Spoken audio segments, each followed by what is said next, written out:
finally our turn. This is our year. Is it? Because we've been in this conference for like 15 weeks. We're already running it. Yeah, I've noticed. Yeah, that ends today. All right, we're laser focused. Okay, we've been watching film, scheming. That's great. Have you seen our uniform combination? We're wearing all black with a green helmet. Wow. Does it glow in the dark? Probably. We're cool like that. Well, while you're busy prancing around like the Green Lantern, we'll be dominating you with good old-fashioned smash-mouth football.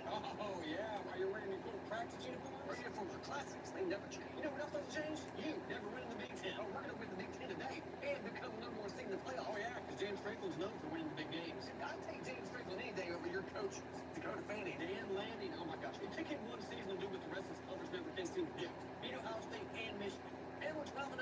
We're excited to give you your first loss of the year. That is not going to happen. We have Dylan Gabriel, best quarterback in the Big Ten. We have Tyler Ward. He can catch it, run it, throw it, kick it, pop it, twist it. That's cute. We're going to shut him down and send you packing. No, this is our year. It's our destiny. We are going to lose. No, we are Penn State. Go Ducks.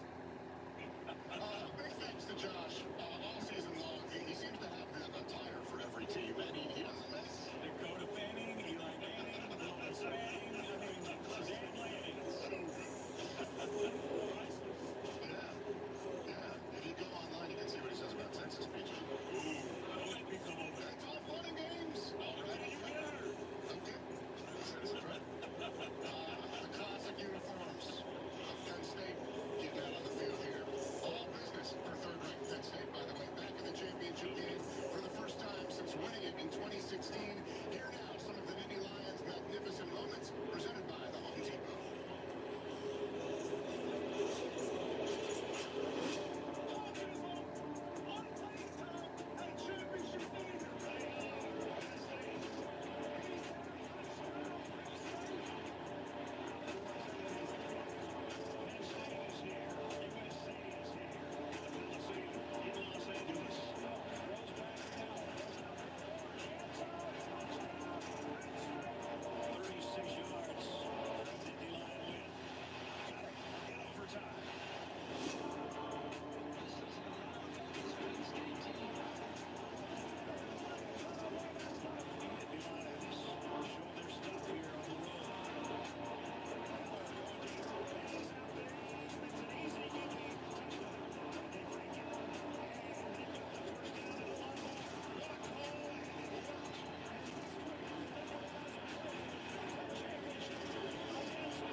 Here's Jenny Delegan, who spoke with head coach James Franklin earlier.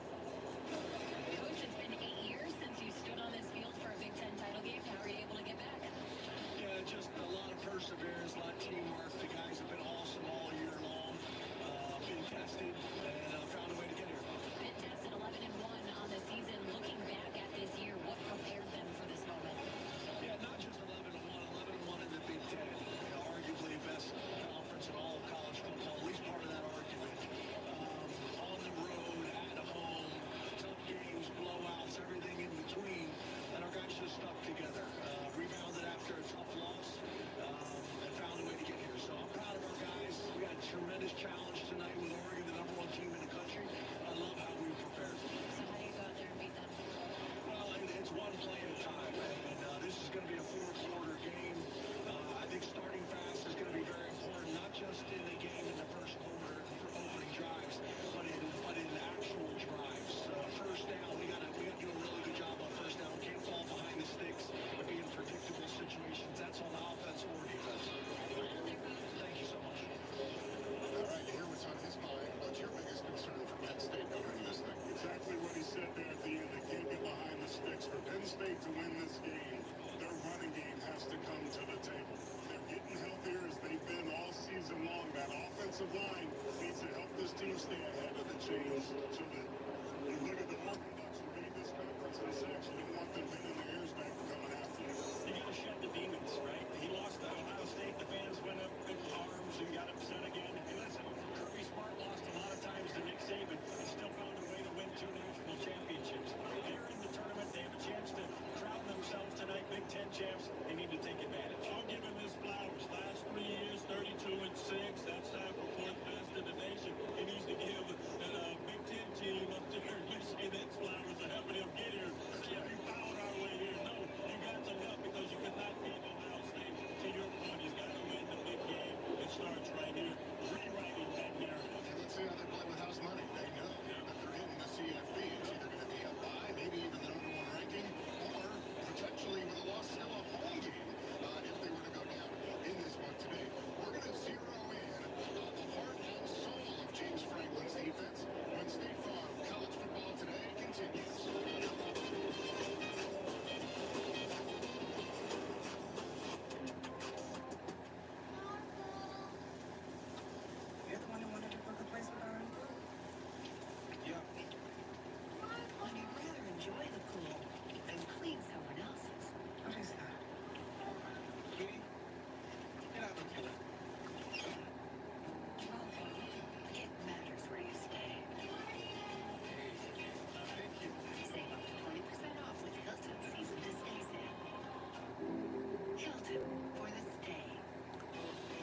For the glory of Old State, they put on college football's most historic uniforms with the black shoes, basic blues, no names, all game.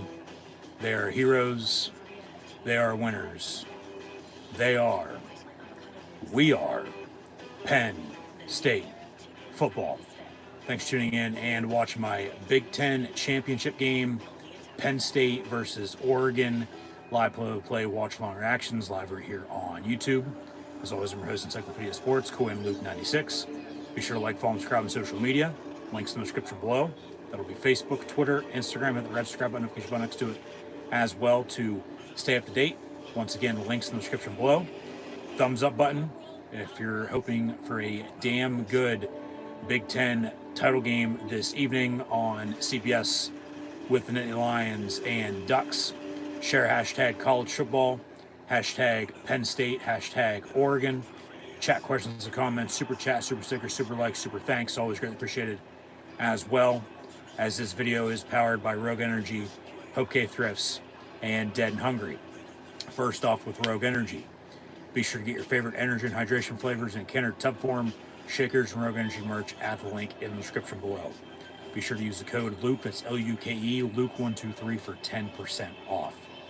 HopeKThrifts, second resale shop that focused on staying in the environment in a cheap and fashionable way, as most items are $20 or less, and include brands like American Eagle, Converse, Free People, and Shein, among others. HopeKThrifts found on Depop, Instagram, Mercari, and Poshmark at, yes, you guessed it, HopeKThrifts. It's HopeKThrifts. So be sure to use the message seller code CHEAPTHRIFTS, CHEAPTHRIFTS, CHEAPTHRIFTS for 10% off. Link also in the description below. And then Dead and Hungry, a novel written by Nathan D. Mitchell, found on Amazon. And once you go check it out on Amazon, if that doesn't interest you, you might as well be what the title says. If you also haven't done so already, be sure to scan the QR code behind me.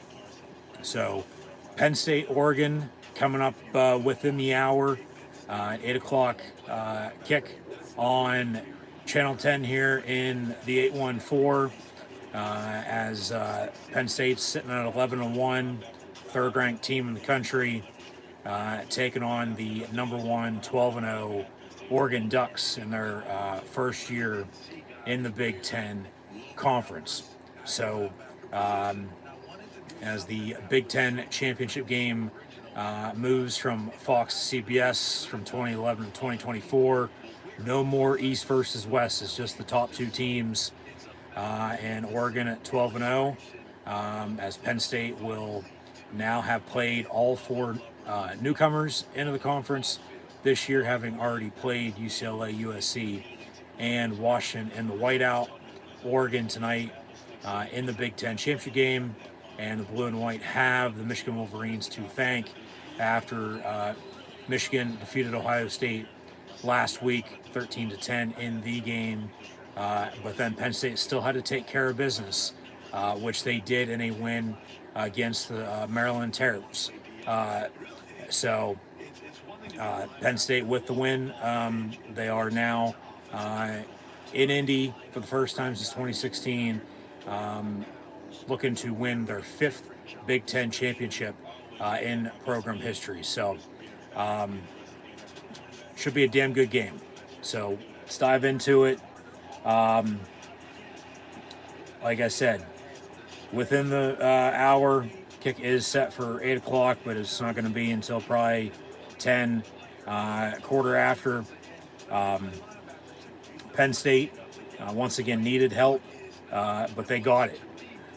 Michigan beat Ohio State last week. Penn State beat Maryland. So thanks to the Wolverines and the Terrapins, the Terps from College Park, getting out to an early lead a week ago off of a Penn State turnover. Penn State then scored 44 unanswered and won the game, clinched their spot in Indy this evening for championship gold in the Big Ten Conference. So Penn State going to be in their road whites as the technical visitor, but this crowd with Indy being a little bit closer to Happy Valley than Eugene, Oregon. I mean, the allotment's going to be split, but I'd expect this crowd to be more Penn State heavy than Oregon. Not saying they're not going to show up by any means, because there is green and yellow in the stands, but on the road we wear white. So we are Penn State. And Penn State from the 814 taking the 815 into the city of Indianapolis here tonight on their duck hunt up against Oregon for the Big Ten championship. So we'll see if they can take care of business this evening, as here come the blue and white for some pregame warm-ups. It all started back after the end of last season, obviously, for this season. But Big Ten Media Days following spring ball right before fall camp started. And those media days in Indianapolis, in the heartland, before Penn State then went to Morgantown, West Virginia. Lost to Ohio State about a month ago, but they're sitting at 11-1, and with help and a win, they're in. That's all that matters. So continue to take care of business. We'll get into the fine details of, college football playoff and all that a little bit later on. A lot, no doubt about it, to figure out. But that's obviously why they play the game. They decide on paper, decide on the field. So, Penn State going to be in their road whites. Oregon black on black with the green helmet. Their Fly era uniforms. Actually wore these against Ohio State earlier this year. They wore the Fly era Merle Haggard silver wing helmet that night as well, but tonight with the Oregon green on the head. So SEC championship game coming down to the wire. We got Georgia and Texas in a rematch. Winner obviously to win the SEC, but both teams with the loser and then the winner and loser of this game coming up still going to be in the college football playoff. It's just, do you get a bye, or are you going to have a home playoff game? Like I said, we'll get more into all that in a little bit, but just thanks for tuning in and watching. Be sure to like, follow, and subscribe on social media. Links in the description below. So, like I said, let's dive into this thing. I got a lot to talk about over the next few hours. Try to hit the nail on the head with as much as I can here before kickoff, obviously. But from the 814, Penn State flew out to Indy yesterday, taking the 815 in the city of Indy. It's the Big Ten championship, so hopefully the blue and white, the Nittany Lions of Penn State, can just continue to take care of business against Oregon, okay? Nittany Lions on a duck hunt, so quack, quack. Obviously, it's Saturday night as well. All right for fighting. We're going to get a little action in. Like I said, should be a damn good game. I mean, it's a top 5 matchup. Penn State, I get this is the Big Ten championship game, but they haven't won a regular season top 5 game since 1999. And they haven't beat the number 1 team in a damn long time either. So Penn State, obviously, nobody's thinking, they can win, but go out and prove everybody wrong. Go out and win the Big Ten, get a first round bye. California German probably, on New Year's for one of the quarterfinals then at that point, before the Final Four, and then the national championship game. But like I said, we'll get in the college football playoff with the bracket. Obviously, the full reveal will be tomorrow at high noon. But just go out and take care of business. Hopefully you don't come up empty-handed in your duck hunt this evening. So, Oregon's a top-ranked team in the country. They've been there most part of the season. So they haven't lost since playing in the Pac-12 championship game a year ago. They won their bowl game last year, and they're 12-0 this year. So just go out and take care of business. We are Penn State, and yee. Oregon's mentioned 12-0, first year in the Big Ten, number one in the current college football playoff rankings. They're the home team. Wearing their all-black Fly Air unis. Just talked about those. Wore those earlier this year against Ohio State. The only difference is, once again, the helmet. No black helmet with the silver wing sides in the back, going with the green Oregon cap. And Penn State, obviously, once again, black shoes, basic blues, no names, all game, most historic uniform in college football history. White on white, icy, in the cold, even though we're inside of Lucas Oil Stadium for the Big Ten championship game this evening. Penn State, 11-1, third-ranked team in the country. Road Whites, the nation showing up as expected as they continue to roll on with the pregame. So let me know in the comments below who you think is going to win tonight's Big Ten championship game between Penn State and Oregon. Once again, thanks for tuning in and watching. So once again, we'll get into the college football playoff a little bit later on with the bracket and then rankings versus seeding. Just obviously with the conference champions and then the at-larges, there could be some movement. But the official reveal will be tomorrow at 12 noon. Winner of this game very well could be the number one overall team in the country, ranked number one, but then the number one overall seed in the first ever college football playoff for the 12 team now into 2024. And then it's going to change again with more conference realignment in 2 years in 2026. But that's still a ways off. So obviously just deal with what's in front of you. The rest will sort itself out later. So, winner very well could be the number one overall ranked team, seeded team, first ever 12-team college football playoff. I mean, Texas obviously is Oregon's 1, Texas 2, Penn State's 3. Georgia right behind, but undefeated to 1 loss, a 2 loss. We'll see how they, rank it and then field it with the seeds. Obviously, you have the conference champions once again. 4 highest ranked conference champs will get byes. The 5th will be the 12 seed, and then have to go on the road. And then everybody else, 5, 6, 7, 8, will host first round games. As the loser of this game, 99% chance they will, in fact, host in 2 weeks' time, rather than have to go on the road. Now, we'll recap and preview this conference championship weekend for what it's worth at some point in time tonight.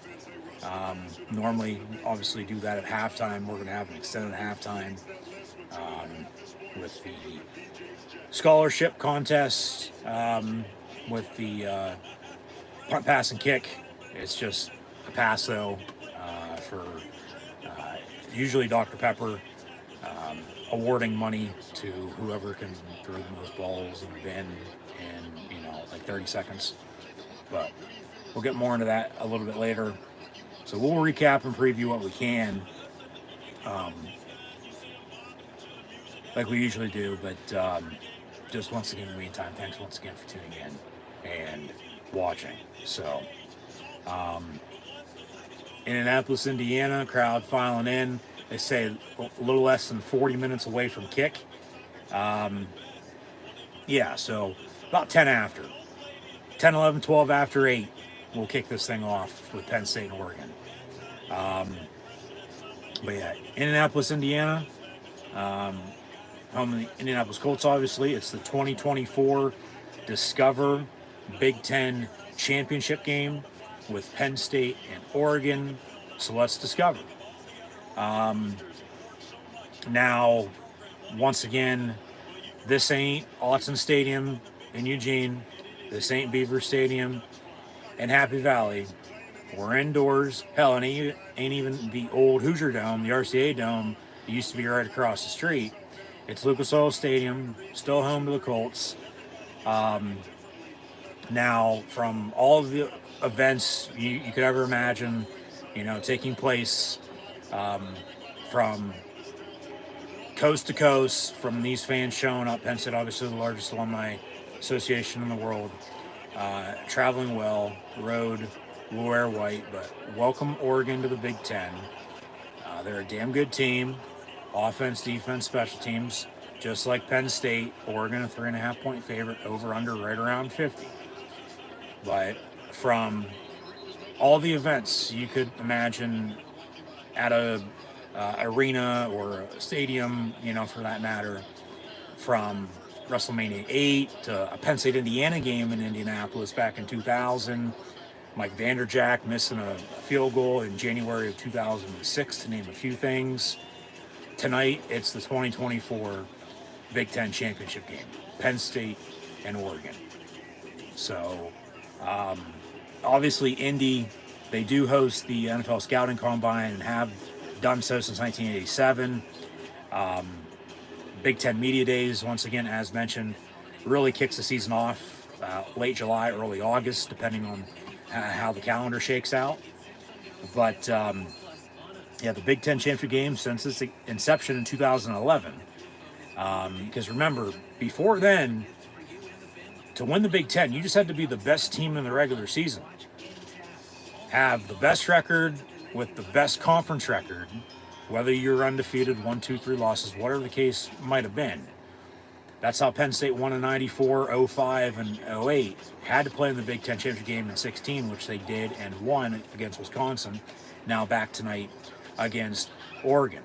Oregon in the first year, obviously they've won Pac-8, Pac-10, Pac-12 titles, but now in the Big Ten, obviously, clearly, then they're played in this game, let alone won it.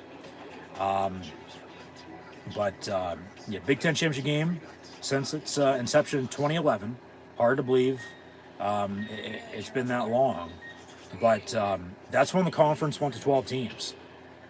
When Nebraska left the Big 12 and joined the Big Ten, remember, because before then it was the Big Ten with 11, because Penn State joined in 93, won the title in their second season in the league 30 years ago, back in 94, celebrated that team during the Illinois homecoming game this past September. Obviously, Penn State got gypped for the national championship, even with the Rose Bowl win against Oregon, I might add. First meeting between the two teams since January the 2nd of 1995 here tonight. We'll get into the all-time series and all that jazz in a little bit as well. But, remember, the Big Ten was the Big Ten. Penn State joined, made it 11, and it stayed put at 11 from 93 to 2011. Nebraska comes in 2010, actually. And then Nebraska comes in at 11. Big Ten, because other conferences were having championship games, Big Ten has its own now, and has since, obviously. You had Maryland Rutgers join in 14 to get to the 14 teams that it was. And then this year in 2024 with USC, UCLA, Oregon, and Washington coming into the Big Ten, that's where we sit at now with the current 18, but then conference realignment continues in college athletics. So who knows what the future holds. But the Big Ten Championship game in Indianapolis, now obviously they've thought about moving it, whether that would have been to Chicago, Detroit, Minneapolis, even Green Bay, just in the central part of the state or the country, with Big Ten teams in Midwest states. But now you go out west, so maybe Denver, maybe Vegas, but it's going to be staying put in Indianapolis, indoors. They could move it to Detroit. Obviously, the MAC has their championship game there, though. Chicago and Green Bay would be outside in football weather. Minneapolis, indoors from the Metrodome to U.S. Bank. Denver would be outside. Vegas would be inside. But then the West Coast teams, if they're in it, as it still comes down to East versus West tonight with the Big Ten Championship, Penn State and Oregon. Nike versus Nike. We'll get into Phil Knight in a little bit. But it's no longer East versus West. It's just the top two teams, and that's how it played out this year. But yeah, that's just where we're at. And we're in Indianapolis, and it's not on Fox. Even if it was on Fox, it wouldn't have been a big noon kick. Been 8 o'clock as it's been. I know people shit on the big noon kickoff, and rightfully so to an extent. But yeah, we're on CBS tonight. Penn State night games this year, undefeated. Penn State on CBS this year, also undefeated. So Brad Nessler, Gary Danielson, Jenny Dell on the call. Steve Jones, Jack Ham on Penn State Radio. I'm your host, Encyclopedia Sports, Quinn Luke 96. Once again, thanks for tuning in and watching as we preview Penn State and Oregon. Still about a half hour or so away from kickoff. So talking about the Big Ten, look at the Big Ten standings. Obviously, these are before kickoff tonight, so 1-2 is going to change depending on who wins this. But this is how it stands right now with all of the 18 teams, but 6 of them. So 12 of the 18 are, in fact, bowl eligible. And you have Oregon, Penn State, Indiana, Ohio State, Illinois, Iowa, Michigan, Minnesota, Rutgers, Washington, USC, and Nebraska. Those respective 12 with teams that their season is officially over. At the bottom half of the Big Ten here in 2024, UCLA, Michigan State, Wisconsin, Northwestern, Maryland, and Purdue. As Oregon tonight is the home team, Penn State the visitor, the away team. Oregon, once again, black on black, Penn State in their road whites. The coin toss for tonight, obviously you'll have heads, you'll have tails, but I expect the coin toss go one way or the other. They just love in games like this to change it up a little bit. So hear me out. That one side is heads, potentially to be the two teams' logo, and then the other side maybe the Big Ten logo, or something along the lines of,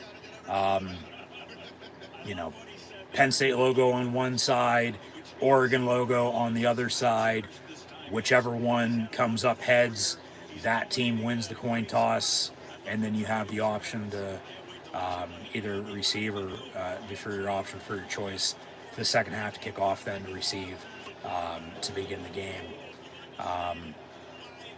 or the second half, excuse me, as Texas just kicked the field goal. So we'll see how this one shakes out. This is the only game on right now. We'll have the Big Ten Championship coming up shortly, along with a few other conference championship games as well this evening. From the games last night to earlier today, we'll get into the results a little bit later on. Like I said, we'll recap and preview what we can at this point in time before the college football playoff for the first ever 12-team bracket is revealed tomorrow. So, yeah, the coin toss, once again, maybe it's one side is heads with the two teams' logos, the other side the Big Ten logo or something along those lines. Maybe the Penn State logo on one side, Oregon on the other side, whatever comes up. That team wins it, go from there. We'll just have to see about that. It's not going to be a normal coin, I can guarantee you that. It's not going to be a basic quarter, call it in the air, heads, tails, all that. We'll see how the officials call it tonight. Obviously, you want it down the middle. You never want it one-sided. But, yeah. Nittany lions and ducks with some zebras. So, end zones. Penn State and the Road Whites once again will have blue end zones with the block white Penn State lettering that they brought back last week for Senior Day, following the 2 games before they replaced the field, with Beaver Stadium construction renovation to begin shortly, but no more for the time being, at least, so we know, the cursive script that they had for Ohio State and Washington over the past month. So yeah, Penn State with the blue end zones with the block white lettering, Oregon the green end zones with the yellow lettering.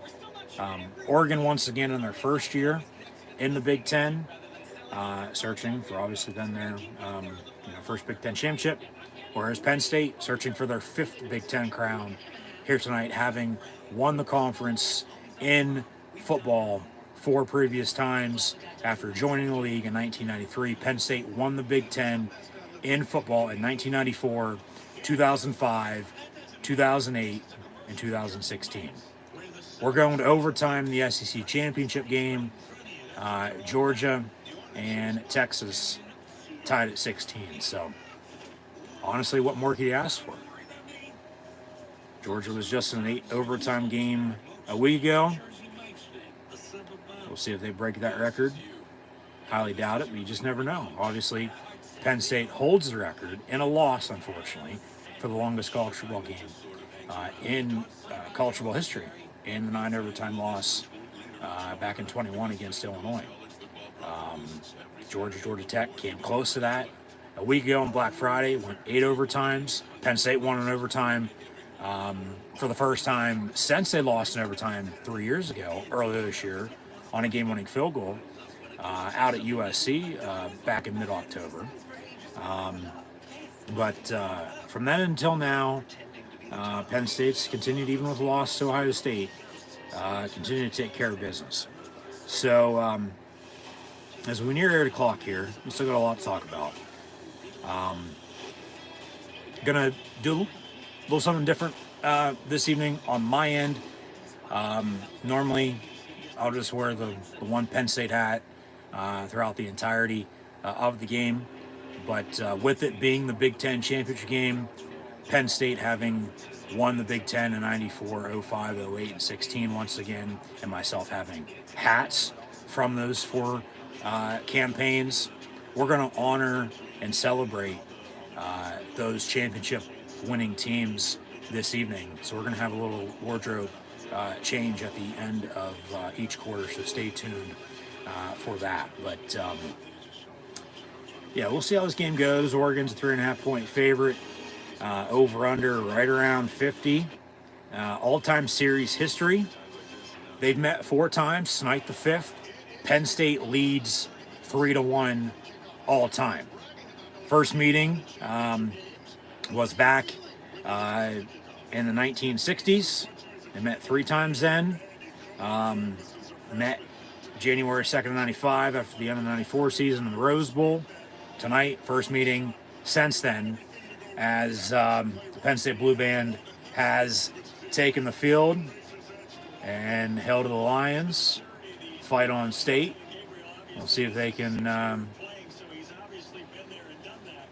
just find a way to win. Even with a loss, yes, they'll be in the college football playoff. Having 2 damn good losses at that rate to Ohio State and Oregon. But then they'll get to host a college football playoff game in 2 weeks' time. But wouldn't you rather have a first-round bye? Wouldn't you rather not have to play until New Year's Eve or New Year's Day? And the Big Ten being tied to the Rose Bowl, the Big Ten champion will be going to Pasadena. So they'll be California dreaming one way or another if they win here tonight. So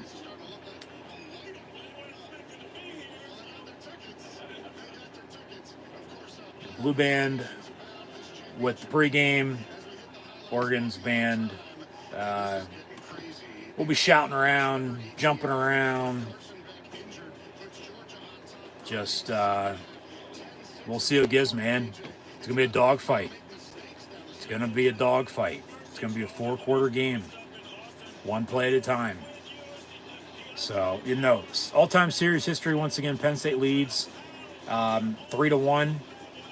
This is the first meeting since 94-95 in that Rose Bowl, in which Penn State won 38-20. We'll see how the first play of the game goes tonight for Penn State. Kajana ain't in the backfield by any means, but they do have Singleton, the fat man. So just find a way to move the football and score points. But Penn State also won the first overall meeting with these two back in 1960. It was in Philadelphia. It was the Liberty Bowl. That's how the Liberty Bowl got its name, because it started in Philly before it moved to Memphis. Hence, because of the Liberty Bell. Yeah, from 1960 to 2024, haven't met in 30 years, but now they're conference opponents. Oregon going to be coming to Penn State next year in 2025. And from what I saw earlier today, looks like it's going to be late September, early October, not official as of yet, so don't take my word for it. But the Big Ten did announce they will be making the rounds and making the conference schedule official with an announcement sometime next week. So we'll have more info on that at a later time. But the Penn State leads all-time series 3-1 against the Ducks. Penn State winning the 1960 Liberty Bowl over Oregon. They also won at Oregon in 1963, but the game was played in Portland, not Eugene. So when Penn State goes to Oregon, to Autzen Stadium in 2027, that'll be first of its kind, first in the making, because they've never played at Oregon on their campus in Eugene. The game was played in Portland back in 63. Oregon did return the favor in 64, winning here in Happy Valley. But then they'll come back with the Rose Bowl rematch tonight in the Big Ten championship game. But yeah, Oregon going to return the favor and return to Happy Valley next year in 2025 before Penn State goes out. It's officially 2027 because they went to USC this year. They go to UCLA next year, and then they go to Washington before they got to go to Oregon. And then it's just going to be on a rotation. It's how they'll schedule it. They have the opponents for the Big Ten, as obviously the school's, supposed to find non-conference opponents to play, which they have. But Big Ten conference opponents, those are made known from now until 2028, nothing after that. But then scheduling when the games are being played, nothing on that end, like I said, for next year and years beyond. But it's supposed to be an announcement made sometime next week for next year's 2025 schedule, as Penn State's going to actually start off with 3 straight home games against non-conference opponents before they get into conference play. So we'll see what the future holds. But take care of business tonight, one thing at a time. It's December the 7th. Penn State's played on this day twice in program history. They're 1-1 all time. So first time was 1963, second time and first time since then, 1968. They lost at Pitt by 1 in 63, 22-21, before they beat Syracuse at home in 1968. Officially, your final score was 30-12. And big game James Franklin this evening can win game number 100 as the Penn State Nittany Lion head football coach this evening.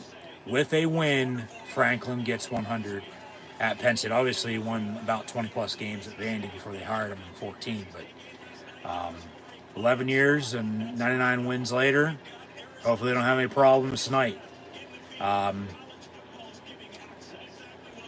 In Penn State program history, Rip Engel has 104 wins. And as we know, Joe Paterno with 409. And Phil Knight, founder of Nike, CEO of Nike, who spoke at Joe Paterno's memorial service after he passed away in January of 2012, had Joe Paterno's back after the university fired him. And as quoted, he said, Joe set a standard that will live forever. So 409 forever. She's real fine with 409. Joe obviously beat Oregon a few times as the head coach of the Blue and White, but teams haven't played since the 94-95 Rose Bowl. And now they're conference opponents. This ain't the Rose Bowl. This ain't a Big Ten, Pac-10, Pac-12 non-conference game. You know, it's the Big Ten championship game. So just go out and play football, all right? Find a way to win.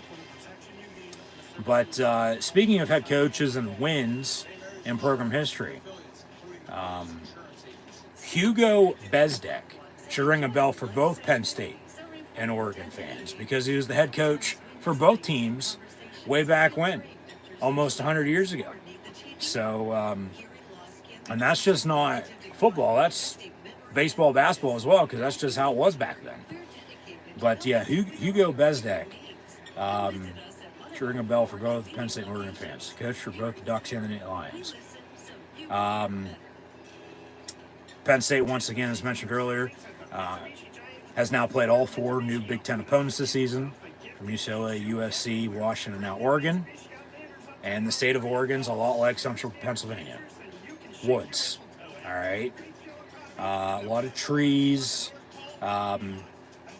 Obviously, we know Mount Nittany and Happy Valley.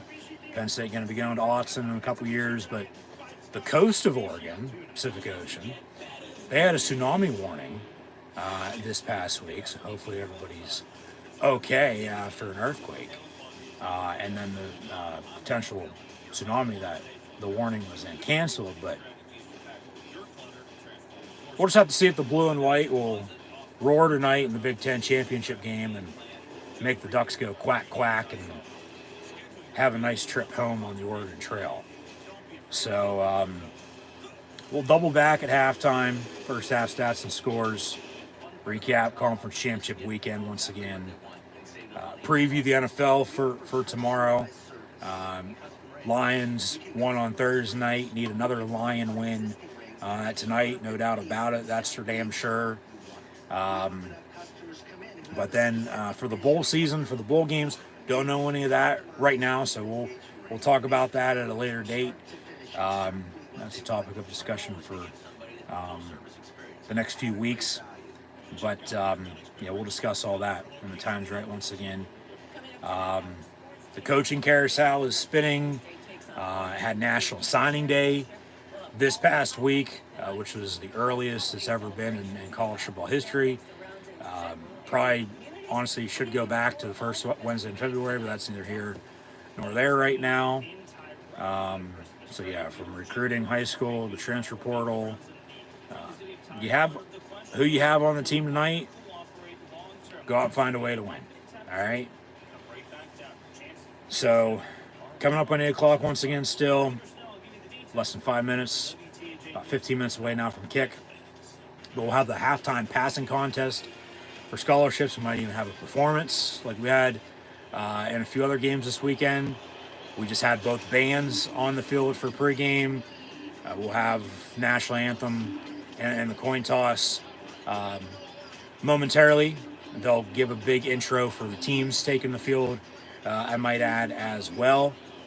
But you really want to dive deep into the game now, as common opponents with these two, as we'll actually get the national anthem now. So I'll shut up and we'll get back into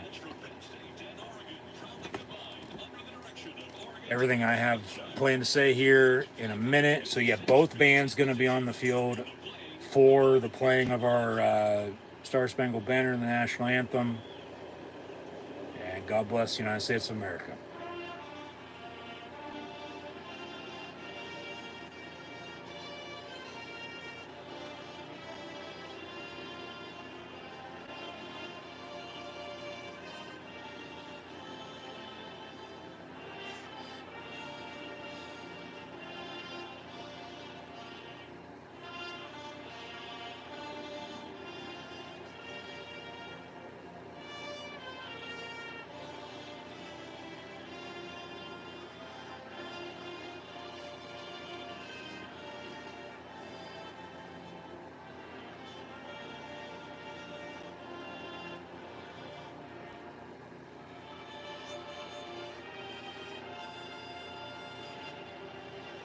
Got some pyro.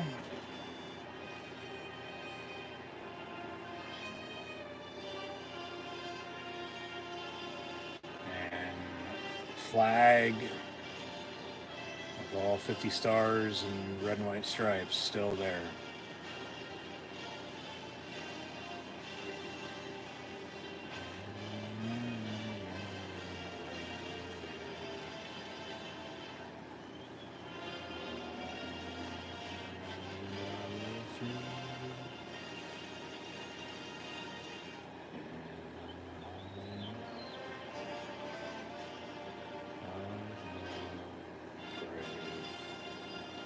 Freedom ain't free. God bless the United States. Thank you to our military, Army, Navy, Air Force, Marines, Coast Guard. Thank you for your service. Land of the free, home of the brave. More fireworks, setting the stage. And I see a lot of white compared to green and yellow. They'll give some picks. We know how it went on game day earlier today, and just really over the past week, because nobody expected Penn State to be here, but hey, tough shit. They are, and we are. So thank you to Michigan. But yeah, we'll just have to see what the hell happens, man. Obviously, that's why I play the game. Ain't side on paper, side on the field. Something's got to give. It's going to be a dogfight. It's 8 o'clock. Kickoff coming up. So, yeah, Big Ten Championship on CBS coming up. We'll give us a intro here at the video package. And college football is changing, as we know. And the Big Ten's now 18 teams. And Oregon on their first years in the conference championship game. And Penn State, who's been around, won 4 of these in the past.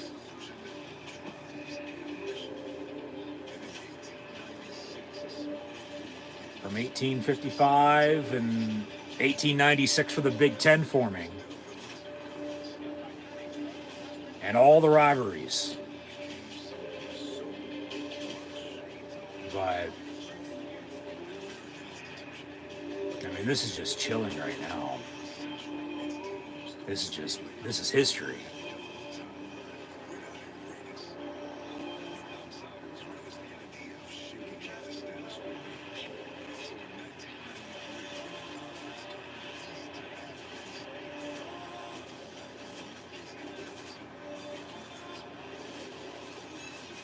All these old highlights.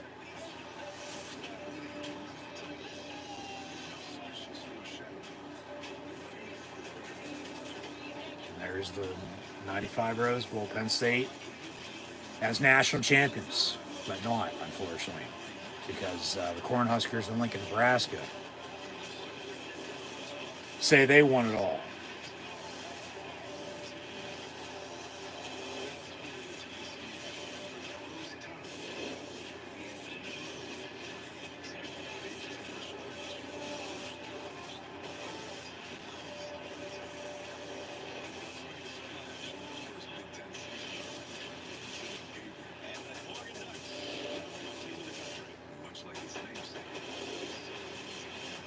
Penn State on a duck hunt. So quack, quack. Get those orange duck hunt guns out and let's roar. Georgia wins the SEC championship game over Texas in overtime, I might add. So yeah, winner of the Big Ten here tonight, whether it be Penn State, whether it be Oregon, very well could be the number 1 team in the country and the number 1 ranked seeded team in the first ever 12-team college football playoff.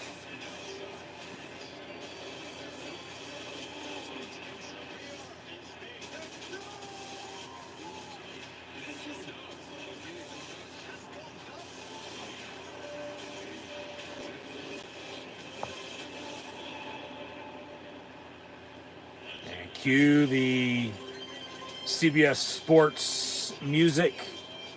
They give an aerial shot of Lucas Oil Stadium in the Heartland.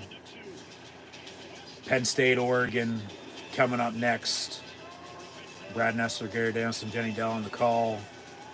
Once again, Steve Jones, Jack Ham on Penn State Radio, but thanks for tuning in.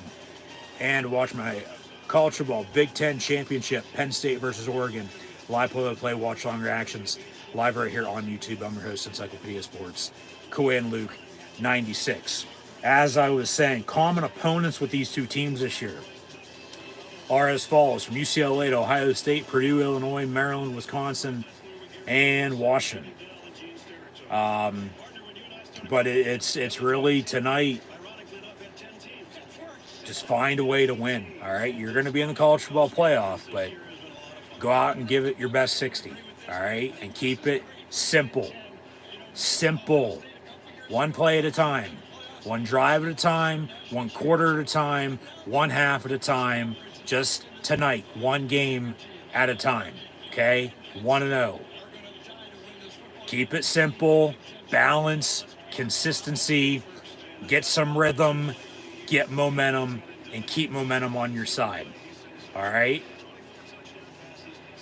Just dig deep, play football, block and tackle, score points, all right? Take them while you can get them, because you don't know what you're going to need late.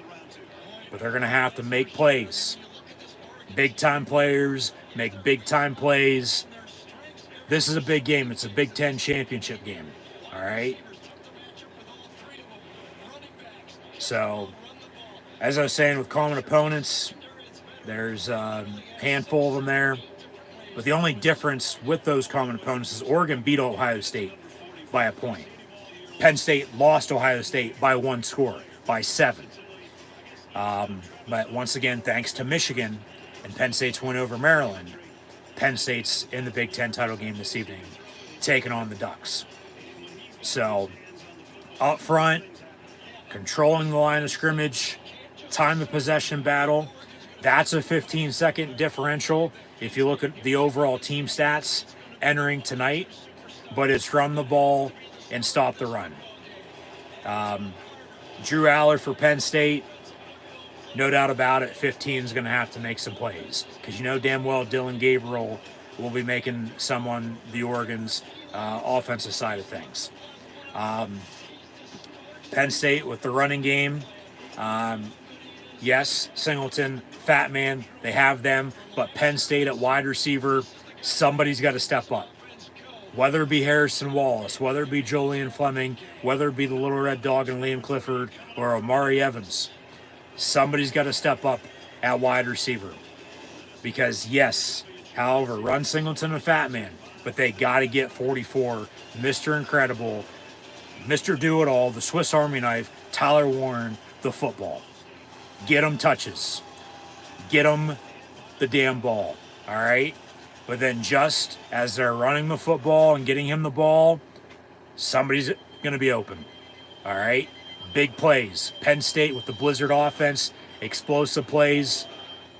Just drive, first downs, and go score some points. Tonight, as always, no stupid penalties, no turnovers, all right? Turnover margin with both these teams is in the plus category. Oregon +5, Penn State +7. But then it's points off of turnovers, I might add. So Oregon about to take the field, Penn State as well. So the apex predator, the Oregon Ducks, maybe, hey, the Nittany Lions can hit him with an RKO. Be the legend killer this evening. So Dan Lanning in his 3rd year in Eugene, former Saban and Smart assistant in Tuscaloosa and Athens, has won SEC, has won national championships, lost in the Pac-12 title game a year ago, and Oregon hasn't lost since. They won the Fiesta Bowl, and they're 12-0 entering tonight. So Oregon takes the field as the #1 team in the country. Flyer uniforms, black on black with the green helmet.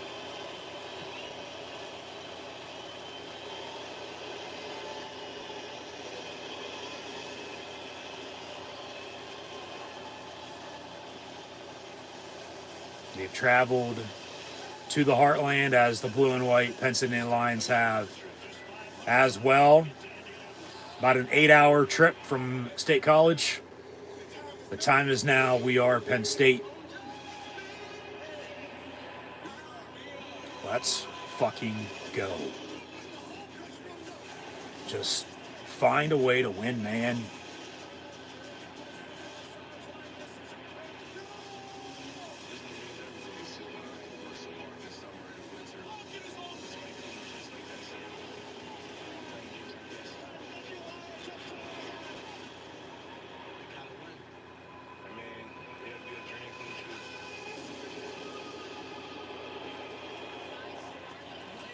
And we are Penn State. And here come the blue and white in their road whites as they put on college football's most historic uniforms. And you got Oregon over there with Nike having a different uniform combination every single game. But Dan Lanning interview with Jenny Dell here prior to kick. Everybody's worked their ass off to get to this point. Yeah, take advantage of the moment. Penn State, James Franklin's going to be proud one way or another, but man, just go out and find a way to win this game. Keep it between the lines, but do what you got to do. Here's the coin toss. But yeah, we'll get more into with what else I have planned to say here shortly. Here's James Franklin now interview prior to kick. Proud of our guys. What'd I say? As Penn State's won 10 plus games in 3 straight years now. Sometimes you got to take a step back, say 20 and 21 to go forward. As 2021, very similar to 2014 and 2015 season in my eyes. Because you saw it happen in 16, 17, and 18. Here we are in 22, 23, and now December of 2024. Okay? So, coin toss coming up as they take a break, and we'll have kickoff in the Big Ten Championship with Penn State and Oregon. Very, very soon, next on CBS. But Penn State, they've been down 3 different times at halftime, away from home this year, I might add. USC, Wisconsin, Minnesota. When there's a will, there's a way. They found a way to come back and win all 3 of those games. Okay? They're 11-1.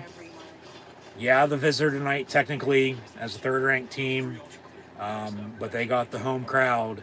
Not in their backyard by any means. It's not Indiana with the Hoosiers in the Big Ten Championship game. But Nittany Nation has showed up, whiting out Lucas Oil for the Big Ten Championship here tonight. But just, man, got to fight. Got to find a way to win. All right, like I said, it's going to be a dogfight to the end. Ain't over until it's over, man. And the Penn State defense in the second half, we've talked about it all year long. They've been stout. They give up next to nothing in the third and fourth quarters. All right, so we'll see what happens tonight. Obviously, don't fail us now.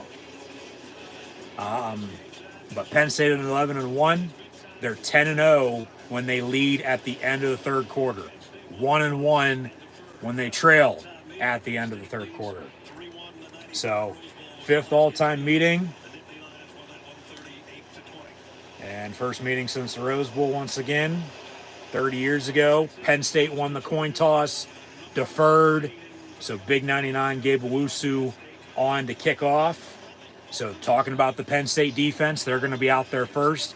The explosive Oregon offense going to be getting the football with Dylan Gabriel at quarterback as he transferred from UCF to Oklahoma. Now a duck. Penn State kicks off and we'll have a touchback. Actually a return from just a yard deep. But he should have took a knee for a touchback because he only gets to the 16-yard line. and Penn State will have Oregon set up shop 1st and 10 from there to begin this game. So here we go, and we are Penn State. Once again, thanks for tuning in and watching my college football Big Ten championship game, Penn State, Oregon. Live play, watch along reactions, live or here on YouTube. Be sure to like, follow, subscribe on social media. Links in the description below. So Oregon offensively, with Dillon Gabriel at quarterback. Penn State, they got to get after him. They got to force pressure. Obviously stop the run. Oregon on the first play runs it for 9 yards. 2nd and short coming up, but stop the run, force pressure, make him do things he doesn't want to do. All right, Oregon offensively, they average 35 a game. Penn State 33, but then it's on the defensive side.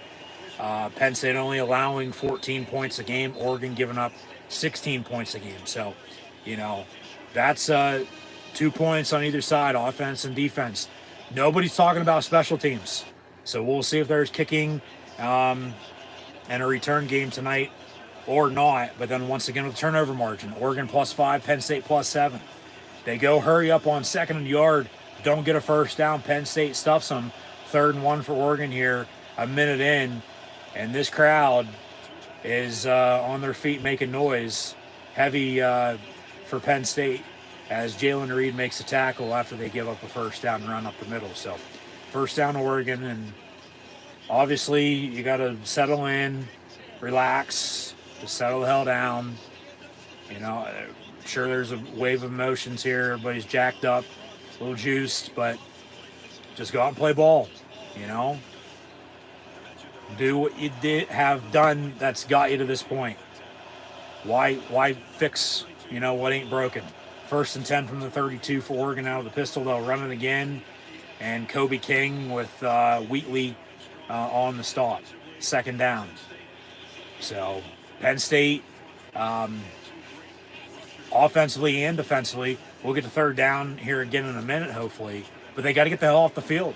All right, and then on offense, they run a bubble screen near side. They get a first down and miss tackle out past midfield.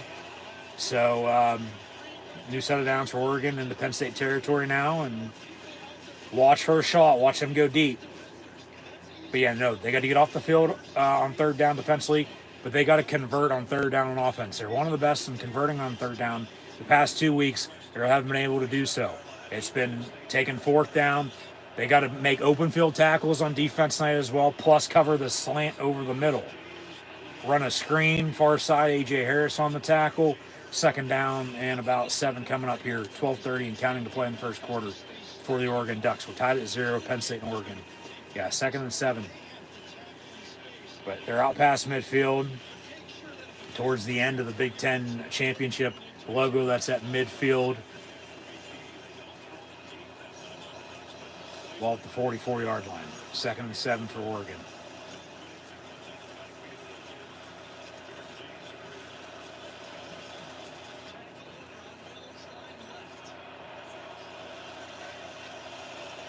Play clock winding down. They'll fake the shuffle, but then hand off and miss tackles. And then right there at the marker, they bring them down, but there is a flag on the play, so it might be coming back for a hold. Actually, no, they're going to get Penn State on a face mask. Yeah, that's clear as day. So it'll be 15 yards, automatic first down. Personal foul, face mask on the defense. He's on 99, Keziah Izzard. Cole Knipple, not the Duke player, but the white capper tonight for the Big Ten championship game. So now they're into field goal range. Ball's going to be spotted officially inside the 30. 1st and 10, Oregon here. Let's see officially where they mark it at. 23-yard line. 1st and 10, Ducks. Defense got to get a stop, at least force a kick. Fake a reverse. Tackle for loss, back of the 30. Zion Tracy, who's been returning some punts and kicks for Penn State, makes the tackle. 2nd and long coming up. There you go. just get off the block and get held in the meantime, and no call. But I get holding happens in every play. It doesn't matter if I'm going to call it or not. Called a face mask a little bit ago. But 5-yard tackle for loss, and 2nd and 15 for Oregon, back to 28.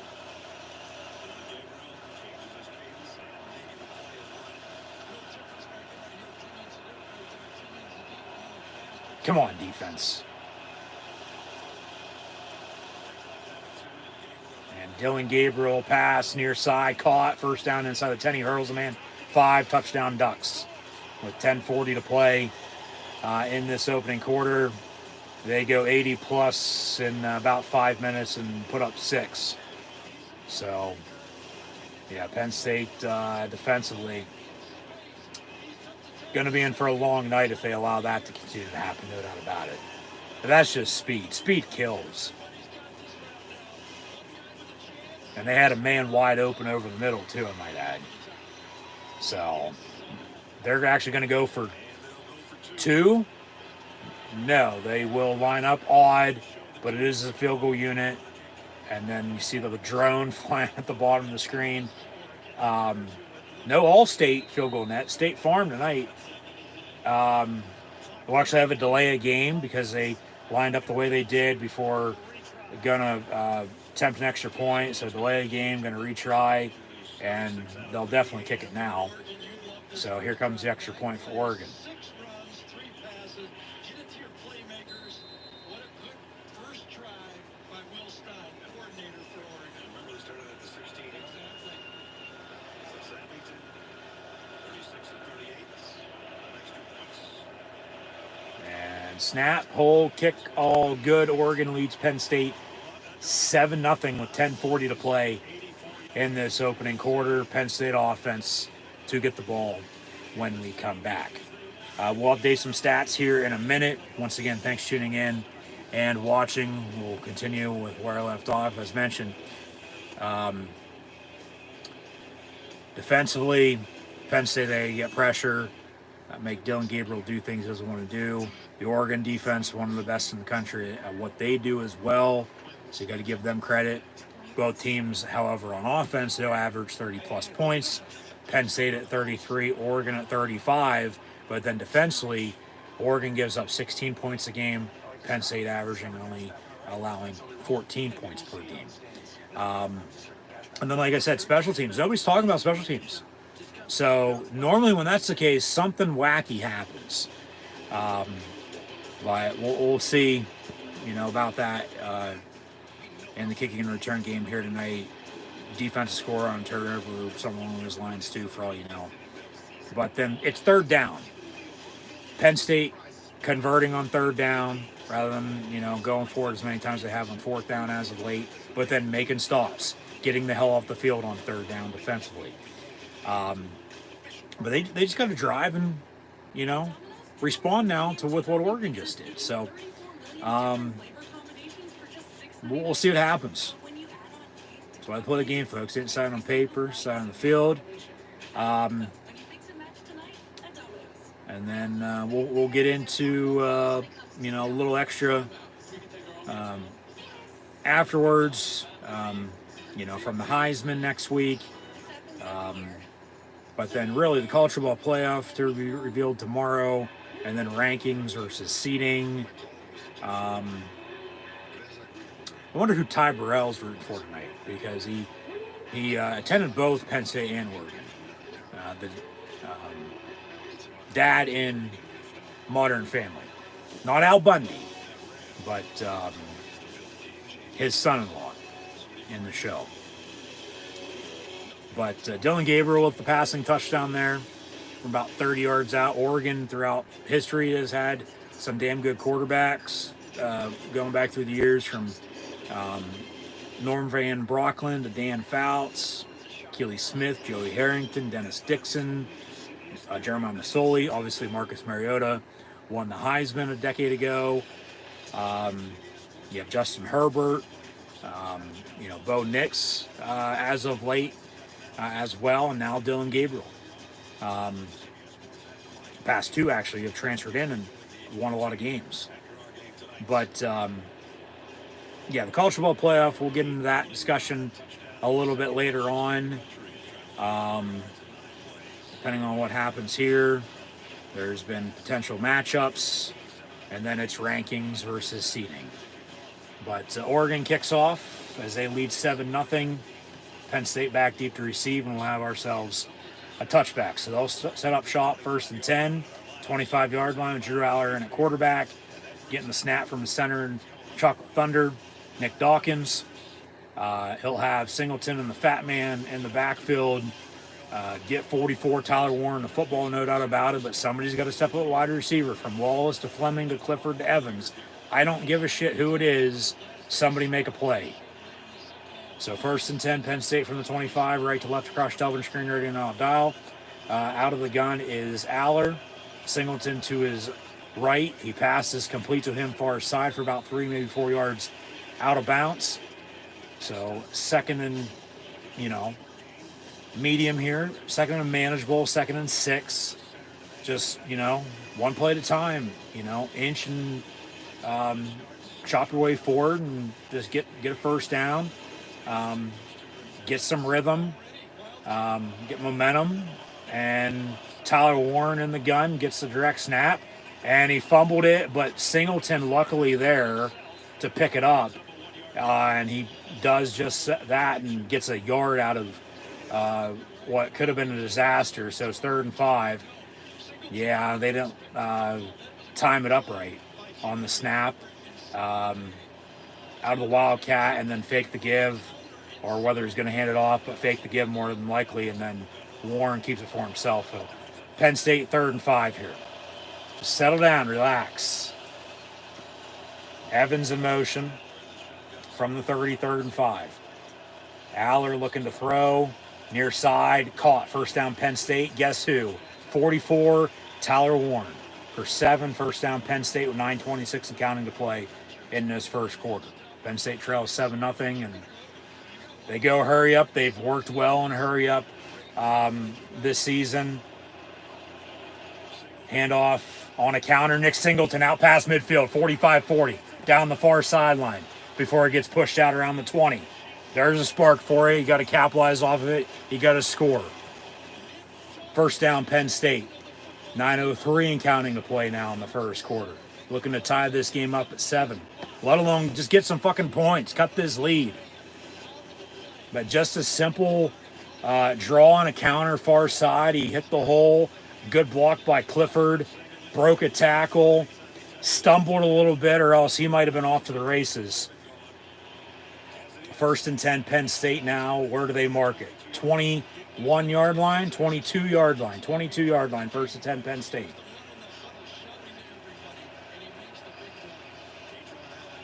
And Aller pump fakes over the middle, caught and dropped incomplete. 10 for Clifford at the 10. So 2nd and 10 for Penn State. You can't throw it any better than Drew Aller did on this play. And this is the one part consistent, well defended by this veteran secondary from Oregon. So incomplete, clock stops, 8:23 to play in the first. 2nd and 10.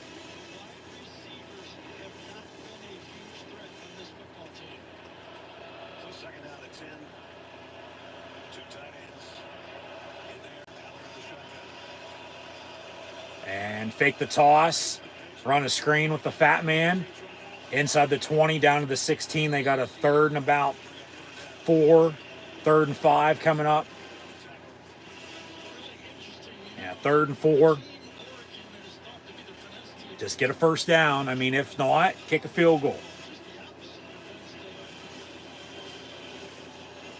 Starts up front. You got to be able to block to run the football, open up the pass.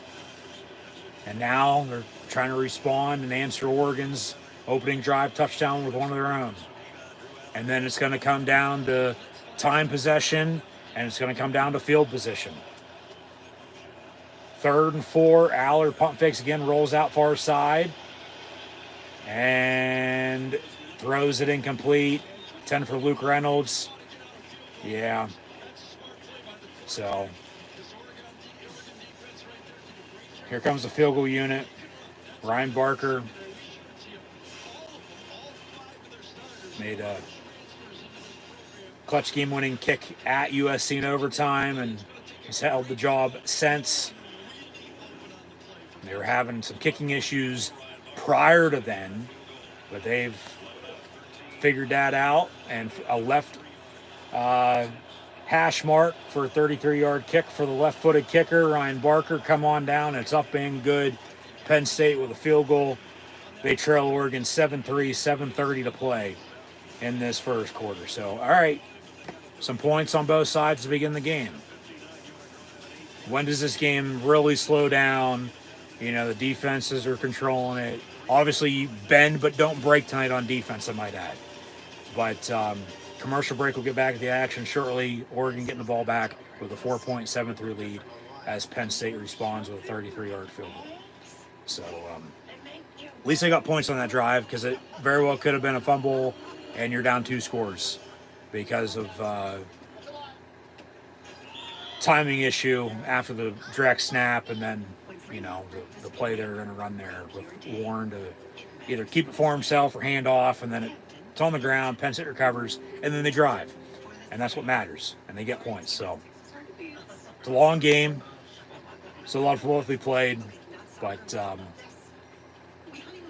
defense. They just got to make some stops, all right? They can't allow Oregon just continue to drive like they just did, you know, in 5 minutes, and look as fast as they, you know, did, and just take a lead and then hold a lead, and, you know, because then Penn State's going to be playing from behind. But once again, Penn State has trailed 3 different times at halftime this year and have come back and won all 3 games. So see what happens. But as I was saying, yeah, later on we'll get into the thick of it with everything that we'll recap and preview that we can at, you know, tonight's circumstance before the playoffs revealed tomorrow. I'll have coverage of that as well with NFL play-by-play at 1 o'clock tomorrow with the Steelers and Browns. So be sure to tune back in live right here on YouTube for that. As 12 noon, high noon tomorrow, Sunday, December the 8th, 2024. 12-team college football playoff will be revealed. And then we'll have that for about the first half hour, an hour or so, and then get in the thick of it with the Cleveland Browns visiting Steel City to take on the Pittsburgh Steelers. So, yeah, I'll have live play, watch long reactions, live on YouTube then. But thanks for tuning in and watching my Big Ten Championship, Penn State, Oregon live play, watch long reaction stream this evening. And hey, speaking of the devil, there's the CBS promo for the NFL on CBS tomorrow. So we'll see what happens. We'll see what happens. But yeah.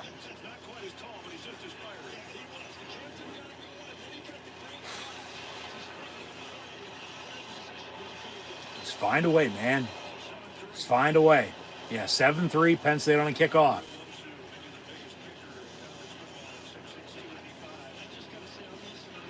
So I'll leave it at that.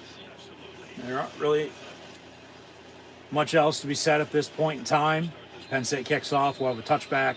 1st and 10, Oregon at the 25, 7:30 to play in this first 15. This first of 4 for a full 60 to be played tonight, unless we need more time. We just saw the SEC championship go to overtime. Georgia winning that over the Longhorns of Texas. And that's the thing with the winner of this game, very well could be and probably should be the number 1 ranked team and seeded team come tomorrow. Run up the middle, and he's still, yeah. Jesus Christ. Can't stop the run.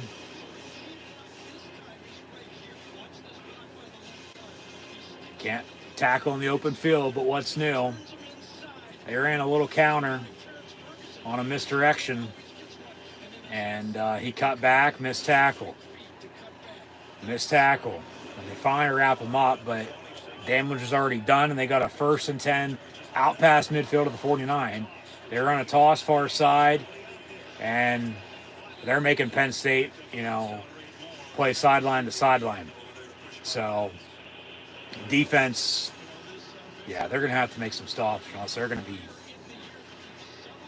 just, I don't know about worn out or gassed by any means, but they're just,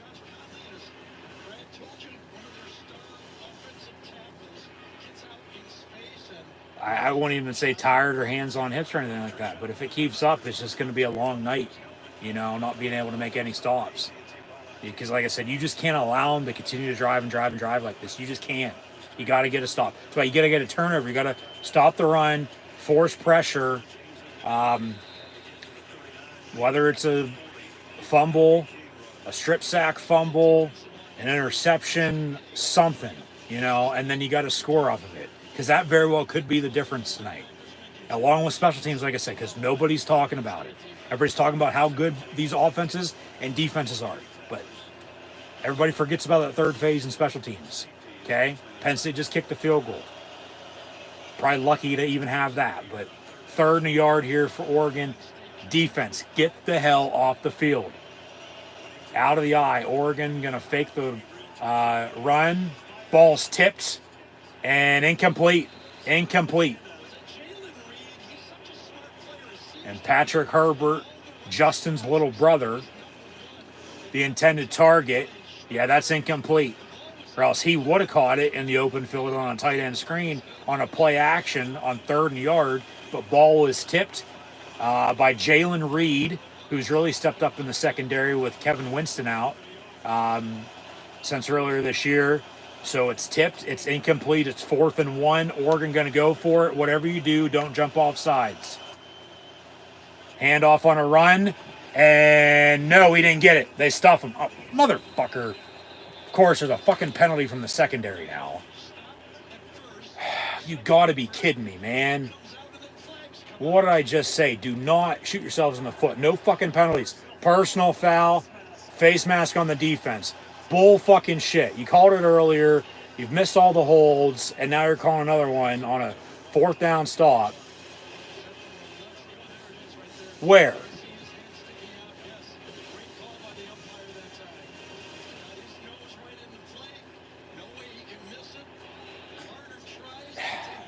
The first one, okay. That's questionable. I don't know about that. No way. But so, in the meantime, automatic 1st down on a 15-yard face mask on a 4th down stop, and now they got the ball 1st and 10 at the 24-yard line. Jesus Christ. Pressure, Gabriel pass caught. Tony Rojas on the tackle. 2nd down. Goddamn fucking zebras. 2nd and 4 from the 18. Out of the pistol. Run again up the middle. But that's just going to light a fire under the defense's ass, and you just got to play through it. That's the way they're going to fucking call it. Well, obviously you got to watch yourself, but man, that's just a tough break. So 1st and 10.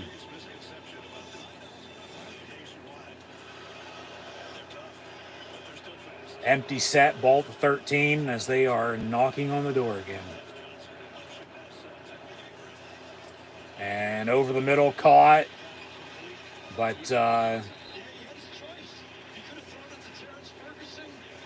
brought down after about a 7-yard pickup. Yeah, they go hurry up, run it. Carter on the tackle, but they get a 1st and goal. Ball to 3. Jesus Christ, man. They had them fucking stopped. That's just frustrating as all hell. And now you're going to be down 2 scores if they score a touchdown here, so they got to force a kick because you had to settle for 3 on your opening drive. At least you have it, but then you got to go score a touchdown because field goals ain't going to fucking cut it all night when they're scoring touchdowns left and right. You got to go find pay dirt for yourself.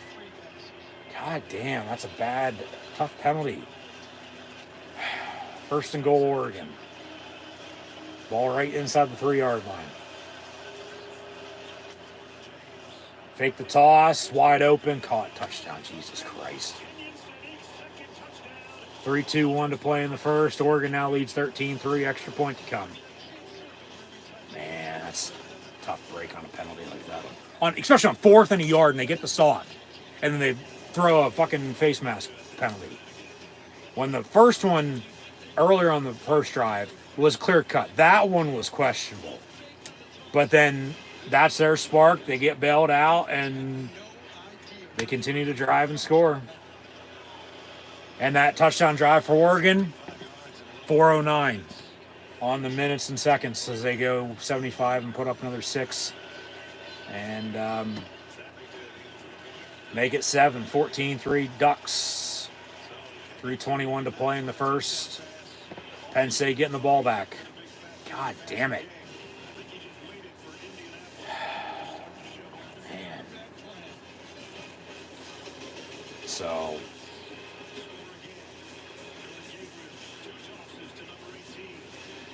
they got to get stops on defense. They can't allow this to continue to happen, or else, it's going to be over before too long.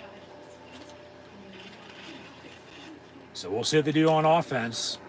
But they got to get stops on defense. Obviously bend, but don't break.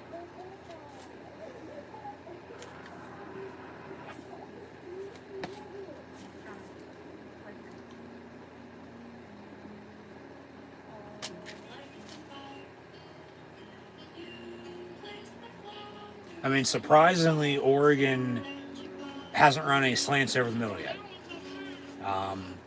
Because Penn State can't cover it, if they don't know that. They haven't been able to cover it all year, all right? I guess there was one to get that first and goal. But, I mean, Penn State is tackling a little bit better in the open field tonight than they have been. But Oregon's still getting, chunk plays, And those 2 passing touchdowns, one to the near side, one to the far side, just wide ass open on a wheel route, or on a little hitch and a curl. So just back to that penalty, because they had them stopped. They get the ball back with decent field. We've had 2 penalties, both against Penn State on face mask. Well, Oregon did have a delay of game, but it was on the first extra point because they were pissing around on whether they were going to go for it or not when they weren't. And then they take the delay of game and then kick the extra point, they score again, kick it again, 14-3. So Penn State getting the ball back, and man. So that's just frustrating. But we'll see what the offense can do here. We're also watching, as we'll recap and preview from Conference Championship Weekend, the College Football Playoff and all that. Later on, there's a few other Conference Championship games on right now. So we'll update some scores from those, along with, update final scores from earlier. But once again, thanks for tuning in and watching, and cheers, and we are Penn State.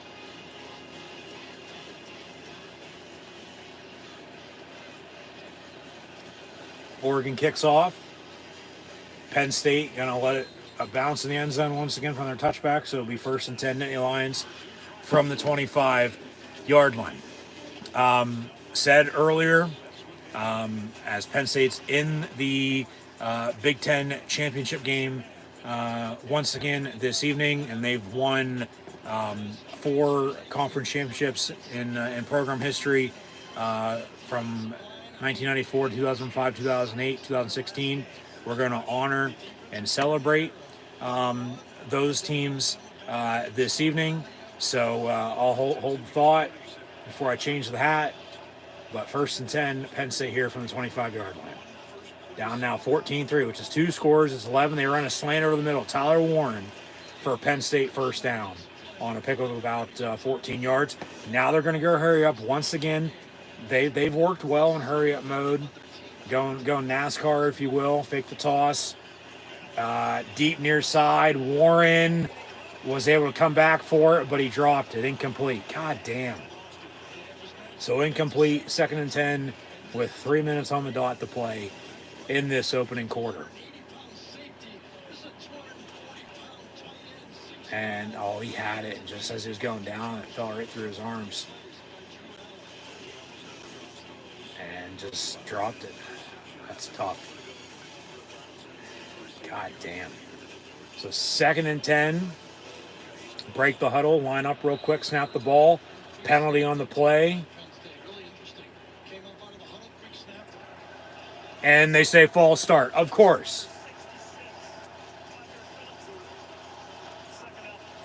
Penn State's ran that all year. Not one fucking false start has been called on that.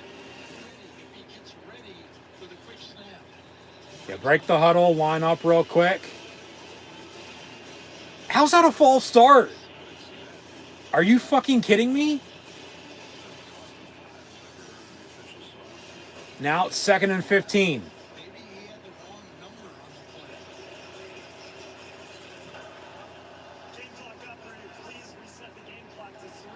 They're going to put 12 seconds back on the clock because remember, that play never happened.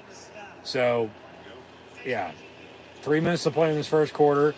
After the incompletion and the penalty, which how was that a false start? Beats the hell out of me. But it's 2nd and 15. Make it 2nd and 14. So they're calling false starts now as a 4-yard penalty. It's 2nd and 15, but I'll take 2nd and 14. I'd like 2nd and 10, let alone 1st and 10, because he probably should have caught it on the previous play. Aller, pass high, intended for Wallace, incomplete, 3rd and long. God damn it.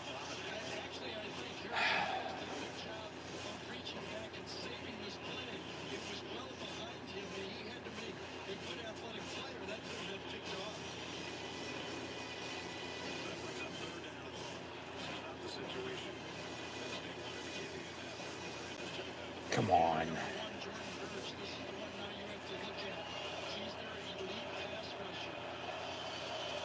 From the 33, Warren in motion. Now it's back to 3rd and 15 when it was 2nd and 15. Aller over the middle, caught. 1st down, Penn State. They needed 15. They got 16. 15-6. Harrison Wallace, Trey Wallace for a Penn State 1st down.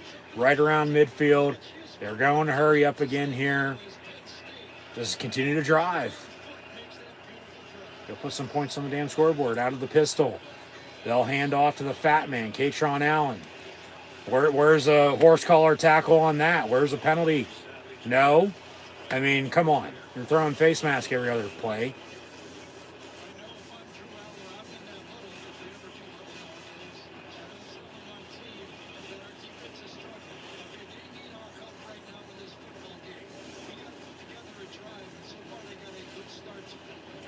So, obviously got to beat the Ducks and beat the refs. Aller going to line up with Warren in the gun, but now they'll motion. Aller back in the gun. Warren in the slot. Trips top of your screen. 2nd and 9 from midfield. And they'll fake the run. Over the middle, caught on the slant. Warren. And he's breaking tackles at the 21-yard line. 1st down, Penn State. They're knocking on the door. They got to score a touchdown, though. Can't settle for a field goal, but if you do, you got to get a stop on defense because you'll be down 1 score at 8, then 14-6, get the ball back to go score. But down the middle, caught, touchdown Penn State. Singleton with 1, 2, 3 to play in the first quarter, and hey, they give up a touchdown. They go drive and score, kick a field goal from 33 yards, go give up another touchdown, but then answer the call again. 14-9, extra point to come. Just back and forth, back and forth. Just a halfback screen out of the backfield, up the center, middle of the field. He's wide open. He got behind the backer and just lobbed it up for him, and he was able to catch it. In a quick 2-minute touchdown drive, Penn State with the extra point here. Going to cut it back down to 4. It's 14-10. Remember, hey, shit, they would have scored a touchdown on the opening drive. We'd be tied at 14 right now, but we're not. But they're lucky with the 3 points. Good now with the touchdown with the 10. And, hey, just boom, boom, boom, boom, boom, back and forth, man. So defense got to get a stop, though. They can't allow Oregon just continue to drive the way they have. They got to get a stop. Got to get a turnover. I'm telling you, if they can and score off of it, it might be the difference in this game. But, once again, thanks for tuning in. It's a Big Ten championship game. Penn State, Oregon. Oregon's first year in the Big Ten. So first time playing in this game. Penn State's second time playing in the Big Ten championship game. They won in 16 against Wisconsin to come back and find a way to win that game before a big defense stop on 4th and yard to seal it and win it. But Penn State's also won the Big Ten 3 times prior to that, 08, 05, and 1994. But obviously then there was no Big Ten championship game to be played. You just won it in the regular season. And with Penn State's 4 Big Ten championships in program history, once again, we're going to honor and celebrate those 4 squads this evening for the entirety of the first, second, third, and fourth quarter. I just haven't got around to it till now. The hat I'm about to put on, we already wore earlier this year anyway, when Penn State celebrated 30 years of the 1994 12-0 undefeated team that went to the Rose Bowl and beat Oregon 38-20, first meeting between the Lions and Ducks since then until tonight. Here's to the 1994 Penn State and the Lions that went 12-0, won the Big Ten, won the Rose Bowl, national champions in their own right, but technically not in the record book. Before we move on to 05, 08, and 16, as the game continues before hopefully a 2024 Big Ten championship win here this evening for the blue and white once again. So here's to the 1994 Big Ten and Penn State national champion squad that won the Rose Bowl over the Oregon Ducks 38-20. If I can fit the damn thing on my huge ass head. Like I said, we already wore this earlier this year, so there we go again with it. But wore the camo obviously to start. Penn State on a duck hunt. But now back 30 years, 94, before we go back almost 20 years to 05 coming up. We'll wear this for a little while longer than just the last minute and a half here of the first quarter, because I was planning on wearing it the whole entire first, but just didn't get around to putting it on until now, the way the game played out. But, so we are Penn State. Thanks for tuning in and watching. Penn State kicks off. And another touchback. So it'll be 1st and 10 for Oregon from the 25-yard line. And Penn State defense got to get a stop, man. They got to get a stop. Got a flag on the kickoff.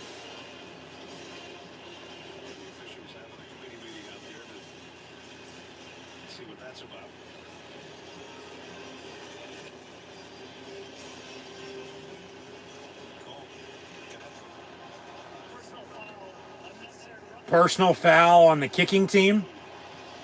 I mean, come on. So it'll be 1st and 10 Oregon at the 40. Goddamn refs. Just making up shit as they fucking go. I mean, come on.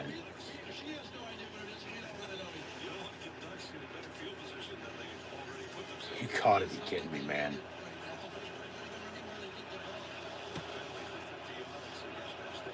First and 10 Oregon from the 40. Ball batted down after some pressure. Dom to Luca. It's incomplete. 2nd and 10. He said defense just got to get a stop. Play through the penalties. This is the way they're going to fucking call it. Fuck them. You know? Play through it.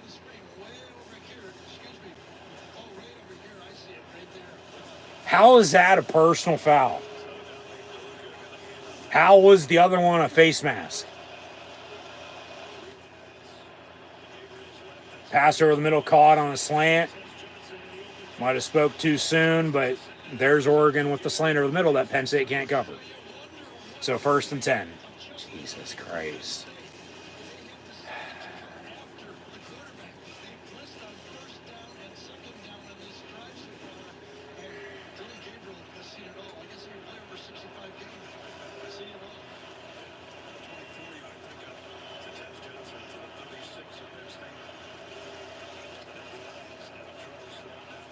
President say Penn State jumped off sides there. There's pressure. Down he goes on the sack.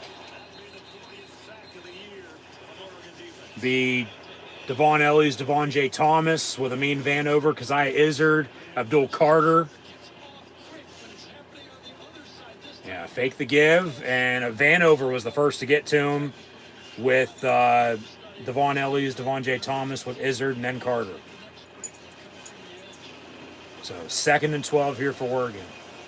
15 seconds and counting to play in this first quarter. Got a 24 total point. First 15 here with the Nittany Lions and Ducks. Empty set. They ain't snapping it. They don't have to. And that'll do it for the first quarter. So at the end of one, Oregon leads Penn State 14-10. Now we'll switch ends. And Oregon obviously will continue this drive. 2nd and 12 when we come back. But these fucking penalties, man. The refs calling the game they are. I mean, it is what it is. You got to play through it. But it's frustrating. I mean, what else can you say? It's piss poor. There's no fucking way. The last 2 penalties they called against Penn State were actual fucking personal foul penalties. No way. But it is what it is. So you play on. But yeah, all right. Once again, thanks for tuning in and watching. We will change hats once again. Even though I only wore this for a couple minutes here in the first quarter. We've already worn this hat this year anyway, celebrating 30 years of the 1994 12-0 undefeated Penn State Lion Big Ten champs who beat Oregon in the Rose Bowl as well. But now we'll fast forward 11 years to 2005. Penn State went 11-1. Lone loss. Talk about the refs. They put an extra second back on the clock. At Michigan in the Big House, Chad Henne found Mario Manningham for a game-winning touchdown. Wolverines beat the Nittany Lions 27-25. Before Penn State then ran the table, finished 3rd in the country before they won in triple overtime in the Orange Bowl against Florida State, officially 26-23. So Penn State on the duck hunt tonight with the camo against Oregon in the Big Ten championship game. Here's the 1994 Big Ten champion Penn State Lions who won the Rose Bowl against the Ducks. But yeah, now to the, once again, 2005 Big Ten football conference champions in the Penn State Lions. A last-second score at Michigan. We'll get to 08 later on, but yeah, a last-second score withheld them from going undefeated and maybe playing for a national championship in the BCS era. So yeah, from 1994 we go to 2005.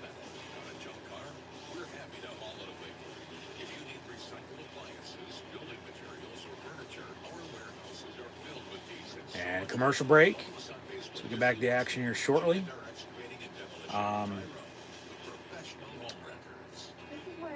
And it's going to be, what, 2nd and 12 here for Oregon. Begin the second quarter. So update some stats in the meantime. Obviously, Dylan Gabriel has 2 passing touchdowns. Penn State with a field goal, and then Aller with a passing touchdown.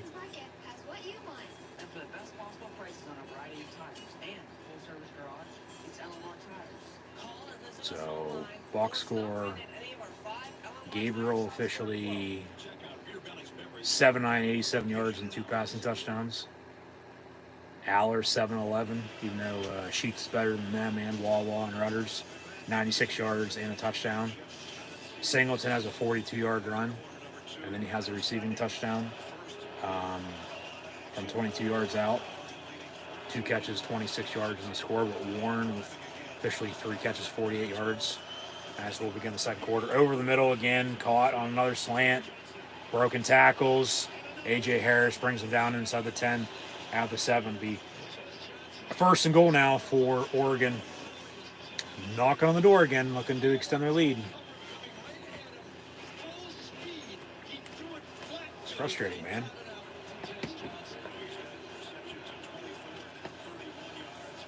So they'll run a draw up the middle and be second and goal Oregon for 3.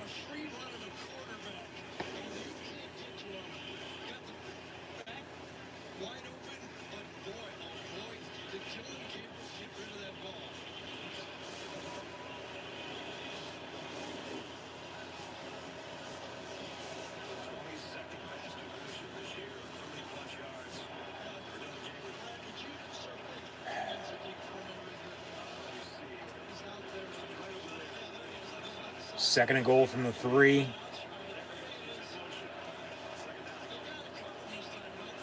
And quarterback draw. And tackle for loss. Kobe King. We'll see if they credit that as a sack or as a tackle for loss, but they brought him down behind the line of scrimmage.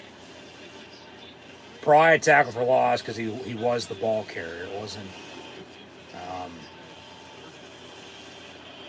a pass play, and they got to him on a sack. So third and goal here for Oregon. Ball at the 4 now. Got to keep them out. Got to force a kick. Be down 1 score, and then offensively go do what you've done and go score some more. Tie it up. Gabriel looking to throw. Caught. Touchdown. God damn it. So 20-10, extra point to come. And Penn State's now down 2 scores again. So now they're just going to be playing catch-up all night. Son of a bitch. So Gabriel now and his brothers. You get a receiving touchdown, you get a receiving touchdown, you get a receiving touchdown. Yeah, Dylan Gabriel officially, over 100 yards passing and 3 touchdowns. All, inside the 30-yard line. God damn it.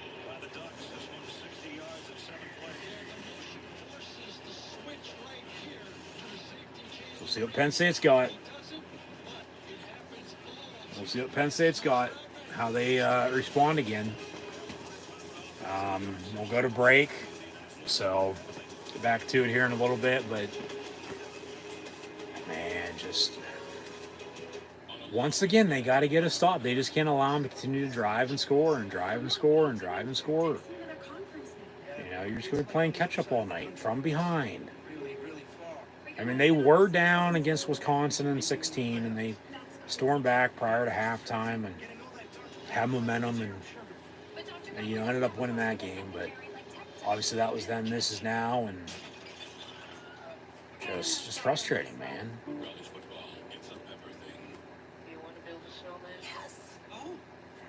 That's just... can't catch a break with the fucking penalties either. The only penalty Oregon has is a delay of game. They've missed some calls on them, but they're calling everything in God's fucking creation on Penn State tonight. I mean, before too long, they're going to get them for fucking jaywalking. I mean, come on, it ain't even fucking funny at this point.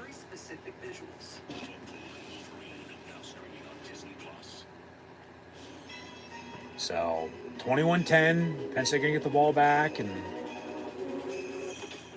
yeah, what can you do? Just don't start shooting yourselves in the foot with turnovers.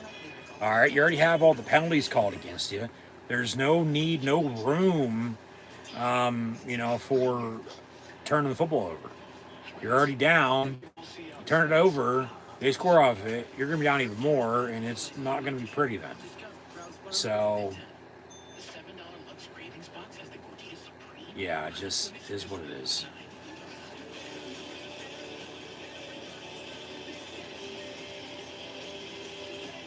Leave it at that.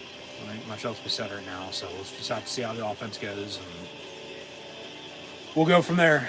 So, yeah, we'll continue honoring and celebrating Penn State's Big Ten championship teams from '94. Obviously, I'm wearing the '05 one right now.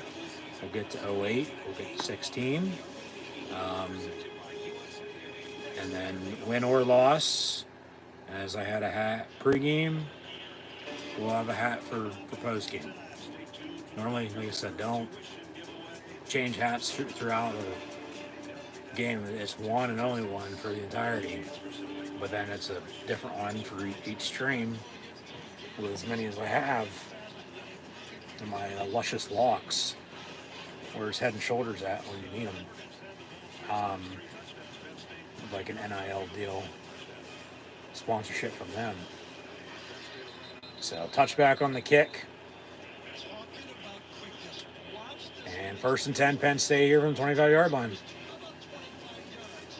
So, hey, once again, they've answered the call twice. Got to do it again. Third time would be a charm. You can't score 11 on one play, though. You're still going to be down if you do score. But kick a field goal, you got to get a stop. Because if you give another touchdown, you're down even more in the 2-score category. But if you score a touchdown, you're back down 4. But direct snap from Viola, as he'll hand off to the fat man, Katron Allen, for about 7 yards or so. Second down coming up. Aller was also in the ball game there. But put Viola in the gun. And some good blocking on the far side. But guess what? There's a fucking penalty. So probably going to be a hold against Penn State if I'd have to guess. Back them up 10 yards. Where the fuck have these, officials come from? They going to pick it up? Personal foul on Penn State again. Come on.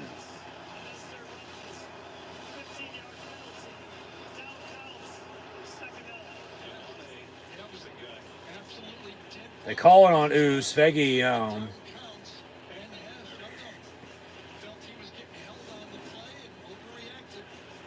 just they got to clean up the fucking penalties. But yeah, just terrible. Penn State has 5 penalties called against them for 65 yards right now. Oregon 1 for 5 on a delay game. They've called, 4 personal fouls now against Penn State? Second and long, Aller looking to throw. And down the far side, incomplete, and 10 for Tyler Warren. Goddamn refs. There's the big uglies. They made the trip, but you got to play through the penalties. Whether they're calling them, for you or, against you. You got to play through them. But the thing is with penalties, you got to call it down the middle. You don't call it down the middle, I have a fucking problem with it, as you can see. I mean, and when they're missing penalties, but then they're calling questionable ones and so on and so forth, just Penn State behind the sticks there. Can't go forward. 4th down, they're going to have to punt for the first time now. Good God. Goddamn refs. As it was shuffled over the middle from Aller Singleton, he gets hit right away. Only got a couple. 4th and 11 from the 24. And Riley Thompson will boom it away. Fair catch of the 31. Defense needs a stop, unless it's going to get ugly.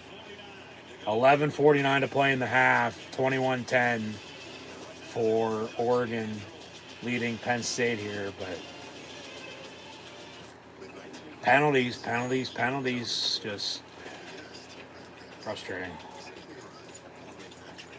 Very, very frustrating. There's obviously way more you could say about the refs and this and that. They can call what they can see. They can't call what they don't see. I get it, but it's a tough job. But it's at the same point in time, when you're calling it one-sided, that's when the problem occurs. You don't call it down the middle. It's just...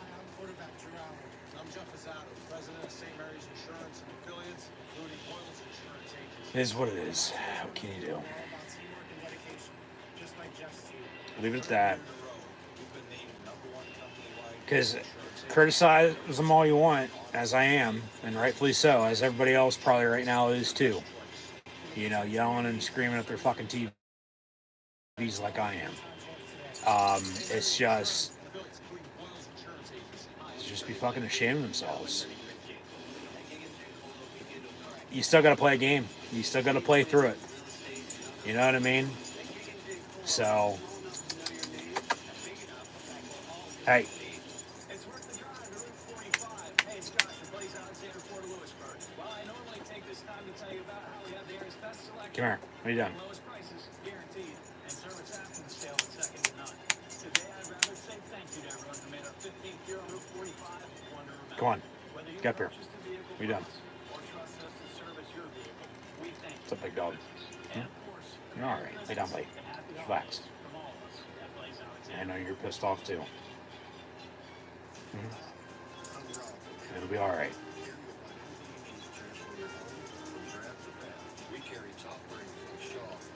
Oh my, just what can you do? Check out beerbelliesbeverage.com for What location can you hours. do?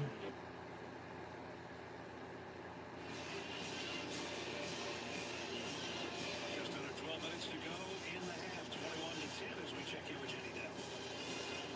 This season, Abbott and the Big Ten held the first conference-wide blood donation competition, helping save up to 60,000 lives, including Nebraska native Genevieve Wright. Congratulations to the University of Nebraska, winner of the We Give Blood Drive and $1 million from Abbott. The competition has ended, but the need for blood continues. Donate today at big10.org/Abbott. Yes, you're wondering how Penn State might be able to slow down Dylan Gabriel. He's not in front of it. I think I got a strategy. Chip the ball before it gets too far downfield. Yeah. There's one. Good luck at doing that every play. He's 9 for 11. Those are his only 2 incompletions. He's got a 1st and 10 here. So 1st and 10 from the 31. And it's dropped, incomplete. Penn State picks it up, runs it in, but it's incomplete. They just wanted to play it safe.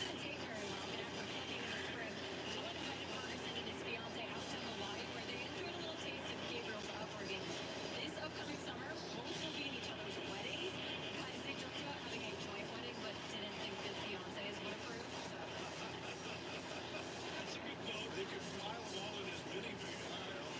Dylan got a minivan. File everybody in there.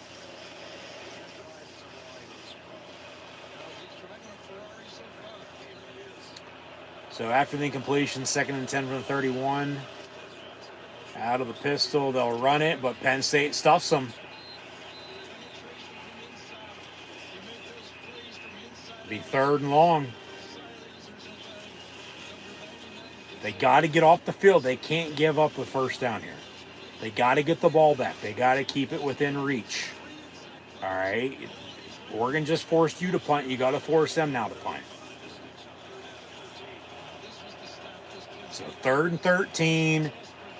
Don't give up 14, 15, 16 yards here.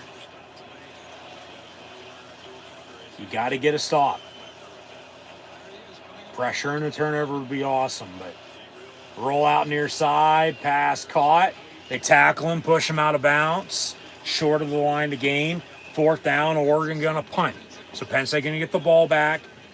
Still only down 11, which is 2 scores at 21-10. It's not 24, 28-10. You know, 28 would be bad. It'd be 3 scores at 18.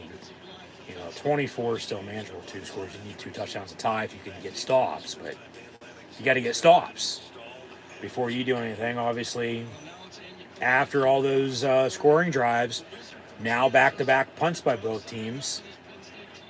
Oregon booms it, and Zion Tracy fields it at the 10 with a fair catch.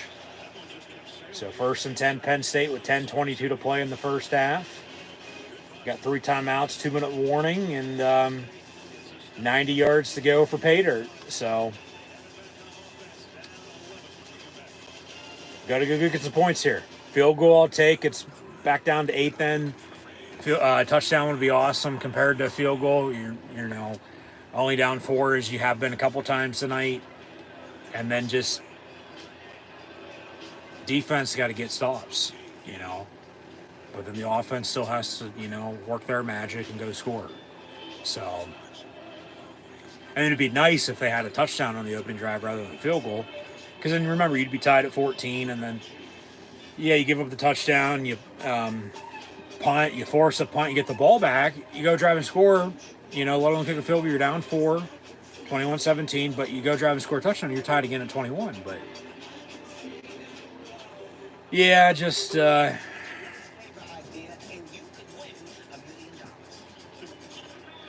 play through the penalties.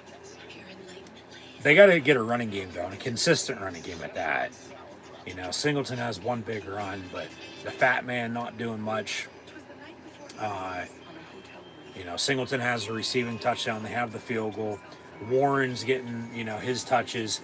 They still need somebody to step up at wide receiver, though, and they got to clean up the penalties offensively and defensively, even on special teams, because they called them all over the field tonight against Penn State in all 3 phases. But they got to get a running game going here on this drive, I would think. I would like to at least see happen, myself personally, because then you can work some clock, you can get control, you can get momentum. You just got to stop on defense, but so did they. So how do you play now on this next drive? And we'll go from there. But Penn State down 21-10 here. 10-22, I believe. 10-22, 10 and change to play in the first half. Getting the ball back. First 10 at the 10. Once again, 3 timeouts, 2-minute warning. But they can score from any length of distance on the field very quick, but they can also take up time. So, we've seen it. They've been able to do a little bit of everything this year and, find ways to win. Good teams find ways to win. So,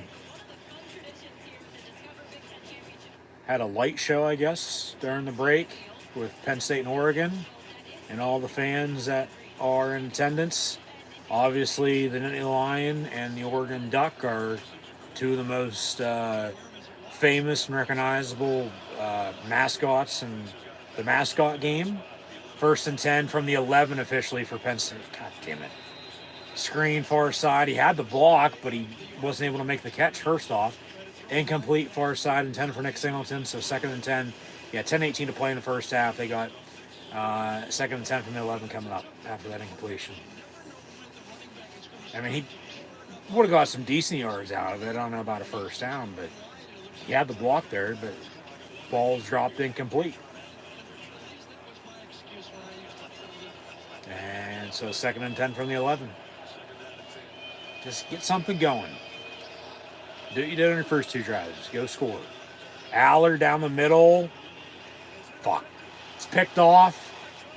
Oregon's returning it to about the 1-yard line. It looked like it was incomplete.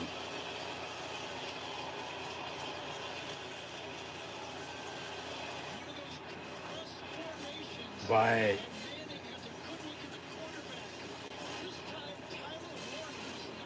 see a replay over the middle. 10 for Khalil Dinkins. Yeah, that's a pick. And he's down at the 1. So now, not a pick 6, but they're probably going to punch it in here, and you're going to be down, because there already are 2 scores. You're going to be down 3 scores if they score a touchdown. It'll be 28-10 here before too long. Penn State's getting the ball back to begin the second half. That's probably right now the only thing they have to look forward to. 1 play after the interception, they run it in, touchdown Oregon. 27-10 with the extra point to come.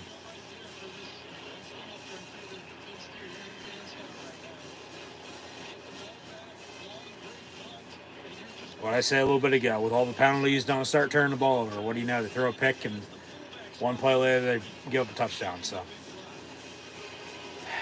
just you got to give it to Oregon. They're moving the ball, and they're obviously the number 1 team in the country for a fucking reason. They're driving and scoring, and yeah, they were a lot of people's preseason favorite to do well this year in the Big Ten in their first year in the conference. You know, maybe go win a national championship, but tonight in the Big Ten title game, 10:05 to play in the first half. It's all Oregon now. 28-10. Penn State down 3 scores at 18. 18 as 17's 3 scores. 18 is sure as hell 3 scores because you have 14-2, 15-2, but even 16-2 with 2 touchdowns with 2-point tries at 8 apiece. But when it gets to 17, 18, 19-point lead, 20-point lead, you're in a tough spot. But hey, remember, Penn State was down by 3 scores in the first half in the 2016 Big Ten Championship game against Wisconsin. Found a way to come back and win that 30-31. They've been down 3 times at halftime, already away from home. This year at USC, Wisconsin, and Minnesota found ways to come back and won those 3 games as well. So, ain't over until it's over, but the penalties, obviously back-to-back drives now with a punt and then an interception that was a yard short of a pick six. But then, you know, one play after that, they running in for a touchdown. So 28-10 here, Oregon, 10:05 to play in the first half. Penn State ball, first 10 to 25-yard line after the touchback with 3 timeouts. Still in their pocket here, 2-minute warning because not much time came off the clock since they started their last drive through it. To the defense on the interception, and then, you know, Oregon scores before they get the ball back again. So 28-10, they run it up the middle, and Fat Man for a couple yards, make it 3 at 2nd and 7. What in the hell is that?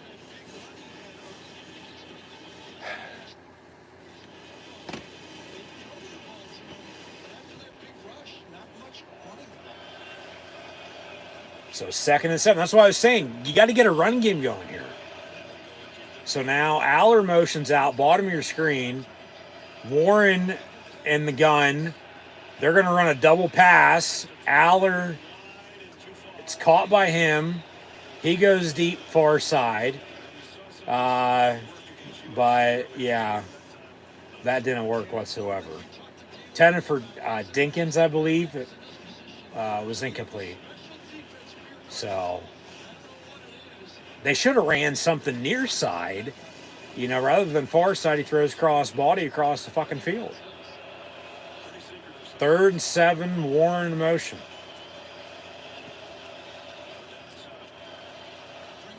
And Aller over the middle. Where's the PI on that? Incomplete. Yeah, where's the defensive hold and the PI? Thank you. There's a penalty. Penn State going to get a first down on an Oregon penalty finally. Pass interference on the defense. 15 yards, automatic first down. Be a spot foul. Still first down, though.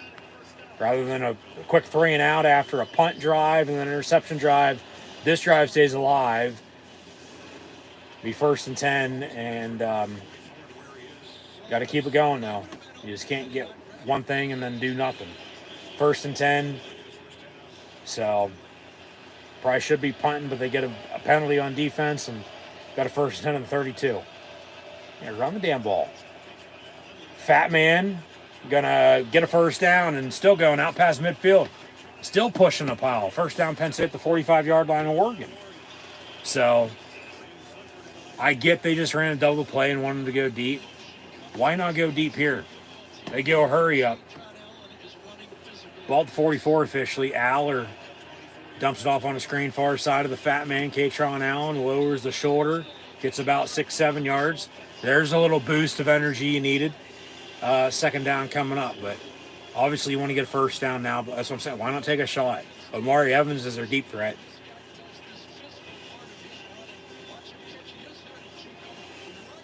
You know, Walls has a catch. Fleming really hasn't done much this year other than a couple big catches against USC. You know, Little Red Dog and Liam Clifford is there, but still, you know, not doing much either. But they love, you know, 11, 12, 13 personnel because the wide receivers. They got to throw to the tight ends. They got to block for the run game. Aller going deep. And it's going to be incomplete inside the 5. Intended for number 6, Harrison Wallace. Yeah, probably lucky that didn't get picked off. Into double coverage on a jump ball. And he almost one-handed it and then brought it in, but incomplete. 3rd and 4 coming up here for Penn State from the 44. You'd like to get a first down, get in field goal range, so then if the drive does stall, you can at least get fucking points on this drive. Be not down 3 scores, be back down 2 scores, but we'll see here. Clifford in motion. And they'll run Singleton far side on a sweep, and he gets pushed out around the 20-yard line. First down, Penn State. There you go. Keep fucking running down their damn throat. But then run to pass. Or pass to, get a run there. Yeah, a couple good blocks by Warren and Clifford far side. They fucking just pushed him out of bounds. That's a clean block. 1st and 10.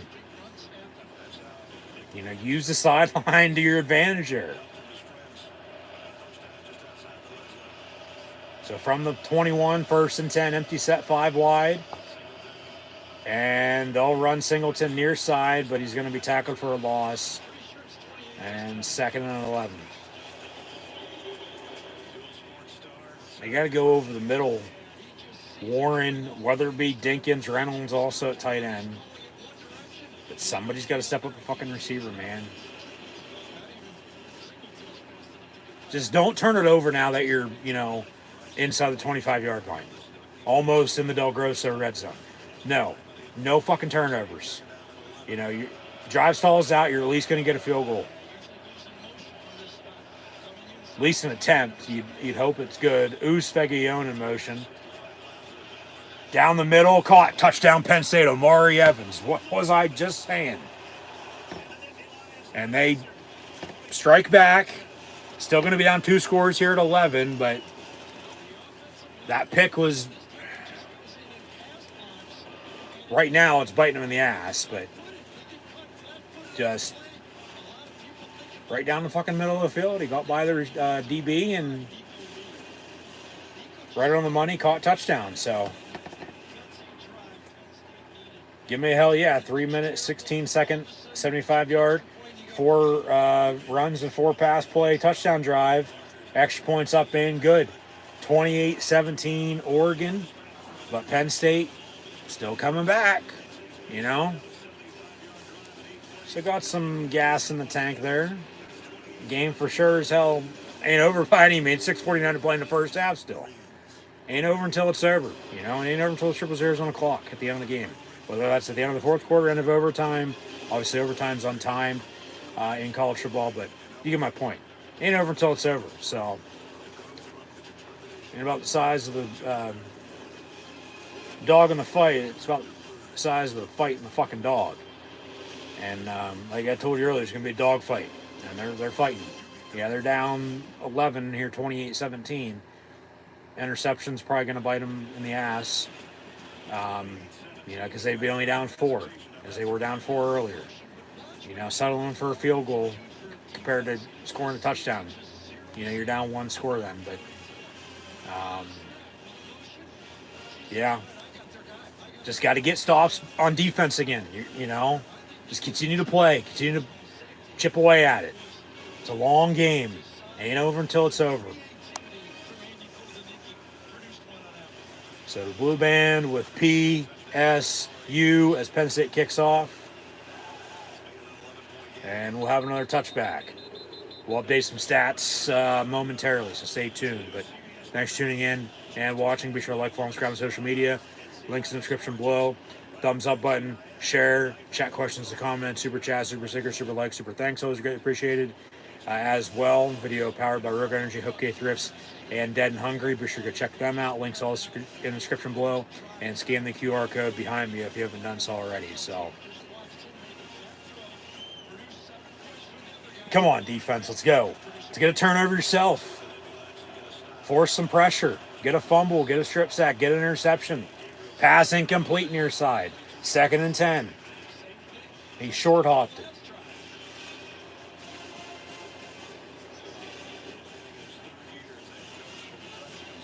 No.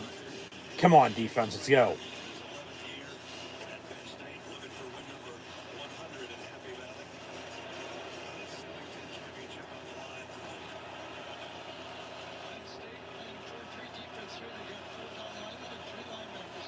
Out of the pistol. And nice tackle. No gain on the play. 3rd and 10. Come on, boys. Let's go. Got to get off the field. Got to get a stop. If they can get a stop, get the ball back, score before half. Remember, Penn State kicked off. They won the coin toss deferred. They're getting the ball back to begin the second half. Down 11 now. You do some damage, you get a stop here, score before halftime, score early third quarter, whole new ball game. They got to get a stop here. 3rd and 10. Do not give up 11. Do not give up a penalty. Get the hell off the field. Gabriel all day to throw down the middle. Incomplete. Incomplete at the 40. 4th down. Oregon to punt again. Penn State getting the ball back. That's what you'd like to see. Now maybe a decent punt return from Zion Tracy. Talking about special teams earlier. And Penn State's return game this year has been non-existent. They had a kickoff return against Washington for a touchdown. It was Singleton, but remember, could call back for a holding. Other than that, they haven't had jack shit in the return game at all this year. Nothing whatsoever. Not a damn thing. But don't rough or run into the punter here. No blocks in the backs. No muff punts. Nothing stupid. They do bring pressure. Almost blocked it. But fair catch of the 36. 1st and 10, Penn State. 5:56 to play in the first half. They got 3 timeouts, 2-minute warning. Down 11, 28-17. But what we'd like to see right now is Penn State going a 5-minute, 56-second touchdown drive here before halftime. Scoring drive for that matter. I'll take a field goal if it comes down to it. Because you're still only down 1 score, then an 8 going into half. You have momentum, but you'd like a touchdown drive here and work some clock before halftime. Oregon offensively, they don't touch it until mid-third quarter then, as Franklin's talking with the refs. Out of the pistol, 1st and 10 here for Penn State. But then Penn State gets the ball back to begin the second half. Go drive and score again. Then run up the middle. Singleton out past midfield. 1st down, Penn State. So here we go. Let's go. Keep it up. Just nothing stupid. Don't be shooting yourselves in the foot. No penalties. No turnovers. It all starts up front. Good blocking from left to right. Just let's go. Keep it up. But get a 2-for-1 double dip, before and coming out of half. Because then you're going to have momentum. 1st and 10 from the 49. Aller in the gun will hand off again to Singleton, but they're going to stuff him. So no gain, 2nd and 10. With 5:15 and counting now to play in the half. Obviously, you just don't want them to go on a fucking minute drive here and not do a damn thing that they just love to do sometimes. You'd like them, just to, come on, do something here. Down the middle, incomplete. How do they not connect on that? Got tangled up, it looked like, with the backer. They both sort of stumbled. Ball's there, but it's incomplete.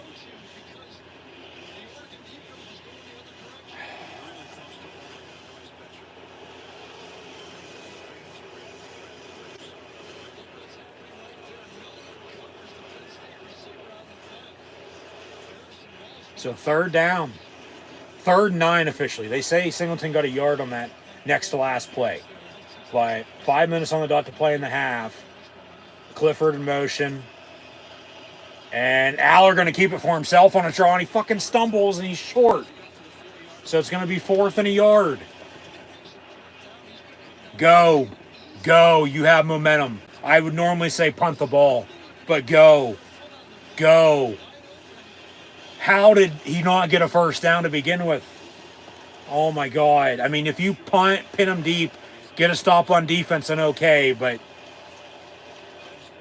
talked about Penn State on 3rd down, being able to convert, but much as of late, but then they've been able to convert on fourth down. They will run it first down, Penn State. On a 4th and a yard, they hand off to the fat man, and he fats his way forward for 3 and a first down. Brought in 50, I believe that's true freshman Cooper Cousins, if I'm not mistaken. Yes. Erie just got pounded with a blizzard. Have had some snow in the 814 here past couple days as well.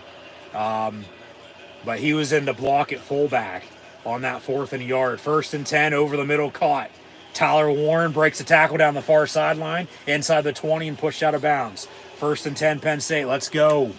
Keep it up. Keep it up. You got to score now for sure. I mean, I'll take a field goal comes down to what you would love is a touchdown. Like I said, you score before half. Oregon might get the ball back here, but just don't give up anything. You get the ball back to begin the second half. You're going to be in a good spot if you can keep it up because you have momentum. And that momentum thing, literally, it is a real deal. It's a real thing in football. 1st and 10. Just don't do anything stupid. Fake the run. Aller looking to throw. Just throws it out of bounds. Incomplete. Nobody there. So incomplete. 2nd and 10.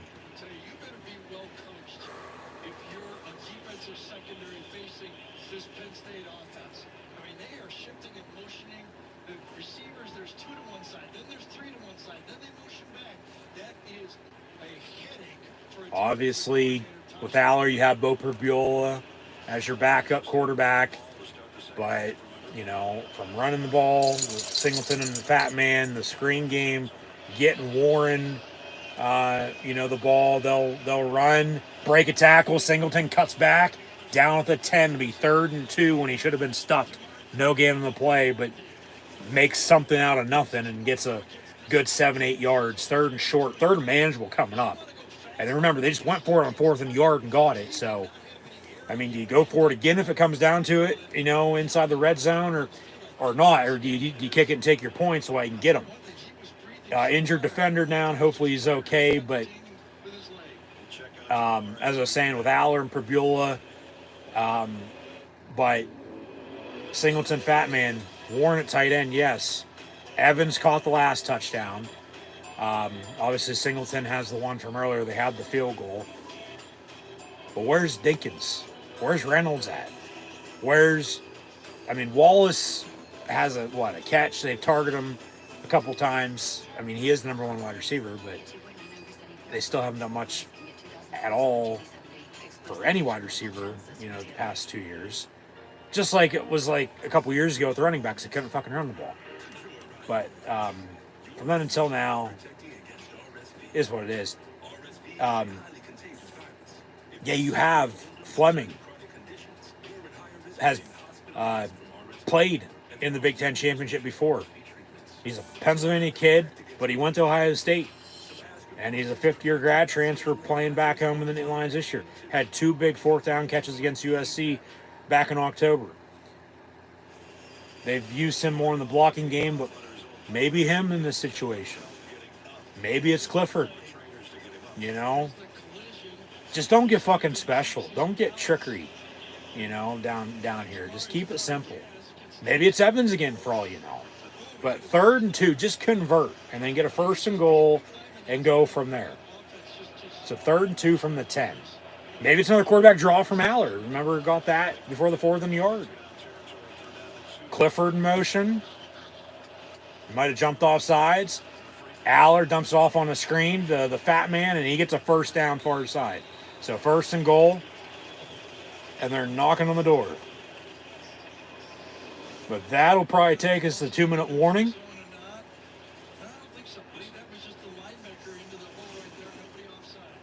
Unless they do snap it here, which they're not going to, and timeout. With 2 minutes to play in the first half, Penn State's got a 1st and goal inside the 10.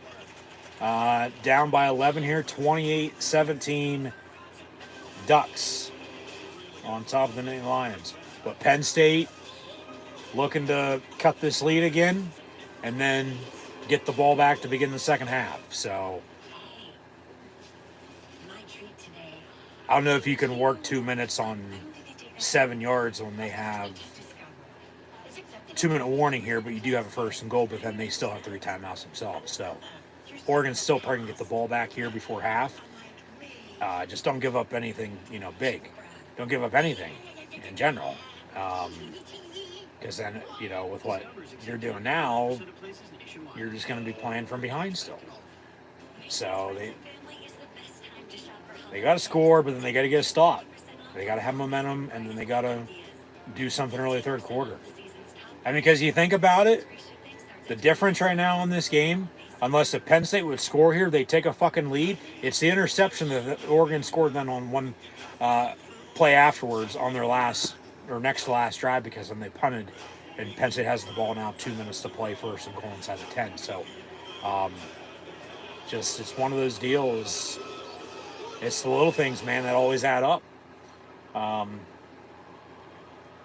But the refs, they've calmed down. They're letting them play now. And State's going to be going to the playoff. Win or loss here tonight. With a win, it's a first-round bye. You're going to Pasadena.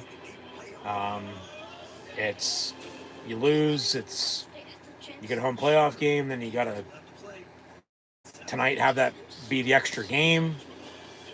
Because then you got to play and play some more. It is a long season, as it always is, but it's now even longer. So that is obviously if you're still playing, because you're that damn good. But that is where we're at. So obviously you're not going to know your opponents by any means. Until tomorrow, the loss tonight, or for 2 weeks if you win tonight, because then you get a bye, and then those first round games got to take place. So, and then once again, it's rankings, it's seeding, it's first and goal. Penn State at the 7 with 2 minutes to play in the first half of the 2024 Big Ten championship game. Inline's down 11, 28-17. Come on, boys, let's punch this in. Got to score. Clifford in motion again. And Aller going to keep it for himself up the middle. And touchdown. Quarterback draw.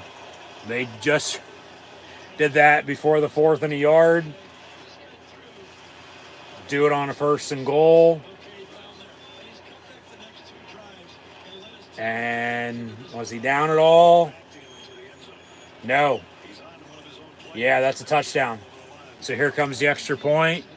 And difference in this game now is that interception that Oregon scored off of. Or else Penn State would have a, 24-21 lead going into half. Still a minute 53 here and 3 timeouts for both teams. But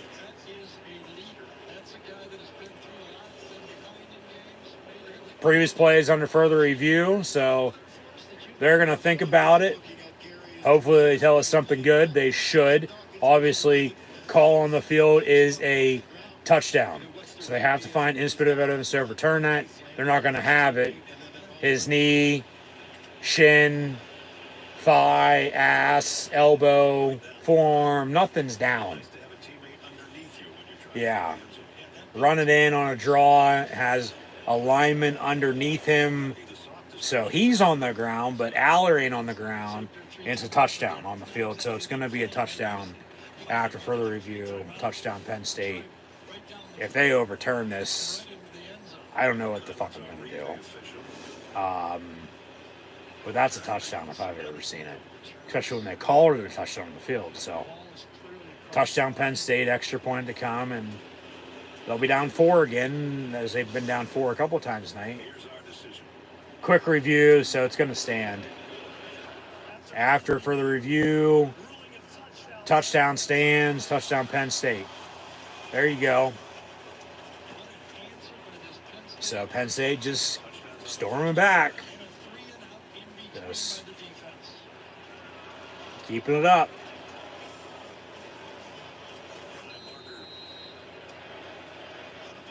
So Barker on for the extra point. Remember, Penn State would be up right now 24-21 if they didn't have the interception.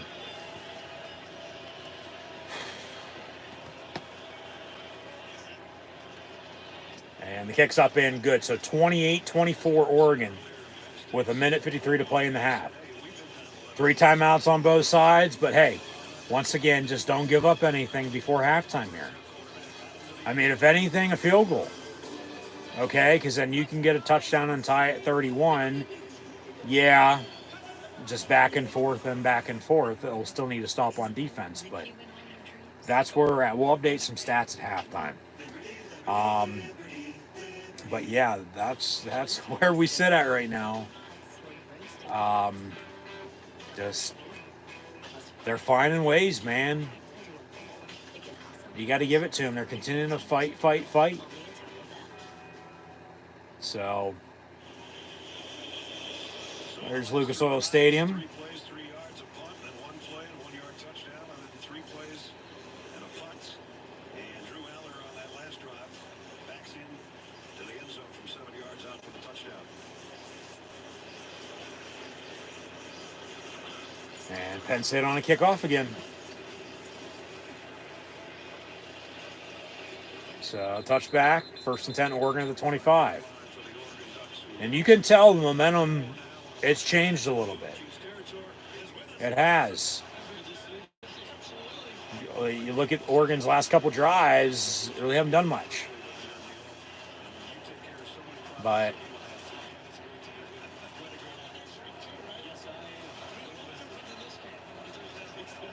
first and 10, Ducks from the 25. Come on, defense. Let's get another stop.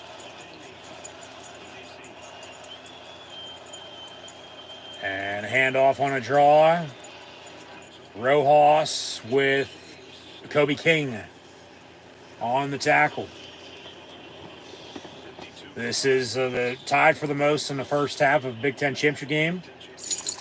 Back to 2012 with Nebraska and Wisconsin. And remember, Bielema left for Arkansas right afterwards. Over the middle, caught. First down, Oregon, off to the races. Pushed out of bounds as they got out past midfield. What you doing, buddy? We want to relax. What's up? I love you. You know that? What you doing?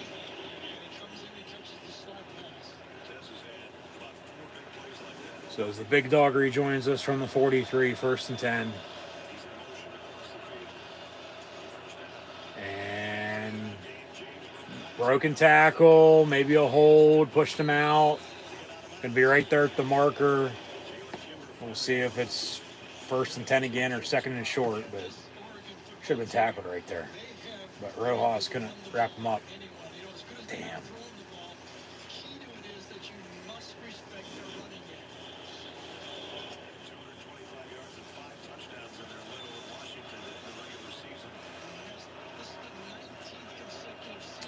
So 2nd and short, 2nd and 1. And a handoff up the middle, first down to the 30. Somebody called timeout.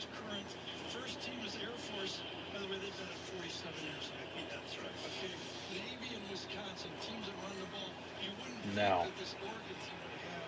We are under 2 minutes though, so clock does stop after first down, but it was a long stoppage on the first down there. So now under a minute to play in the first half. Oregon 1st and 10. Got to force a field goal. Do not give up a touchdown. Gabriel over the middle, incomplete. Or else he probably would have walked in. They got to cover better.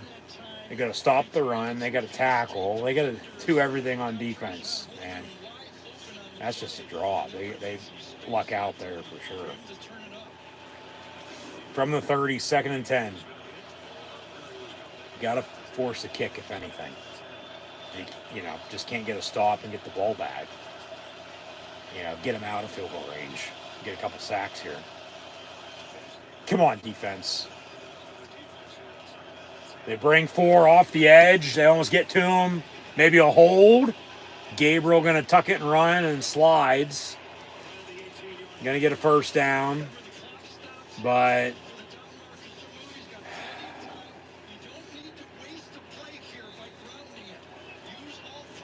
from the 19, 1st and 10, and Penn State's going to call the first timeout. Yep. Penn State takes their first with 40 seconds remaining. Coming up on the Geico halftime report, Adam Ayer and Rick and BJ will have highlights and take a look at everything else that's happened on Championship Saturday. They'll have their insights on this first half as well. You know, this Oregon team has only been sacked 22 times in the last 3 years because they've had Bo Nix and Dylan Gabriel for the last 5 years. Those guys, that's less than 2% of their passes they've been sacked.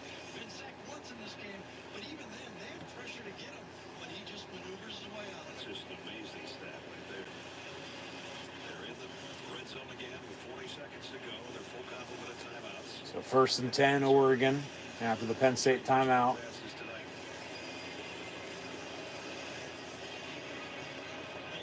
Ball at the 19.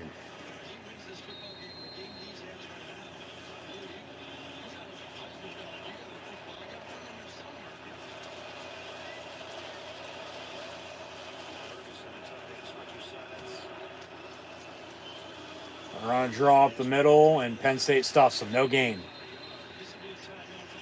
So 2nd down.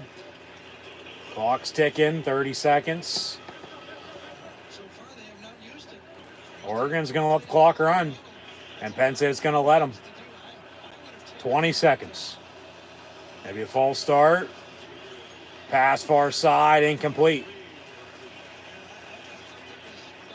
Receiver tripped and went down out of bounds, and yeah, good coverage by A.J. Harris. No, you're allowed to push him out of bounds like that.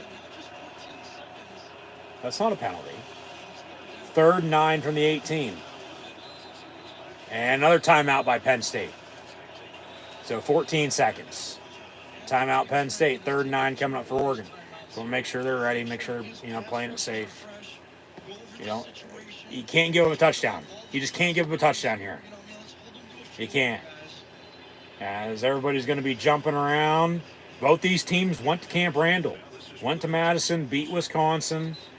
Penn State by a little bit more than what Oregon did. Because Oregon held on to win. But, yeah, man, just got to force a kick here. I think this team right here might be pretty happy with what's going on, don't you think? Got to force a field goal. Don't give up a touchdown. I mean, it's kind of breaking their way. I mean, you got to say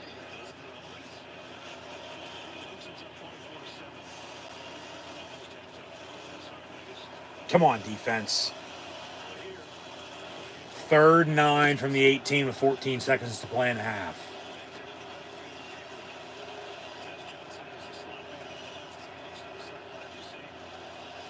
Trips near side.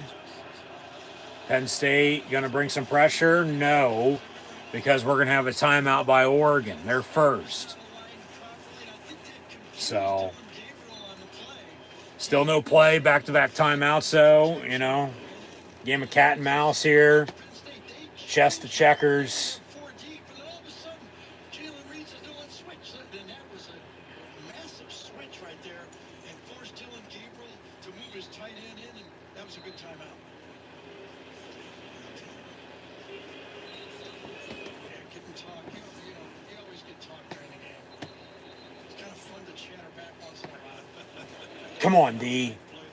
Let's get a stop. Force a kick. Don't give up a touchdown. Oregon going into the Penn State end zone. But there's white everywhere. Empty set, 5 wide. You get a turnover, would be awesome. Quick pass, caught. Carter on the tackle. 4th down. Who called the timeout? Penn State? Oregon with the timeout. Maybe go for it? You got to kick it, right? You take your points. Boom, what a hit. Nice big tackle by Carter. Just, yeah. Welcome to Stick City. 4th and 5 for Oregon, as they just called another timeout.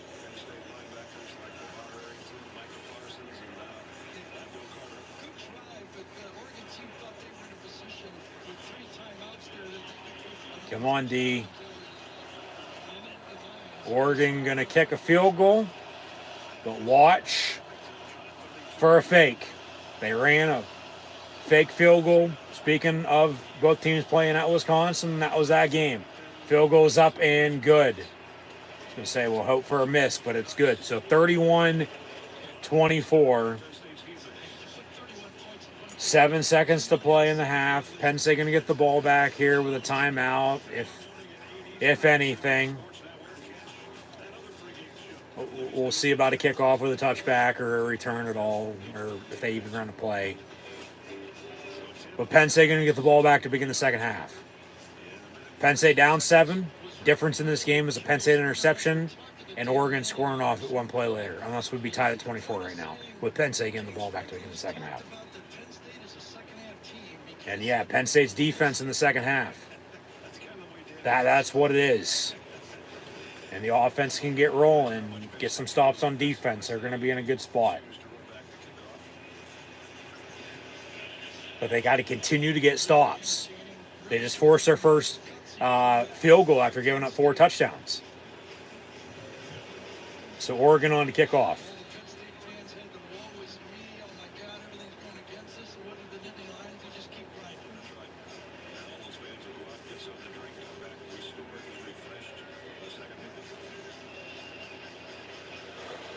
So we will have a touchback on the kick. So Penn State ball, first attempt at the 25-yard line with a timeout, but only 7 seconds. Do they even run a play or do they take a knee? Penn State is getting the ball back to begin the second half. If you do run a play, well, chuck it deep. Obviously, if you throw in another interception, tackle on the return, but they're going to take a fucking knee. Yeah, all right.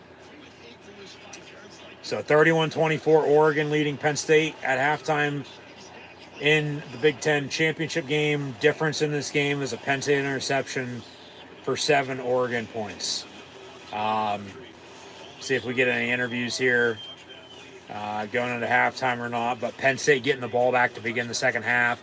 They have momentum. The Penn State defense in the second half has been stout all season long. So if the offense can get rolling, the defense can make some stops. Here's James Franklin before halftime. See what he's got to say.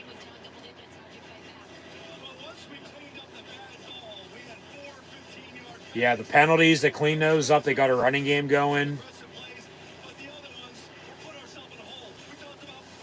Yeah.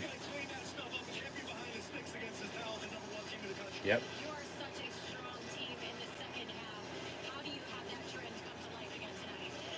Just got to keep doing what you've been doing all year. Just exactly.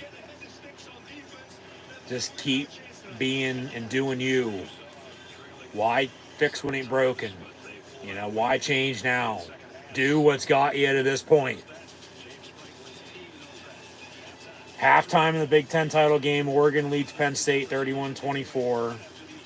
There's Nittany Lion eating a duck. As Duck walked up to a lemonade stand, and we all know what happened from there. But Penn State getting the ball back to begin the second half. So, we'll see how it plays out. But at the half, it's 31-24. We'll update some stats, go through and tie up some loose ends here from what I've said earlier, if anything at all. Like I said, at the end of the third quarter, Penn State's undefeated at 10-0. If they lead 3 quarters in, 1-1 when they trail. Obviously, the lone loss is to Ohio State. But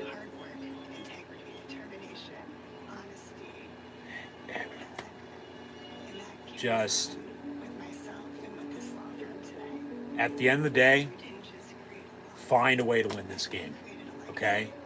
You're right there, but you're down 7 because of a turnover. Obviously, if Penn State wins, it'd be their 5th Big Ten Conference championship in program history from 1994 to 2005. We're going to go to 2008 here in a little bit to begin the second half. When the third quarter begins, we'll change the hat, talk about the 08 team, and then obviously 16, but add 2024 to that. And it's been every 8 years then, you know. So, obviously, this is the first meeting since 94-95 Rose Bowl. Oregon has more points tonight than it did then. Penn State getting there. Just, man. Once again, just do you. Do what's gotten you to this point, okay? I'll hold my thoughts for halftime here before we update some stats. This is the Dr. Pepper tuition giveaway for a scholarship. If you can throw more footballs in the Dr. Pepper can than your opponent in 30 seconds, you're going to win 100 grand. Loser to get 20 grand. So,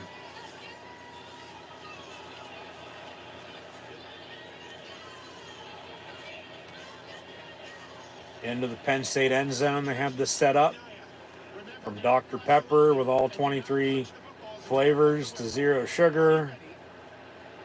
3, 2, 1, they blow the whistle, and 1 on the left, 2 on the left, 2 on the 5 on the left, 4 on the right, make it 8. She's on a fucking roll. She's hit like 10 in a row. She's at 12, 13, 14, and 15. He just hit 10, 16, 17. He's at 11, 12 with 18. She's going to win 18-13. That might have been one of the better Dr. Pepper passing contests for tuition giveaway during halftime of a conference championship game that I've seen in quite a while, if ever. I mean, they only do this, you know, one time a year. So she wins $100K in tuition from Dr. Pepper. So congratulations. Obviously, he's going to not go away empty-handed either. He'll get 20 grand because that's how it was earlier in the earlier games. So, yeah, there you go. There's the announcement on that. But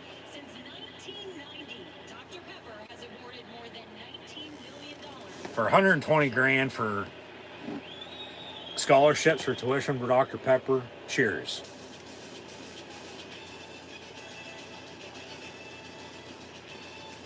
You can learn more at drpepper.com/tuition with the halftime report coming up next. So dive into this first half. Oregon leads Penn State 31-24. Penn State getting the ball back to begin the second half. As it is 10 o'clock on the East Coast. About an hour and a half, hour 45 minute first half, which is on average. So yeah, like I said, we'll double back here with some first half stats and scores, recap the conference championship weekend, preview the NFL for tomorrow as well. Obviously can't preview any college football from here on out, just because don't know the bowl games for the upcoming bowl season at this point in time. College football playoffs to be revealed with all the bowl games tomorrow. So I'll have a video on all that at some point in time in the next few weeks, so stay tuned for that. But yeah, Penn State's just got to continue to do what's got them here. especially in the second half. But with momentum, just keep being them. Keep doing you, all right? One play at a time. Keep fighting. Balance, consistency, get some rhythm build up.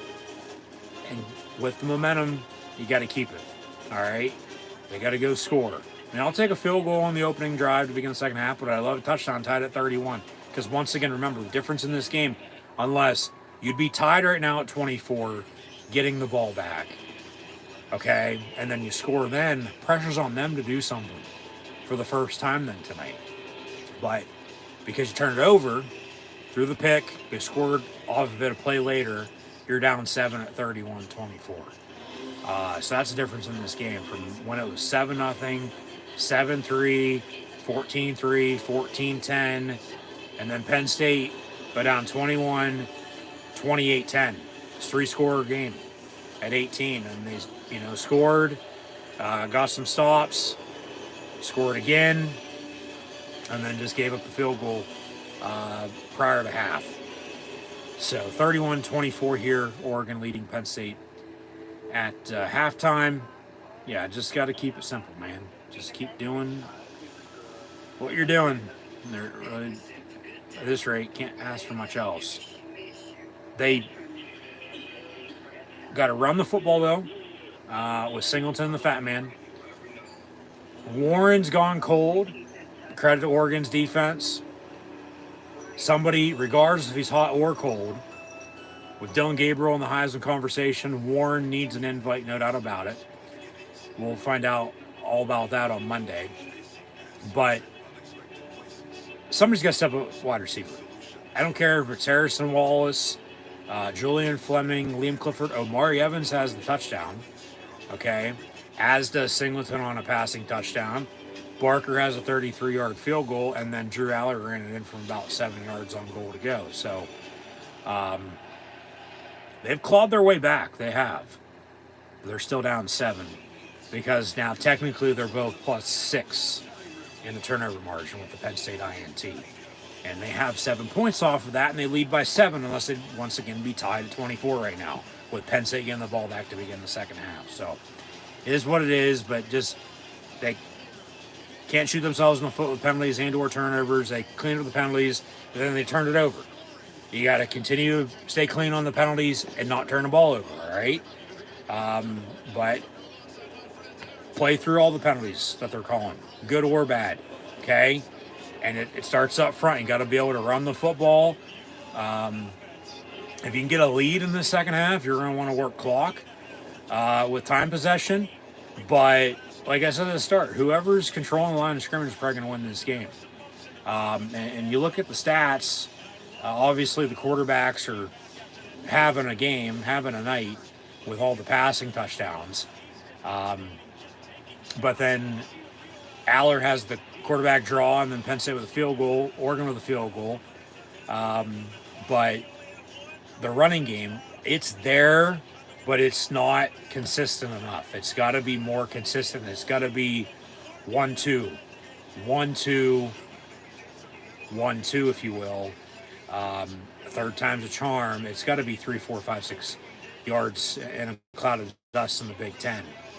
Which, yeah, they broke off and had some chunk plays.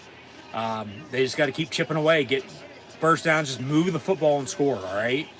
Just when there's a will, there's a way. Go find a way to win this game. So the Penn State defense, though, in the second half, we know it. They've been stout all season long. Don't fail now, okay? You have momentum. Continue to get some stops. If they can get pressure on Dylan Gabriel with stopping the run game, I think they're going to be all right because the offense can get rolling and feed off of that then. Just can't do anything stupid yourself. You can't. So, high-scoring first half, 31-24. Still with special teams, too. Yeah, you have 3 and then 4 touchdowns total on each side and then 2 field goals. But then the return game, okay, is it going to show up or not? we'll see. As both the Penn State and Oregon bands are playing at halftime. Penn State's 11-1, lost to Ohio State. Oregon beat Ohio State. They're 12-0, haven't lost in a year. They're going to show off some highlights. We're going to update some scores as well. But, man, just, it's right there for the taking. Okay? So, you're going to grab the bull by the fucking horns, make the duck quack, or you're going to let it slip and slide and, fall to the wayside. That's going to be the second half. Can Penn State maintain momentum with running the football, stopping the run, getting pressure, getting a turnover to scoring off of it, but then the offense just rolling? Okay? We're about to find out. All right? So we'll see. But just the winner of this game is going to win the Big Ten. They'll get a first-round bye in the 12-team college football playoff. Won't have to play until New Year's Eve, New Year's Day.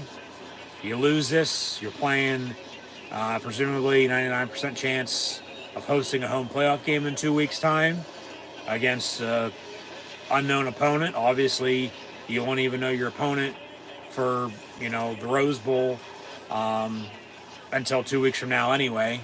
You know it's going to be either one or two teams after the bracket's revealed tomorrow. But then, you win tonight, get a little extra rest, won't have to play until, the 31st of the 1st, late 24 into 25. So I'll say this now. Hopefully everyone has a Merry Christmas, Happy New Year, Happy Holidays if you're one of those people. Thanks for tuning in and watching. Be sure to like, follow, and subscribe on social media. Links in the description below. But then if you lose tonight, technically you're playing an extra game now tonight. And then you got to play again in 2 weeks. And then if you win that, you play over New Year's. You win that, you play another week and a half or so later. You win that, you're in the national championship game January the 20th. So obviously it's just survive in advance. Playoffs are playoffs. Kidding me? Playoffs? Yeah, playoffs. Okay? We know how March Madness works in basketball. Okay? It's win or go home. Season's on the line. But that's not for at least a couple weeks. So, you'd still like to find a way to win this game, though, because you'll be Big Ten champions. You'll get a first-round bye. Yeah, you won't have that home playoff game, but you'll get rest. You'll get a first-round bye. Winner's going to be with the Texas loss in the SEC Championship to Georgia for the second time this year. The winner of this game's more than likely, especially if it's Oregon, but even Penn State at 3, with their only lone loss to Ohio State. Oregon beat Ohio State, but then Penn State beats Oregon. The winner of this game's going to be the number 1 ranked team in the country and the number 1 overall seed in the 12-team college football playoff. Okay? And then you're going to have home field, basically, but you're still going to have to go out west with the Big Ten tie to the Rose Bowl, because Rose Bowl is getting the Big Ten for a quarterfinal. The Fiesta is getting the Big 12. The Cotton and what is it? Peach or the Orange. The Cotton Bowl is one of the semifinals. The Sugar's getting the SEC. And then, you have the Peach, or the SEC would be in with the Peach as well.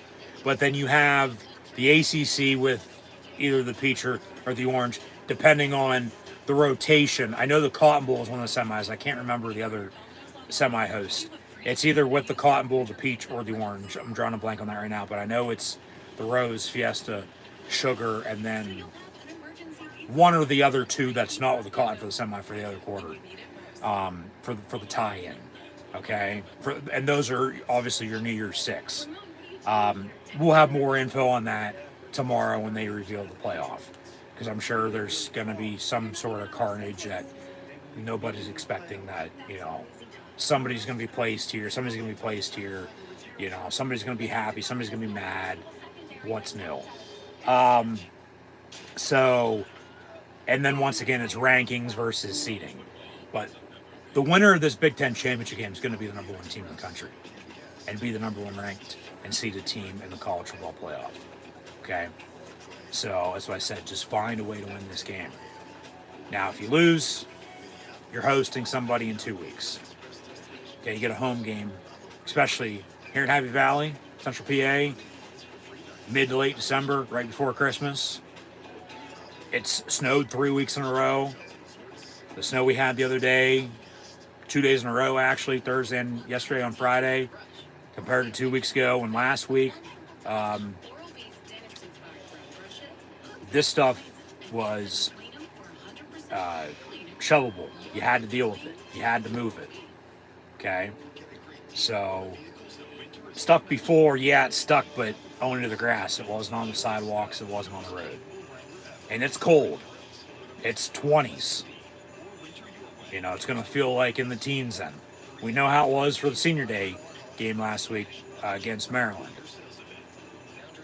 Yeah, okay, students didn't show up because of Thanksgiving break. Finals are the week before the potential home playoff game weekend. Whether the game's that Friday night, which I highly doubt, or sometime that Saturday from 12/4 to 8. But then Penn State to maybe have a whiteout in a whiteout if it would snow again, let alone just be fucking cold. But then, as they're playing it, you still got to play in it too. So you still got to just take care of business, man. Like I said at the start, from the 8-1-4, Penn State taking the 8-15 into the city of Indianapolis on a duck hunt for the Big Ten championship against Oregon this evening. So we'll see if they can take care of business. Here's the Big Ten commercial from Washington, the Oregon Ducks, and Eugene down to SoCal with UCLA and USC, Nebraska, Iowa, Minnesota. They're jumping around in Wisconsin, Northwestern and Chi-Town, Illinois, Purdue and Indiana, Michigan State, OHIO. We are Penn State and Happy Valley, and then Maryland and Rutgers. As the Big Ten that we used to know it to be, ain't that anymore. This is the Big Ten now as it is, and it's Oregon on top of Penn State, 31-24. At halftime, Penn State to receive to begin the second half coming up shortly. So, once again, just take care of business. Find a way to win this game. Difference in this game is an interception for 7 points, one play later. So we'll get into all the other shit later on, as I said earlier. But update some stats now. Dylan Gabriel at the half is 12-19, 157 yards passing, and 3 touchdowns.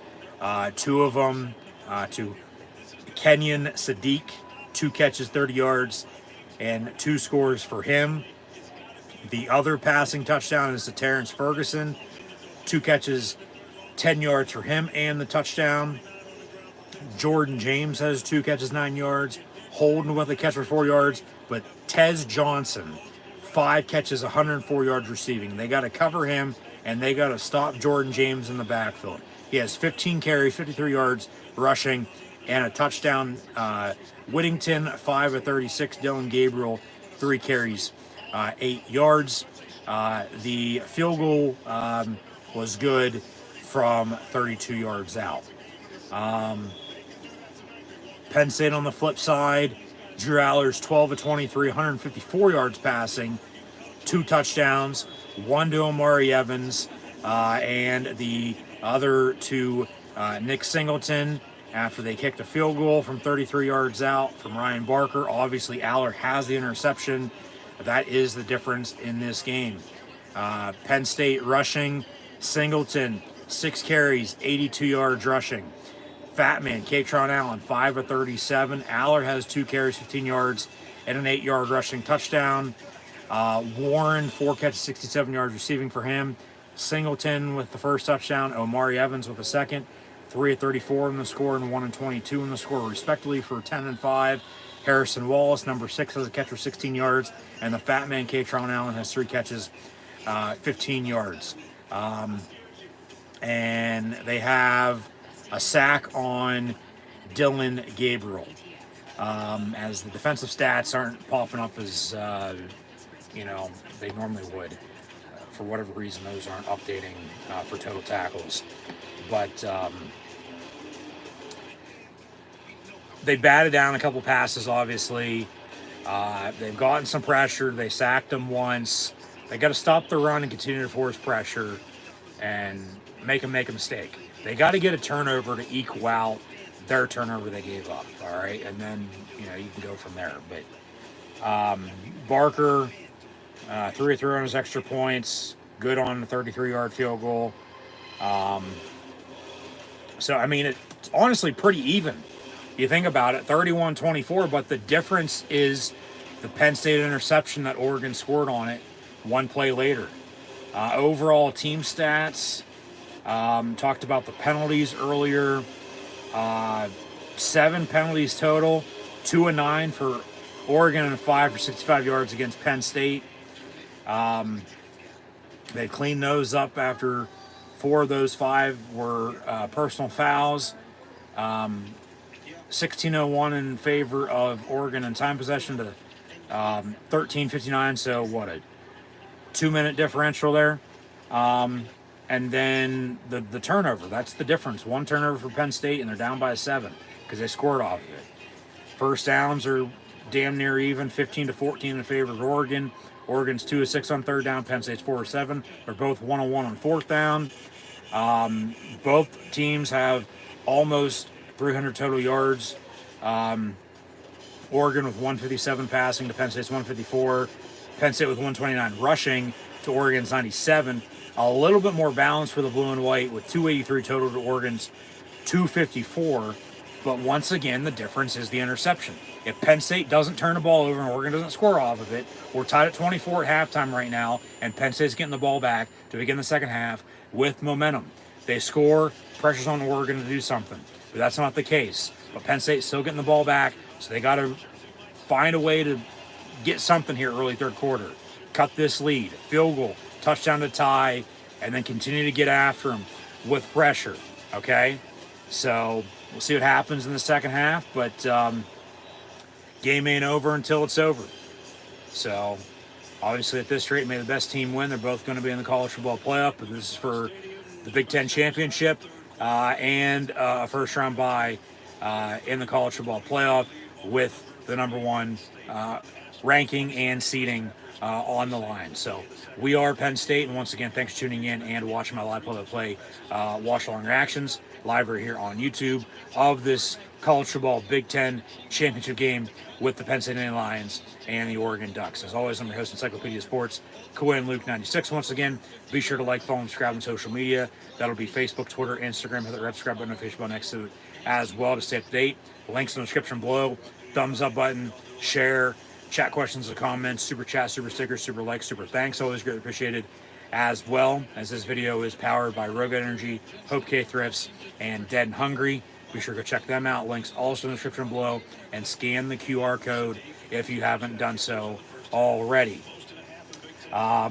This weekend in college football, technically week 15, it is conference championship weekend. We had 3 games last night, with Jacksonville State winning Conference USA 52-12 over Western Kentucky. Army beat Tulane in the American Athletic Conference Championship game 35-14, and Boise State on the blue turf 21-7 win, winning the Mountain West over UNLV.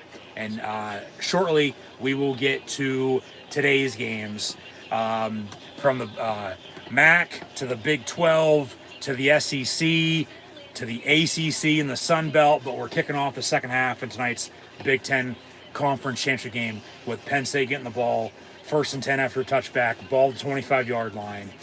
And then line's down 7. It's 31-24 to begin the third quarter. So here we go. We are Penn State. Is that Perbula in at quarterback? I believe so. With Clifford in motion. And they'll hand off Singleton for about 6 yards up the middle to the 31. We're going to continue the trend as well with honoring and celebrating the past in Penn State's football history with winning the Big Ten Conference from 1994, 2005. It is now time for 2008. They went 11-1 as they did in 05 in the regular season. Lone loss was at Iowa on a game-winning field goal. Did go to the Rose Bowl, but they lost to USC. In the meantime, 2nd and 4, pass far side, caught by Dinkins. He's going to be just short, though. 3rd and a yard coming up for the Nitwits. See if they can convert here and get a drive going here early third quarter. So, see if they can get a yard.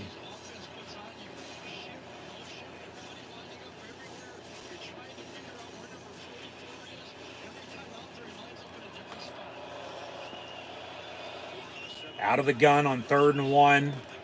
Warren gonna motion up under center. Gets a snap. First down, Penn State. So 1st and 10, Penn State. But yeah, now to 2008. Penn State won in the Big Ten. So from 94 to 05. 2008 and 2016 will be in the fourth quarter. So.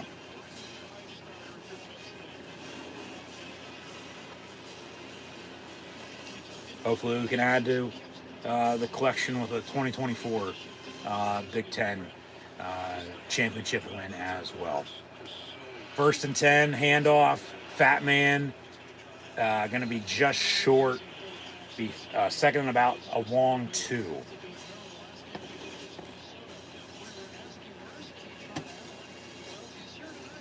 Nice cut back, and then another cut. And yeah, 2nd and 2 coming up here for Penn State. Come on, boys, let's go.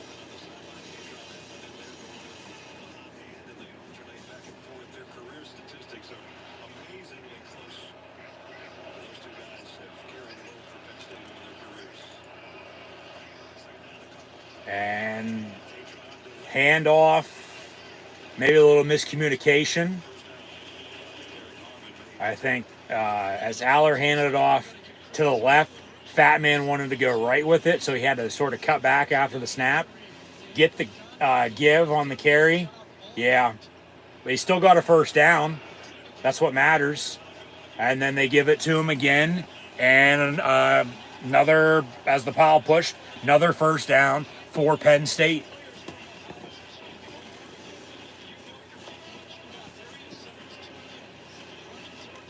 Just keep pounding the rock.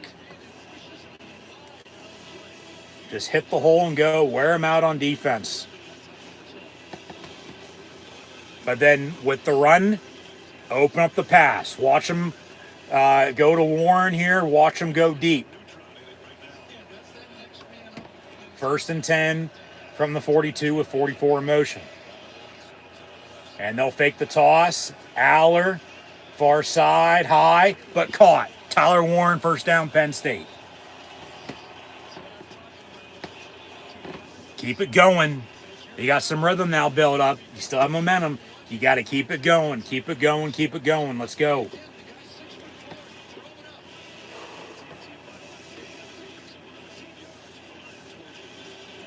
Into double coverage, too. Nice pass. Even better catch. First down, Penn State on a pick of about 12 yards.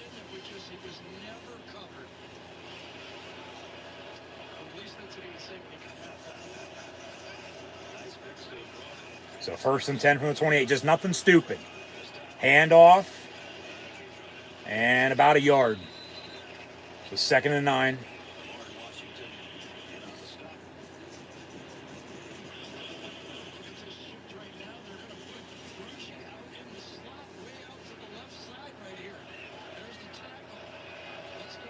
Warren down the middle. Nice. Oh, he caught it and dropped it. He actually lined up on the right side of the line as a lineman because they had a lineman lined up with the wide receivers top of your screen. Yeah, he's part of the 5 on the fucking line at right tackle, and just down the middle had him in the seam and bobbled it and dropped it. So incomplete. What? Third down, 3rd and 9. But they are in field goal range. Clifford in motion. Aller, quarterback draw. Ain't going to get it, but he's going to get a couple yards up the middle. Kick it. Take your points. Kick your field goal. Where's a late hit on that? I mean, come on.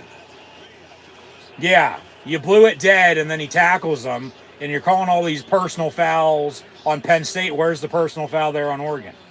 You got to call it down the middle, ref.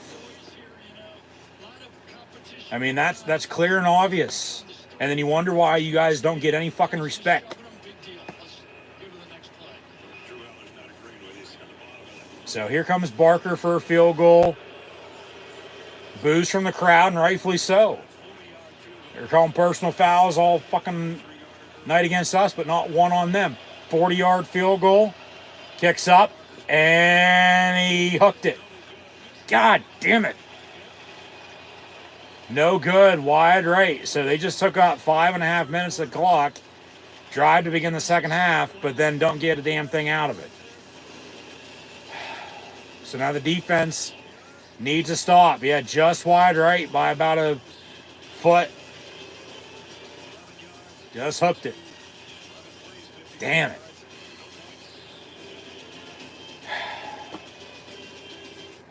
So 31-24 still here.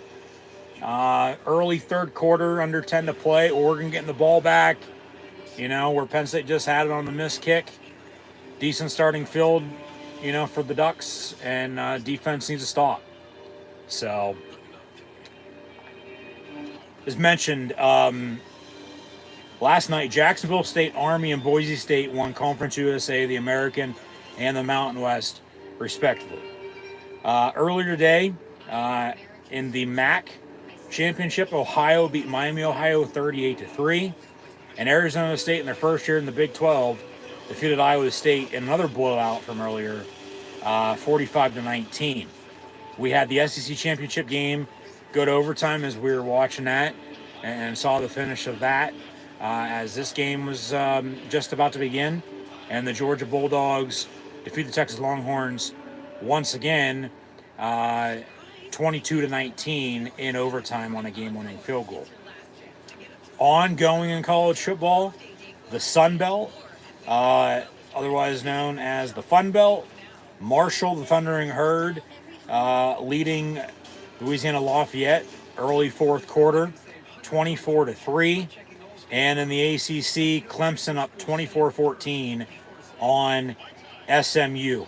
And here we are in the Big Ten championship game. Oregon still leading Penn State 31-24 after the missed 40-yard field goal by the Nittany Lions. So it'll be 1st and 10 Oregon when we come back. Obviously, next week in college football, you'll have Army-Navy on Saturday, along with the Heisman Trophy ceremony to be awarded next Saturday night. And from Travis Hunter to Ashton Genty, Dylan Gabriel, Cam Ward. Yeah, you might have Cam Scattaboo from Arizona State, but Tyler Warren, Penn State's tight end, number 44, he deserves an invite. He's the Big Ten tight end of the year, was already given that award this week. He's going to win the John Mackey Award for the nation's best tight end, but he at least deserves an invite to NYC. He's not going to win the damn thing because it's either going to be Travis Hunter or Ashton Genty, but Tyler Warren at least deserves an invite. And then you'll have the bowl games begin in a little less than 2 weeks, as the college football playoff with the first round matchups begin 2 weeks from yesterday with the first game, and then that's only one game on a Friday night, and then you'll have the next the 4 in the quarterfinal, or for the first round, excuse me.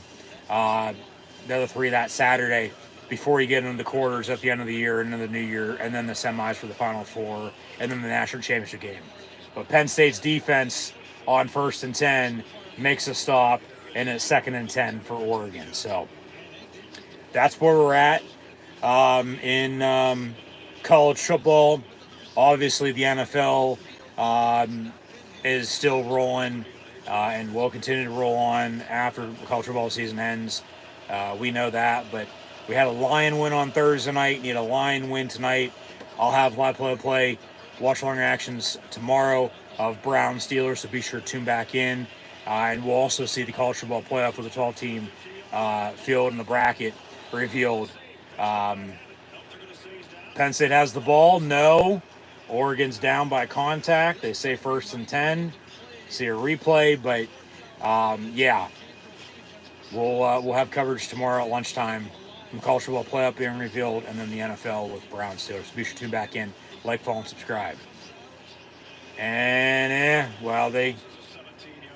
as Penn State did recover, they're going to say he was down, which he seemingly was. They snap it quick anyway before the review. That's a block in the back.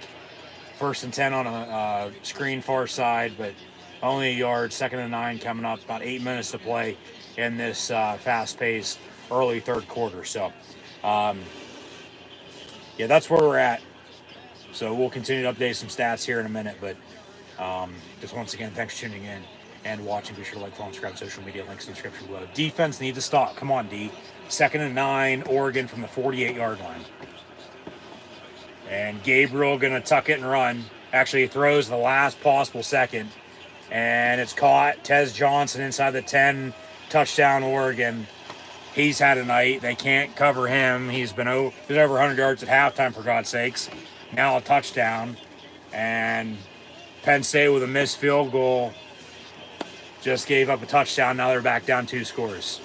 7:37 to play in this 3rd quarter. They're going to need more than Jet Airliner to be able to go drive and score themselves and get another stop. But game still ain't over until it's over. But they got to go score touchdowns rather than have to settle for field goals, let alone made them or miss them, and then, get stops on defense. So, Oregon touchdown, extra points up in, good.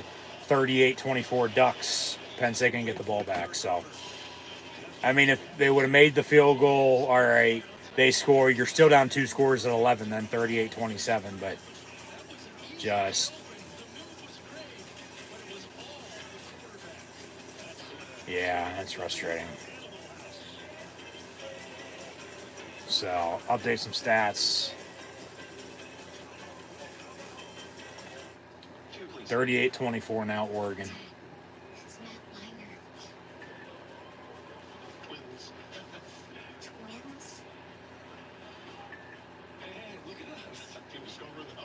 As these update.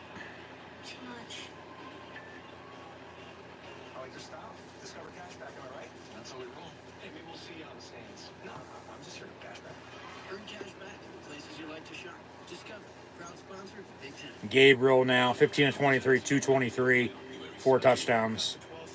2 to Sadiq, 1 to Ferguson, 1 to Tez Johnson. He has 7 catches, 153 yards receiving now in the touchdown. And that was a 48-yard touchdown. Aller 14 to 26, $171. I mean, even if they do score there, it's back to the interception on why they're down 2 scores. Because they'd only be down 7. They give up the score there, even if you miss the field goal there, you're still within a score. You can tie it up and get a stop and get the ball back. But now you're back down 2 scores. So, yeah, just a tough spot because of the turnover. The lone turnover in this game. See, Aller 14 to 26, $171. The pick with 2 touchdowns. They have a rushing touchdown, which is by him. So he's accounted for all 3 scores. Barker made a 33-yarder, missed a 40-yarder. Singleton has 7 carries, 88 yards. The fat man, Katron Allen, 9 of 60 now.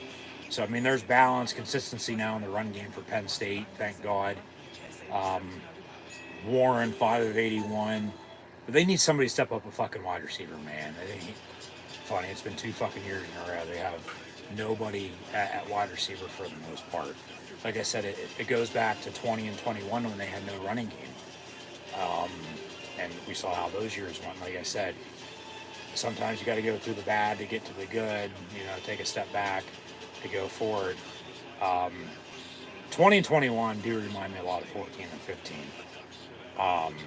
Because then you look at 16 and then even 17, 18, and 19 with them 22, 23, 24. So, yeah, just...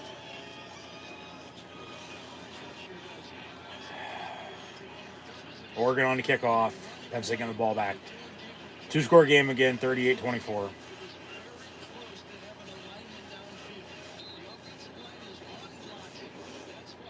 Well, they haven't called fucking jack shit on Oregon penalty-wise, so they haven't. They're not going to start calling it now.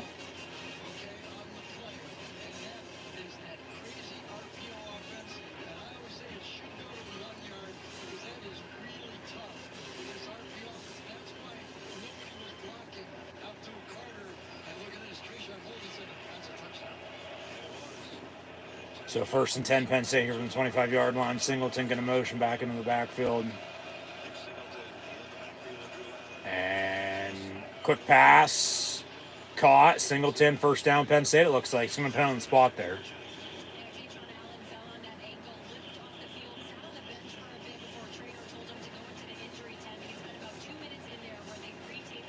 All right, Fat Man got his ankle taped up. 2nd and inches, they say. Singleton on the toss. Now he gets the first down. So 1st and 10, Penn State. See if we see Fat Man back out there or not.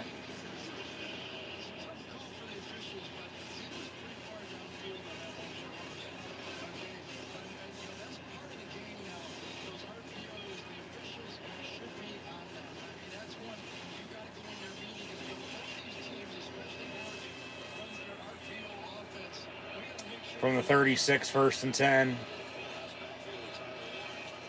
And a handoff. Singleton hits the hole and gets about 6, maybe 7 yards. 2nd down, but time's ticking, and they're down 14. So they're going to have to score here, get a stop, get the ball back. That pass sailed. Far side, incomplete. Yep.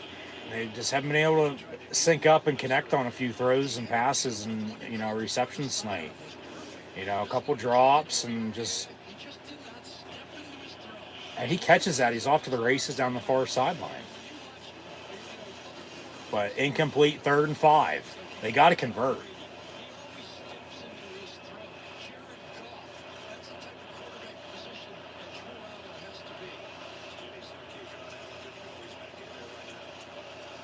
Aller looking to throw. Quick pass, incomplete again. 4th down, they're going to have to punt. And now the defense is going to be backed up against the wall, and they really need to stop. Because they give up a field goal. I mean, especially a touchdown. You're going to be down 21, which is the most tonight. You're down, remember, 18 earlier. Found a way to come back. Down 7 at halftime, but then... miss a field goal, give up a touchdown, still can't do anything, got a punt now. So Thompson to boom it. They got to get a stop on defense. They need a turnover is what they need. And tackle right away on the punt return. So 1st and 10, and they taking a timeout, 6:14 to play. Yep. So we'll get back to the action here shortly and leave it at that. Oregon ball, 1st and 10.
Gonna be a big defensive drive here for Penn State. Down 38-24 mid-third quarter. Give up a touchdown. You're going to be trailing by the most you've trailed all game. Quick pass near side in the flat. Now 2nd and short.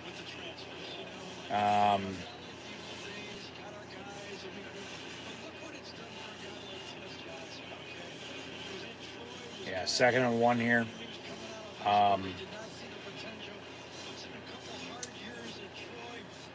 Man, just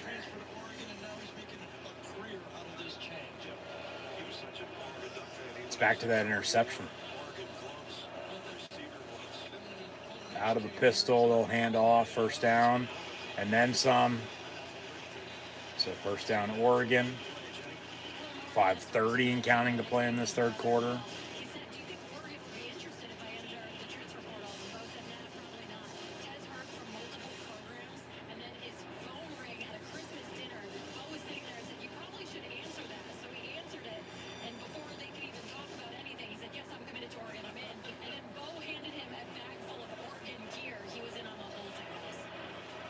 And they run it again, far side, and nice open field tackle there by A.J. Harris.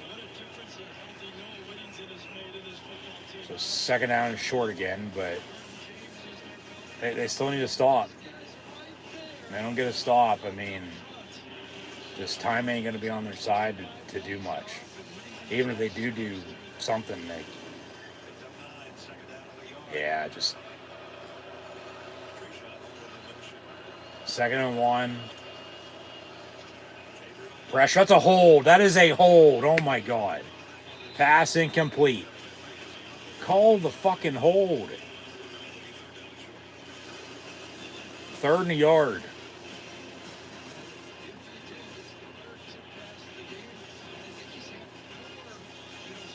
It's actually tipped again. That's why it fell incomplete. So 3rd and a yard. Come on, defense. They need to get off the field and get the ball back.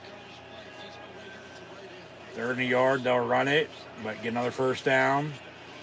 Damn. 1st and 10.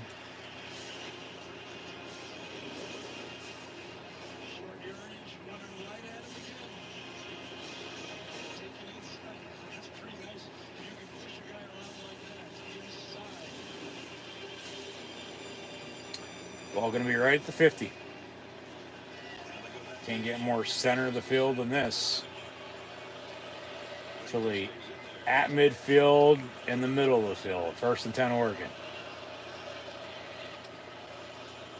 And Don DeLuca on the tackle right away. 2nd down.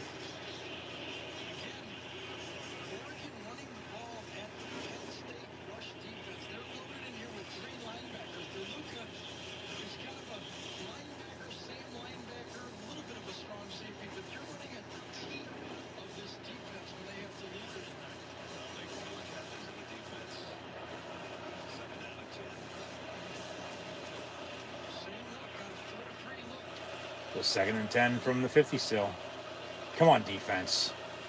They run it. Get another 3-4 yards. Some pushing and shoving on the pile. I mean, refs better get this under control, unless it's going to get chippy. See, you got to give Oregon credit. I mean, they have the lead and they're running the football. They're working clock. And they're already up leading time possession at halftime. So 3rd and that's not 3rd and 4. That's 3rd and 6. And Penn State might have jumped offside, but no penalty. Play clock winding down at 6, 5, 4. They get it off. Quick pass, and then nice open field tackle by Carter. 2. So, bless me, and let's bless Penn State and find a way to come back and fucking win this game.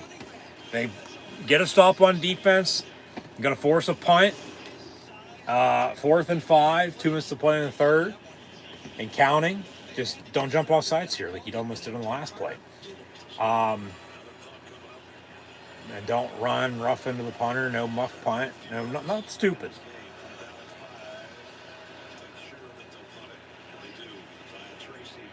And Penn State going to let it bounce, but it's going to be down to 2. Of course. So 1st and 10. Penn State with 1:40 to play in the third quarter from the 2-yard line. I think we're sticking with it. No commercial break. Take a break. Now we go. Actually, we will. Okay. Say take a break going into the fourth, but no. 38-24, 1:40 to play in the third. Penn State ball, 1st 10 of the 2. Man, they got to go drive and score. I mean, the field goal they missed would have been nice to have because then you can kick it again if it comes down to it. You don't want to be down 8 then. Still won't score if you get another stop. But because of the missed field goal, because of the interception, you know, you give the touchdown then, you're down 14. If you didn't have the pick, you're going to be down 7, go drive and score, tie it at 31. Because it should have been 24 apiece at halftime. But you're down 7, you know, at half, 31-24. Don't do anything after the missed kick. You know, they score. You do force a punt here, but you're down 14 now, 38-24, and they got to go drive and score touchdown. They're in a tough spot, but hopefully they can find a way downfield and find a way out of this and get themselves back in this game. So, yeah, 38-24, go score, get a stop, go drive and score. I mean, a whole new ball game then maybe mid to late fourth quarter, tied at 38 if you can get it there.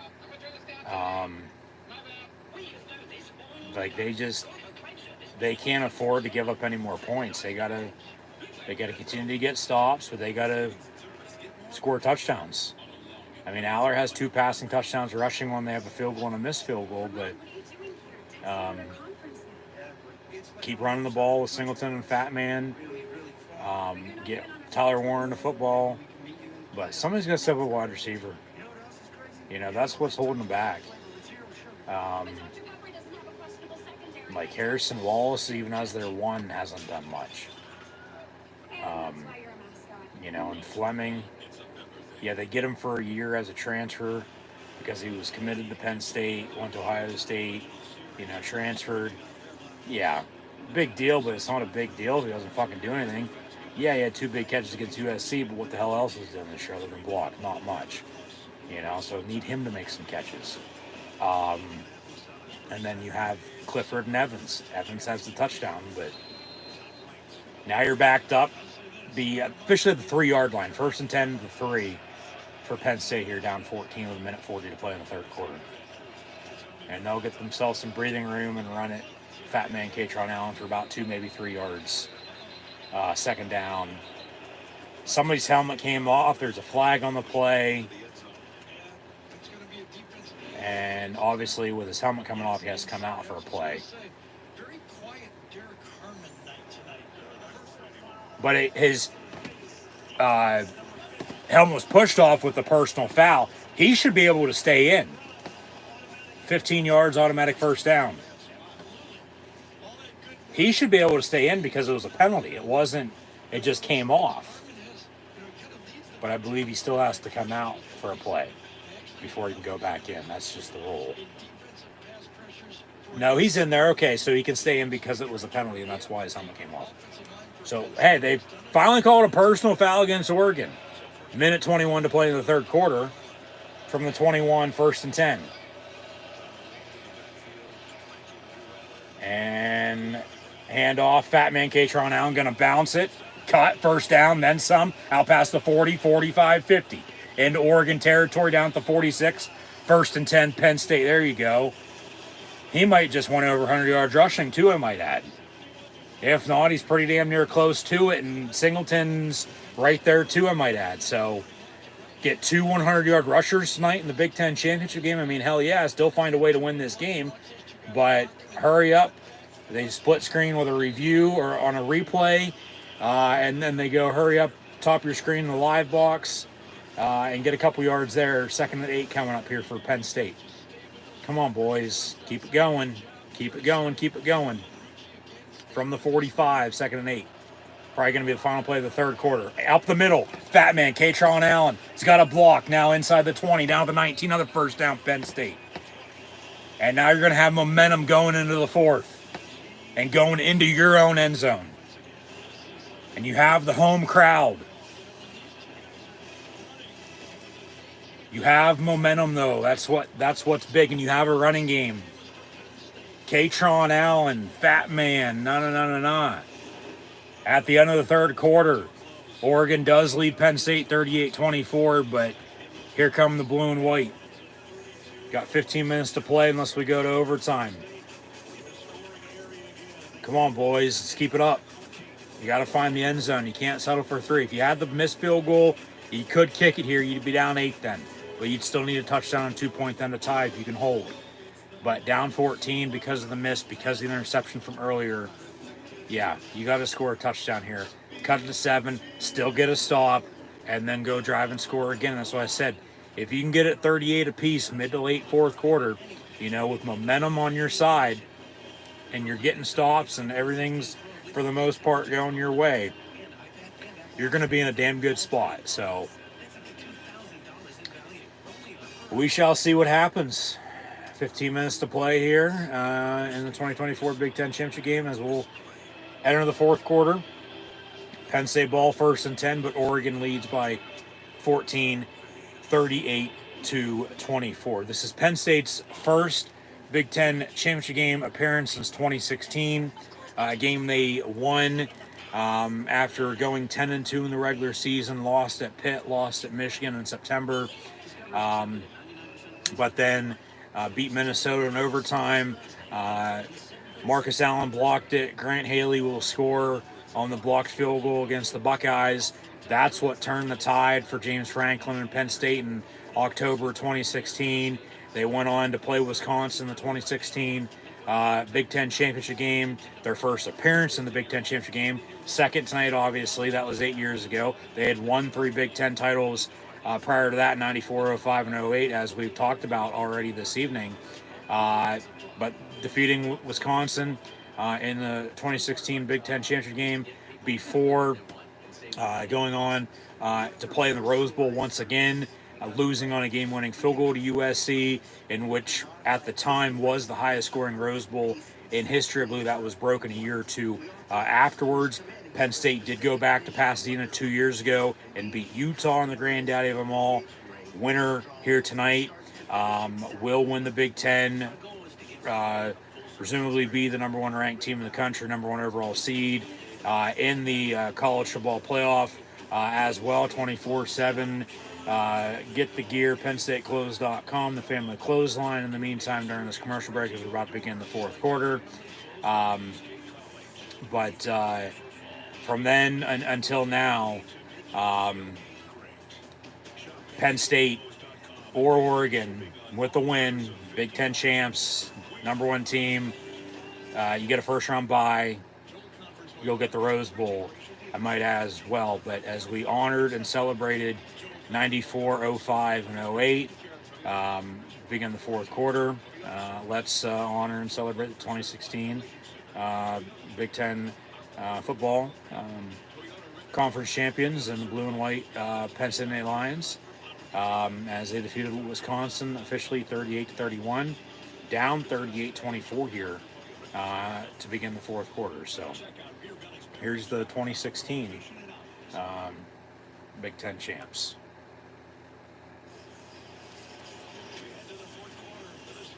And this one fits a little bit better, I'll tell you that much. The other ones are, with as old as they are, 30 years, almost 20, 15 years. This is not even a decade old. And, just material-wise. Perbula, touchdown. No, they're going to say he's out the 1.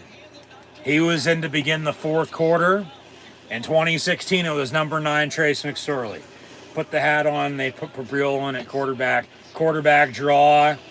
And yeah, he's out the 1. All right. But come on, let's go. We are.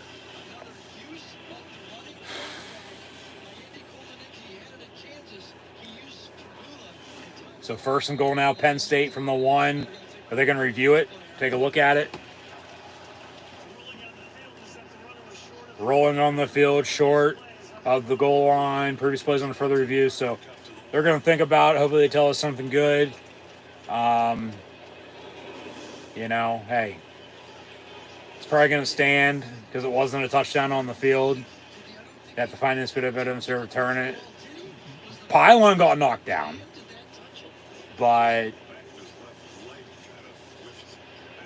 yeah, probably going to be 1st and goal, Penn State at the 1. His feet aren't out of bounds, so we're looking at the football as it relates to the pylon. I don't have any body part in going out of bounds. As Gary mentioned, I think he's tucking that football right there to kind of protect it now. Does a piece of that football go over the pylon? If it does, remember the ruling on the field is short, and we've got to go to the replay rules now to say something indisputable. I don't see it there personally, guys. Good idea. I think a big maybe his foot was shifted. No matter, again, use of all your weapons. You know, Andy Kolonicki was known for the use of his quarterback run game, but this time, Ty Warren's going to come across, run the cross, and the quarterback. This is going to stand. It's going to be 1st and goal, Penn State at the 1. And it looked like they were going to sneak it. Good block by Warren on that play, though. Purbulla kept it for himself before getting pushed out at the 1. I thought it was a touchdown in live time, but he is out right there. Ball was never across the goal line, so to speak, in the end zone. So after further review, short, yeah. So it stands. It's not confirmed, but it stands. But it's still 1st and goal, Penn State at the 1. So we'll see if they sneak it like they were going to, it looked like, or maybe run some wing tee. Got 96 yards on 5 runs, no passes on this drive. So they'll run it again, and he walks in, touchdown, Penn State. Katron Allen gonna kick down the door. There you go. So fight on State, strike the gate and score. Roar, Lions, roar. They're coming back. About 14-17 to play. They need a defensive stop. Like I said, they need a turnover to equal out their turnover. Because back to this, they're going to go for 2. Why? Why? They run a trick play. And Warren, God damn it. Why do you go for fucking 2 there? I get it's still a 1-score game at 8, but now you definitely got to score and go for 2 the next time. This time you didn't have to. They ran a snap to Aller in the gun, hand off to Singleton. He tossed it to Warren, was going to throw, but nobody was there, so he kept for himself. But then they bring him down in the open field. So 2-point try is no good. It's 38-30. I get it. If you would have got it, you'd only be down 6. You score a touchdown. If you hold, you win the game. But analytics can kiss my ass, okay? Like, not just because of this. It's always the fucking stupidest shit they try to do in situations like this. It always fucking fucks them over. I understand it's still a 1-score game, you know, with not getting the 2, but now you got to go for 2 twice. You're making more work for yourself. Should have just kicked it. You'd be down 7, you score, you tie it if you can hold. Now you kick off, you still got to get a stop, but then you got to go drive and score, and then get a 2 just to tie. When you just went for 2 and didn't fucking get it. Just stupidity. That's the thing with analytics. It's not common sense. Yeah, that's the thing. I said Penn State earlier too. They've trailed at halftime 3 times away from home this year, and they came back and won all 3 of those games. But now, because of going for 2 after scoring, not getting it, they're down 8 now, 38-30. They still need to stop on defense, but when they score again, if they score again, fumble. Oh, god damn it. How the hell did he recover that? Carter was there. How the hell did they not recover that? Smith Vilbert on the strip sack. Carter, and then Gabriel was able to recover it right away. They luck out. Well, keep getting to him. Keep getting to him. 2nd and 11. Force an interception. Pass near side, caught, 3rd down.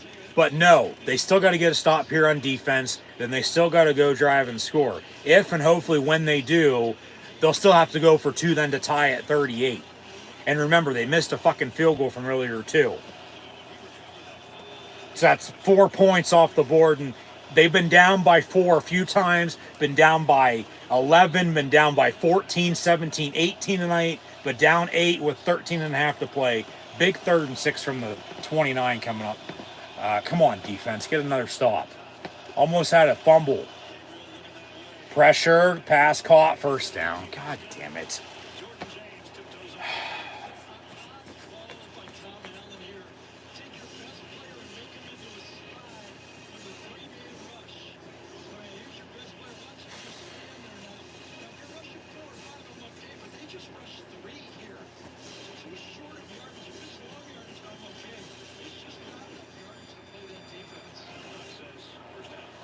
From the 40, 1st and 10.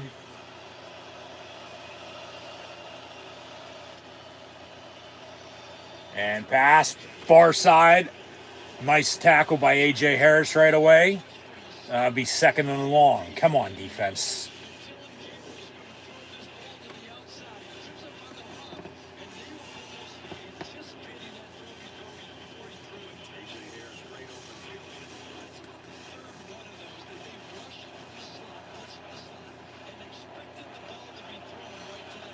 Be 2nd and 12 from the 38. Come on, D.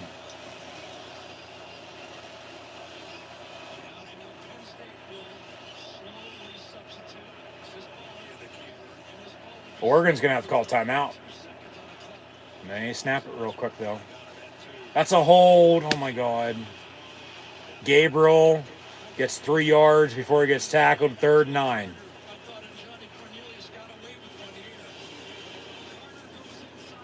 Just get off the field. Don't give them a 1st down. You're getting the ball back. No shit. You don't fucking say it should have been a penalty. They haven't called any fucking penalties against Oregon, though, tonight. Kobe King down, injured. Hopefully he's okay. They can't afford to lose him at linebacker. Yeah, 11:43 to play. 3rd and 9 for Oregon coming up. 38-30. Penn State missed a field goal. Went for 2, didn't get it.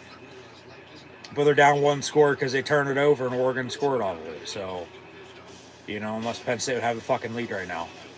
And then they have momentum and, they're getting stops on defense, and then they could probably run the ball and work clock themselves into this 4th quarter. And then maybe score, and then, you have a lead. A little bit of a cushion, but no. You're down 8. You turn the ball over. They missed a field goal. And went for 2, didn't get it. More so because of the interception. But, the missed kick doesn't help out, and going for fucking 2. Just why? I get it, but I don't get it. It just doesn't make any fucking sense. Because then you got to go for 2 twice if you don't, get the first one, which they didn't. And that's the thing with analytics. It's just mind-boggling. It's common sense, okay? It's the basics. That's why I said halftime. Just do what you've done that's got you to this point, okay? Don't fix what ain't fucking broken. But then they got to shoot themselves in the foot with that, and then, man, that's just frustrating. I mean, the only way it works out is if they get a stop, get the ball back, go drive and score, and then get that too, and we're still tied at 38 then. You know, then it's all right, whatever. But it's still the interception. It is. Because remember, one play later, they scored off of it.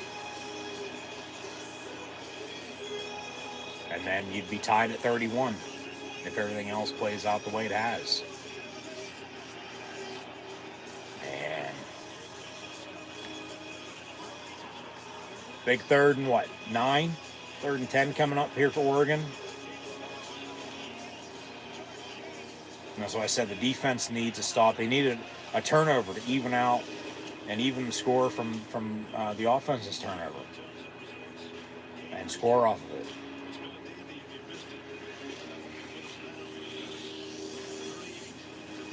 Come on, defense.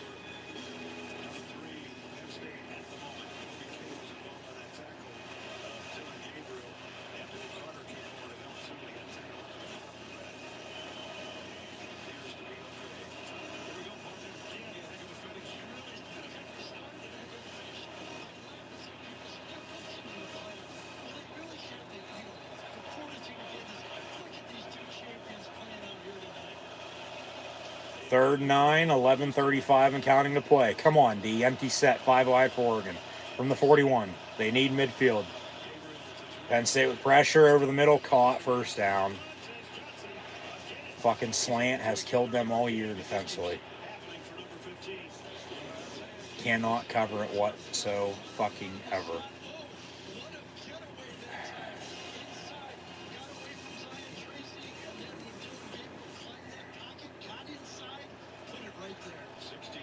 And they run it up the middle, work some clock here, get about 5 yards or so, second down coming up.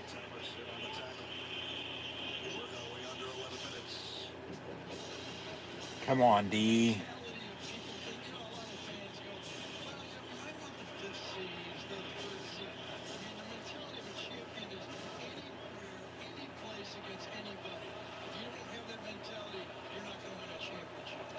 Miscommunication. And then he makes something out of nothing, just shuffles it. He's down. No, he's down. That's not a first down. He got about a yard, not fucking 4.5, almost 5. Take a look at that. He's clearly down.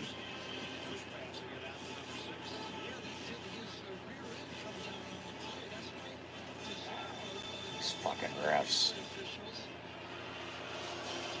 His forearm's down. Yeah, that is not third and a yard. It's third and fucking 4. You look at all the other ones, why not look at that? Thank you, they do blow it dead.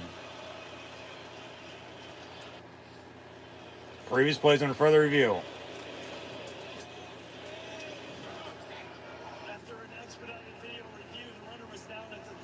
Expedited video review. It's still going to be third down.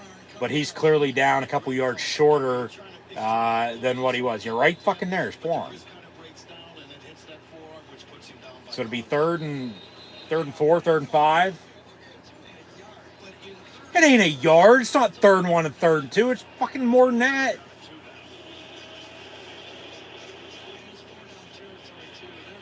No way.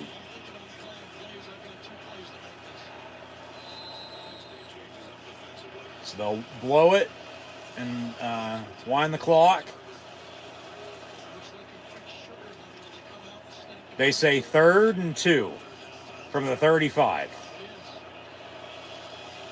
Gabriel up under center.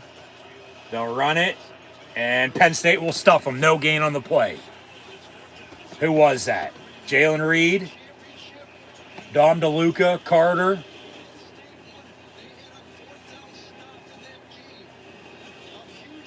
Dom DeLuca with Keziah Izzard. 4th and 2. What's Oregon do? They go for it here. Gonna punt. 4th and 2 and 35. Nothing stupid on defense. No penalties. They will go for it.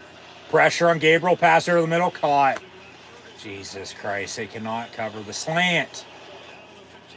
Said it from fucking week 1. August the 31st, West Virginia. It's December the 7th.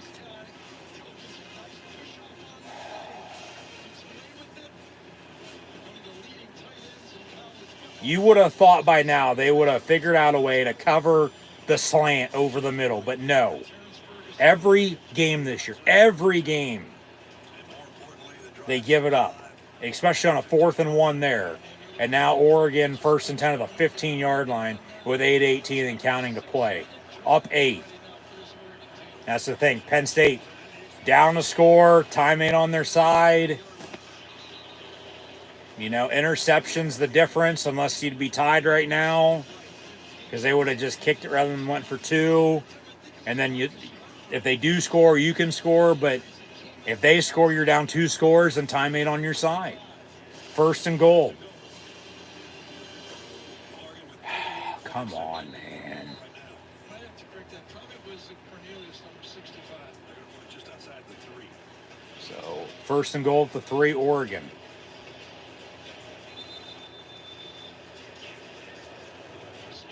And a late whistle. Clock stopped here. Almost the midway point of the 4th quarter.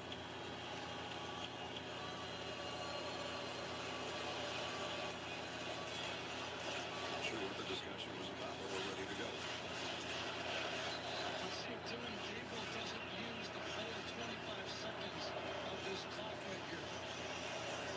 He's a veteran. He knows it. Yeah, they are going to work clock. 1st and goal from the 3. Come on, defense. They need to stop. Run, touchdown. 7:28 to play. Oregon now back up 2 scores, and it's from the interception earlier.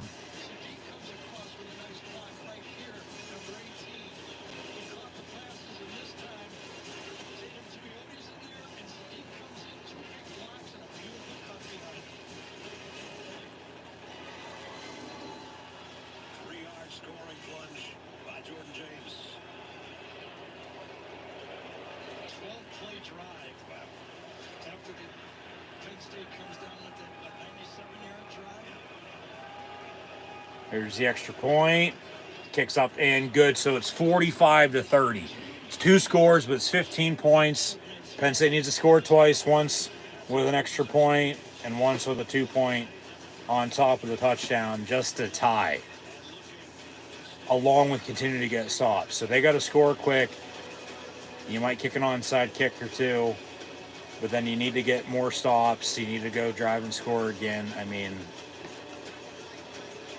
yeah, this time ain't on their side, but still ain't over until it's over. I mean, they almost got a fumble there. That would have been big. Couldn't get off the field on 3rd, 4th down. Allowed the drive to continue, and it's still going to come back to fucking interception from earlier.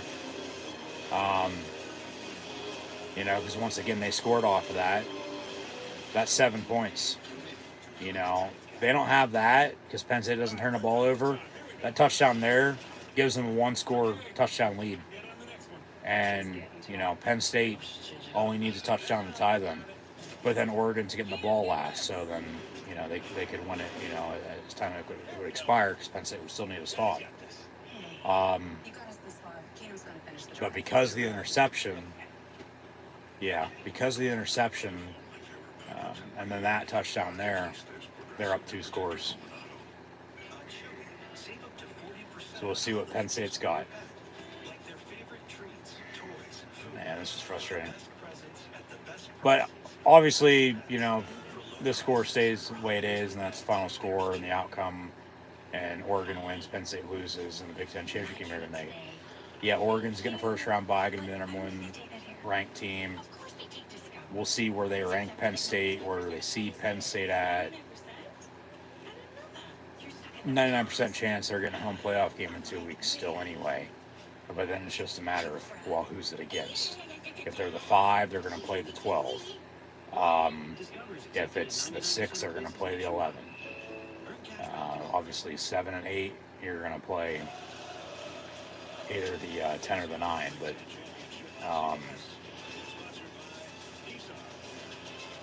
they shouldn't drop, 4 to have to go on the road. Not with everything that's happened since I last talked about this last week. Because I said last week, maybe there's a chance that they would have to go on the road, you know what I mean? Just because of, well, depending on what else happens.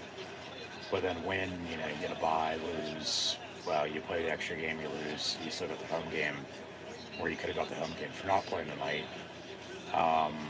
But then if you win the Big Ten, you get a bye, so it's a win-win, lose-lose situation, but then you're still in.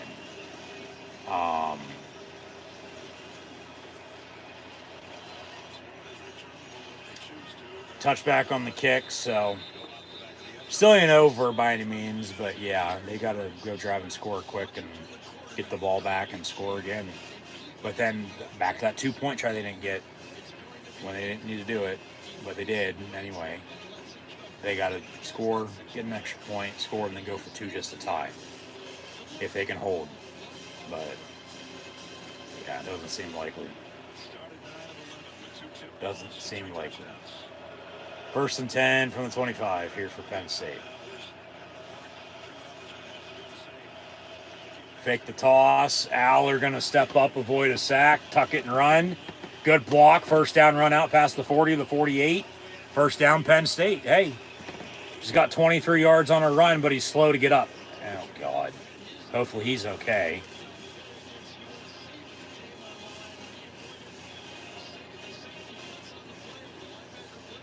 So they'll go hurry up from the 47. Quick pass, incomplete, intent for Tyler Warren.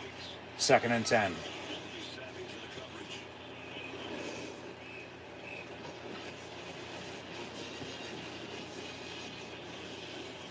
They just haven't been able to connect with Warren on a few here tonight, or else he'd have obviously a couple more catches and probably over 100 yards receiving. But Aller out of the game. Perbula in at quarterback. Trips near side, bottom of your screen. Under 7 to play. Perbula gets sacked. 3rd and long.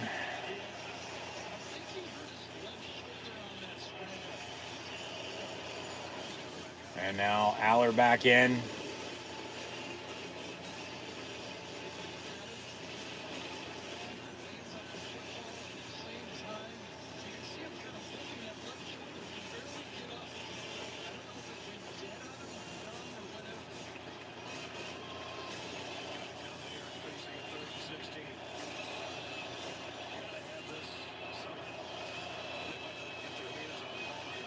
Trips in a bunch.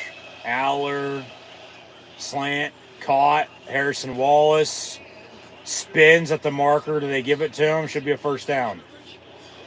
Gotta go, gotta go, gotta go. I mean, they'd be going for it on 4th down anyway, but.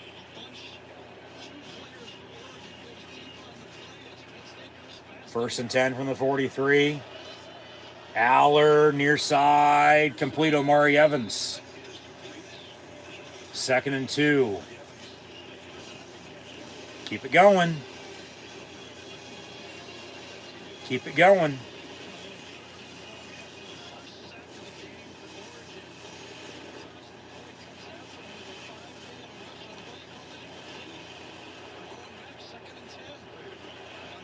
And now it's 2nd and 10, incomplete. Pass complete, Warren, but brought down right away, so 3rd and 10. Jesus Christ. Come on. That was a fucking catch, and they said incomplete. And then they don't look at it. Like, they've looked at everything else, but they won't look at that now. And then it's 2nd and 10 to 3rd and 10 because they don't get anything on that last play. That's bullshit. Yeah. 3rd and 10 from the 43. 5:15 and counting to play. Aller, slant, caught, first down, Penn State again. Hey, Harrison Wallace making a couple big catches now. Keep getting on the ball.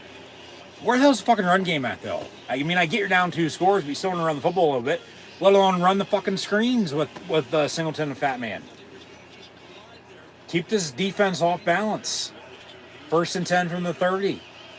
Aller looking to throw again. Complete. Warren near side for about 3, maybe 4 yards. 2nd down. They'll wind the clock because he couldn't get out. Both teams with 3 timeouts, 2-minute warning, but 4:34 and counting to play. Oregon leads Penn State 45-30. Aller going to step up, avoid another sack, tuck it and run again inside the 20, down inside the 15, 1st down Penn State. Spot the ball as he gives it back to the ref. Be 1st and 10. Come on, let's go, boys. About 4:09 to play. From the 14, new set of downs, 1st and 10. Aller looking to throw into the end zone, and 10 for Warren. High, incomplete. 2nd and 10 with 4:06 to play.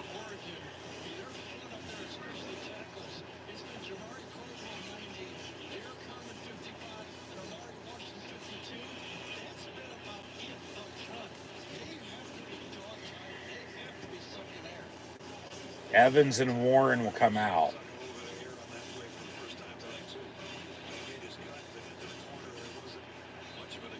And now we're going to have a timeout.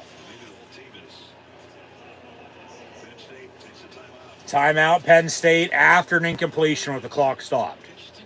Yeah, so hopefully that timeout doesn't come back to bite them in the ass if they're going to need it later. I mean, I get you got the 2-minute warning still, but you'd like to have 3 timeouts if you can still have 3 timeouts late in the game. But still, they're down 15. They got to score, get the ball back, and score again and go for 2 then, because remember, they went for 2 earlier.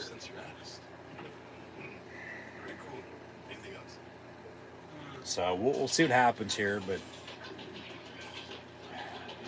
I mean, I get they're tired, they're gassed. You can tell they're jogging around, just fucking going through the motions. But getting a breather here with a timeout.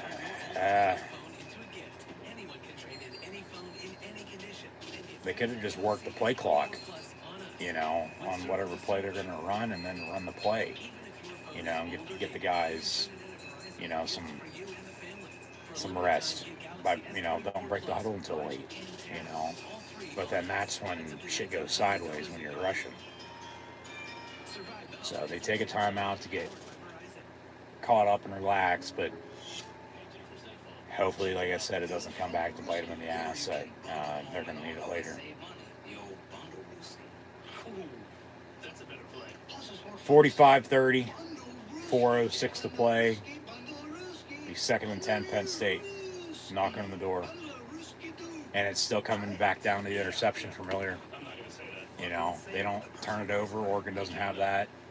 They score here, it's another tie game. You know, with everything that's happened, that's just where we are. But at the same point in time, we're not, because they did turn it over, down 2 scores because you just gave a touchdown, and now you got to respond. So, yeah, just that's frustrating, man.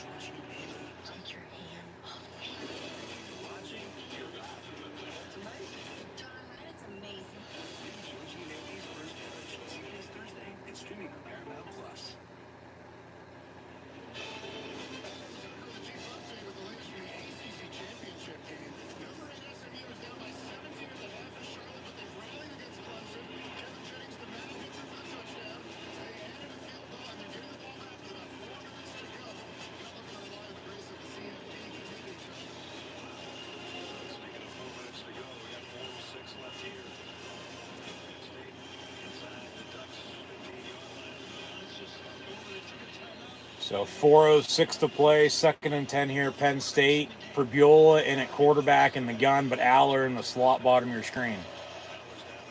2nd and 10 from the 14. Fabiola going to keep it for himself far side, but he ain't getting anywhere. 3rd and 10.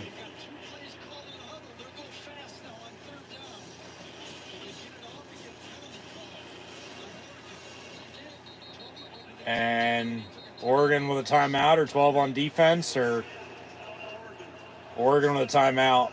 As Penn State went hurry up and didn't. Penn State was trying to snap the ball. So now both teams with 2 timeouts and a 2-minute warning. Quarterback keep, and then we're going to quickly run another play on top of it. And Penn State goes going to line up and look at Oregon. They've got too many guys. Dan Lanning says, let me get out of this one. Get out, away, take a timeout. Just one more review that, remember, Penn State went for 2. They're down 15.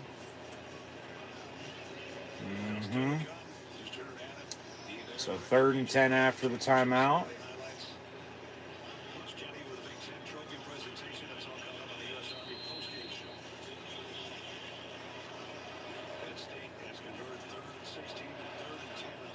Empty set. And over the middle, incomplete. 4th and 10 with 3:47 to play. Remember, missed a field goal. If you had that with an extra point that you went for 2 on, you could kick it here, you know, because it need to be down 8, 45-37, you know. But they got to go for it. 4th and 10 from the 15, and this might be your ball game. Because they don't convert, they might not get the ball back. Aller looking to throw, going to step up, throw, caught, touchdown Penn State. Harrison Wallace, 3 big catches on this drive, touchdown with 3:41 to play. All right. On 4th and 10 too, into double coverage in the end zone. They're still fighting. They're still fighting. And they score quick, too, for the most part. Gritty. Talk about gritty. Here's the extra point. And it's 45-37, as it could have been with the missed field goal and then the extra point. Or the go for 2, but if you had the extra point, you know, you could have kicked it there. As I was saying, if you would have had that, but you didn't. But then they still score to get to the 37, 45-37 with 340 something to play.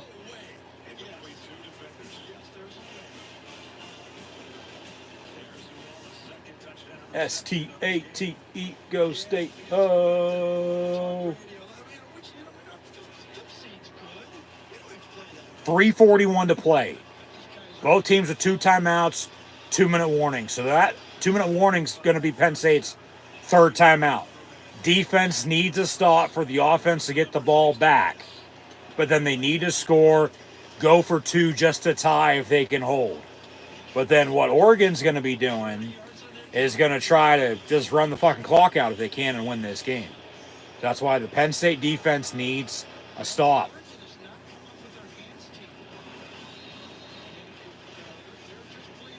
Almost got a fumble on the last drive. They need to settle the score and even it with the interception from earlier. Because remember, Penn State doesn't turn the ball over earlier. Oregon doesn't have the 45 points they have. They have the 38, and Penn State probably has 38 because they wouldn't have went for 2. They just would have kicked it. And guess what? We're tied then at 38 with 3:41 to play. Big Ten championship on the line. Penn State defense still needing a stop to get the ball back to find a way to win it. But they're down 8, 45-37. Defense still needs a stop, so come on, D, let's go. From the 25, 1st and 10, Oregon. Out of the pistol, they'll run it and deny Dennis Sutton with Kobe King on the tackle. Just nothing stupid, okay? No penalties. Yeah, Oregon's going to try to work some clock here, run the football, looks like, but watch for a play action. Watch them go deep. Cover Tez Johnson, for God's sakes. 2nd and 10. Come on, defense.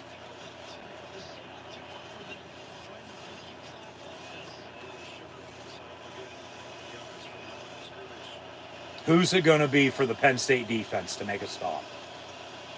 They'll toss it far side. Devon Ellis. Devon J. Thomas. With somebody else. Didn't get a number, but 3rd and 9. Come on, D. Let's go.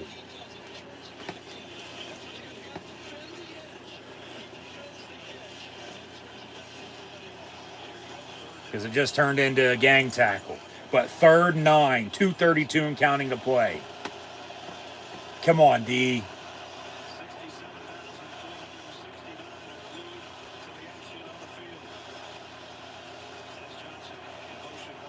Gabriel looking to throw. Far side, incomplete. He short hopped it. Clock stops. So 2:16 to play. Penn State's getting the ball back with 2 timeouts and the 2-minute warning. But remember, because they went for 2 earlier, didn't get it, they're down 8 still. They need to score, as they just got the stop. They need to score and go for 2 just to tie at 45. But then remember, we'd be tied right now if they didn't turn the ball over earlier, and then they could go drive and fucking win this game. Zion Tracy back deep to receive the punt.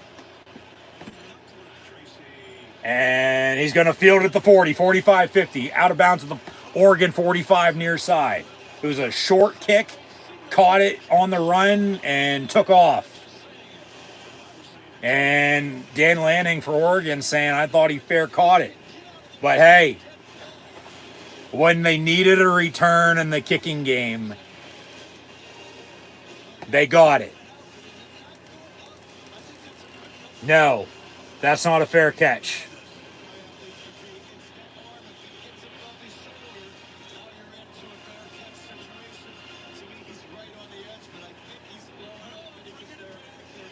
Oh, they're going to bring it back now. Fuck you.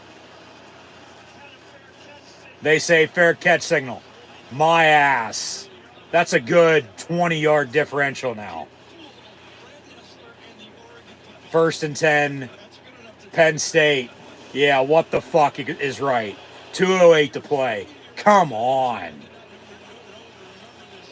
You gotta be joking. These goddamn refs.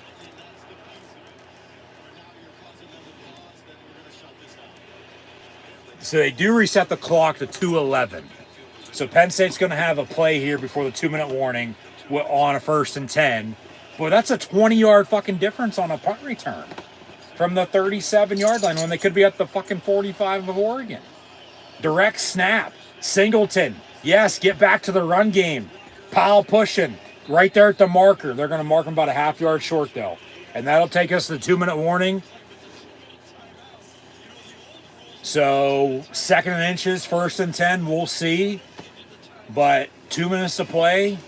Penn State ball, down 8 with 2 timeouts. They need a touchdown and a 2-point to tie.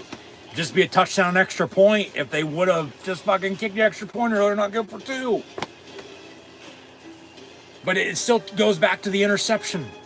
Oregon scored off of it. That's the lone turnover in this game. So Penn State, do not turn the ball over now, okay? Or else the game's going to be over.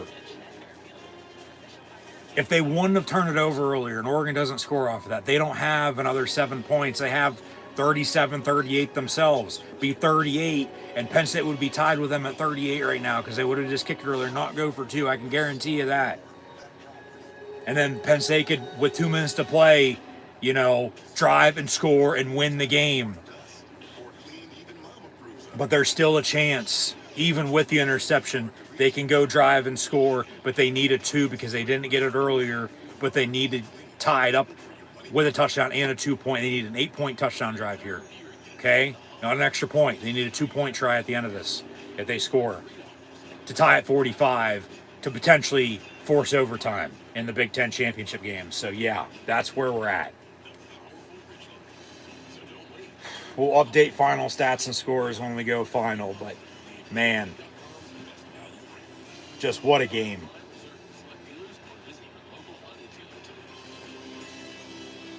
But big game. Big Ten. Big time players make big time plays in big time games. Who's it going to be for Penn State? Just click. Super easy. We'll see. You're doing great, everyone. Oh, you're a pro. Scroll, tap, scroll. But the number one ranking and the number one overall seed is on the line for the 12-team college football playoff with a first-round bye. You won't have to play in 2 weeks. But if you lose, you're going to have to play in 2 weeks and host, which, all right, whatever. But you can win the Big Ten, get a bye, not have to play till New Year's Eve or New Year's Day, by all fucking means.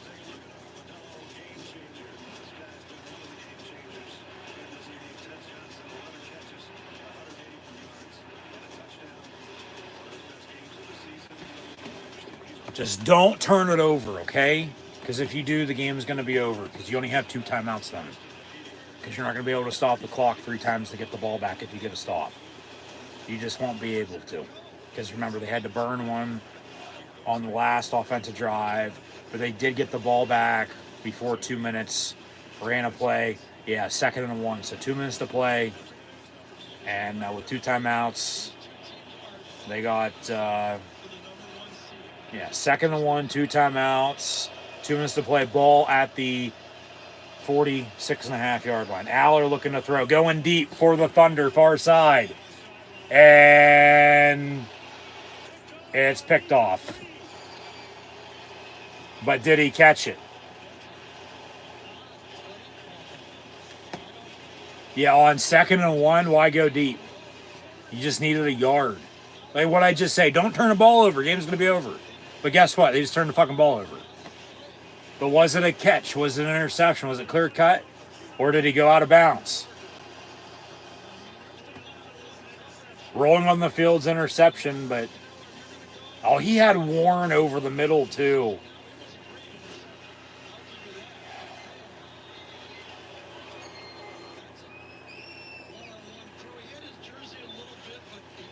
That's a pick. God damn it. You can argue pass interference on that all you want, but he turned around and played the ball. You know, if he won, though, they probably would have called it, but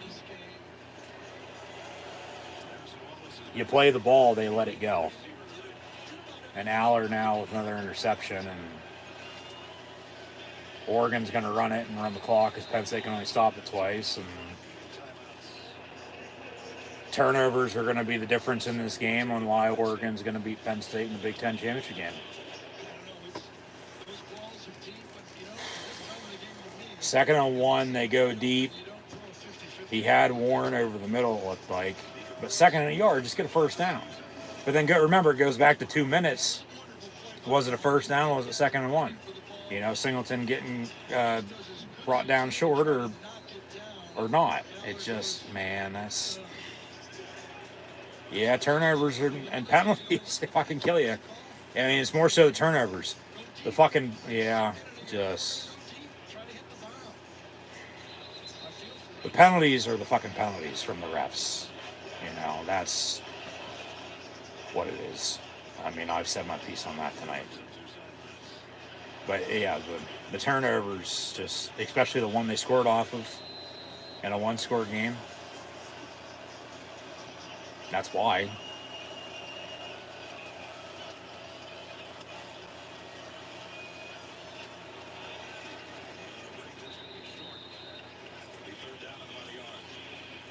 So 3rd down. Penn State calls their 3rd and final timeout, minute 45 to play. I mean, yeah, it goes back to the 3rd timeout they had. They called it. They'd have it, okay, get the ball back still. But it's 3rd and a yard. They get a first down, game's over here. But if they stop them, force a punt, which they could still go for it on 4th down anyway, you'd have, you know, time tick away, still get the ball back under a minute to go. You know, but then you'd still have to go drive and score and go for 2 just to tie. And yeah, just, either they lose, well, where do they fall? You know, because they'll have a loss to Ohio State, loss to Oregon. Yeah, Penn State could be the 5, 6, or 7 probably. 8 seeds, the lowest you can go to host. 9, 10, 11, 12, you're going on the road. So, 3rd in the yard, they get a first down, and that'll do it. And Oregon's going to beat Penn State and win the 2024 Big Ten Conference Championship game in their first year in the conference. They'll get to 13-0. They haven't lost in over a year since they lost in the Pac-12 title game a year ago. Yeah. They won the Fiesta Bowl and now have won 13 in a row this year. So they can just now take a knee. Thing is, Penn State, okay, they started 7-0, lost to Ohio State. Won 4 in a row, 11-1, going to be 11-2. But now they'll host a playoff game more than likely in 2 weeks' time. Say they win that, that's 1. They'll have to play around New Year's in the quarters. Maybe against Oregon and get in a rematch. Maybe against whoever else as a conference champion. That's 2. You win that, you advance to the Final Four in the semis. That's 3.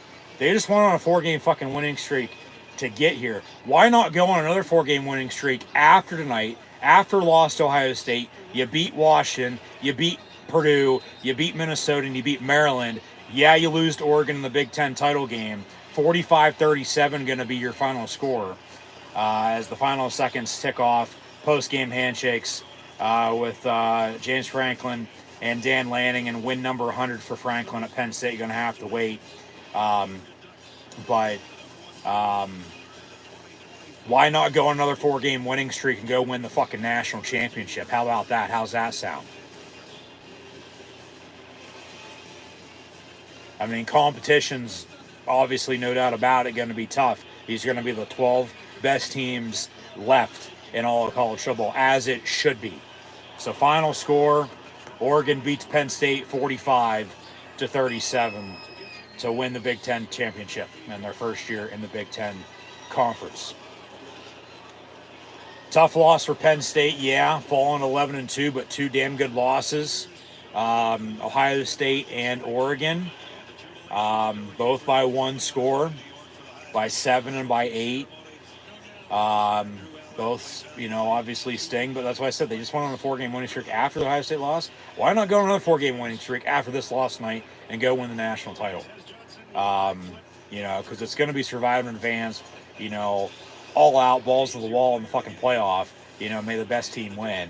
I mean, turnovers at Penn State in the night, no doubt about it, but it's really where do they rank Penn State now with a loss to Ohio State and a loss to Oregon? And then where do they seed them? Is Penn State ranked or seeded 5, 6, 7, 8? If so, they're hosting. If it's lower than that, 8, 9, 10, 11, which I wouldn't think so, but you just don't know. Post-game interview here with Dan Lanning. They're Big Ten champs. Dan Lanning, there's a Penn State story with him. I'll get to it in a minute. But congrats to Oregon. The Ducks quack and win the Big Ten. And there's James Franklin in his folded arm pose, making sure all those players get off the field and get in the locker room. And unfortunately, they don't take care of business tonight, but they'll get home late tonight, early in the morning, and find out, obviously, who the opponent is in 2 weeks' time for the first round of the playoff and get to work on that. So, yeah, that's a tough one. No, but where are they going to be ranked? Where are they going to be seated? Who are they going to be playing? We'll find out tomorrow at noon. It'll be more so like 12:30 because the show starts at noon, but they won't reveal anything till about 12:30. They'll hype it up for a little bit. So we'll have coverage of that live right here on YouTube. NFL at 1 o'clock with Browns Steelers. So be shooting back in live right here on YouTube. But we're still not going anywhere. We're still going to talk about, recap this game. Obviously, yeah, just sucks. Able to pull off this feat. Good people. You got surrounded some good people makes you even better. So, So, is what it is. So, we honored and celebrated 1994, 2005, 2008, and 2016 Penn State Big Ten Conference championship teams. But unfortunately, tonight in 2024, they lose in the Big Ten championship game. So, yeah, put on a basic hat. Performance for him. And as many offensive plays as there were, it's time for the Jersey Mike subs to play the game. And it was Nico Reed. We are Penn State. Showing off some highlights. Yeah, like I said, you could probably argue PI on that all you want, but he played the ball. If he would only play the defender, they would have called it. I'd be at least hoping they would have called it, but I mean, the refs didn't officiate that damn good of a game tonight anyway, so it was all fucking one-sided. Oregon, we'll get to the stats. Oregon barely had any fucking penalties called against them. Maybe 3, 4. Penn State close to 10, I'd say. Just, it is what it is. I mean, you still got to play through it. I'm not using that as an excuse. The turnovers is what did them in. Especially the one they scored off of. The one at the end, yeah, it really hurt.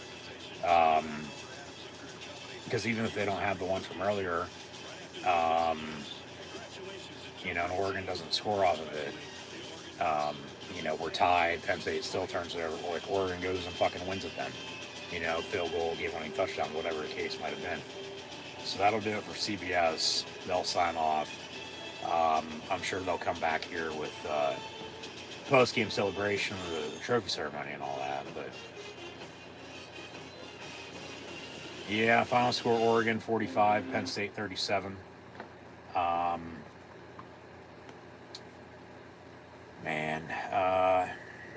So from all the hats, we still are Penn State.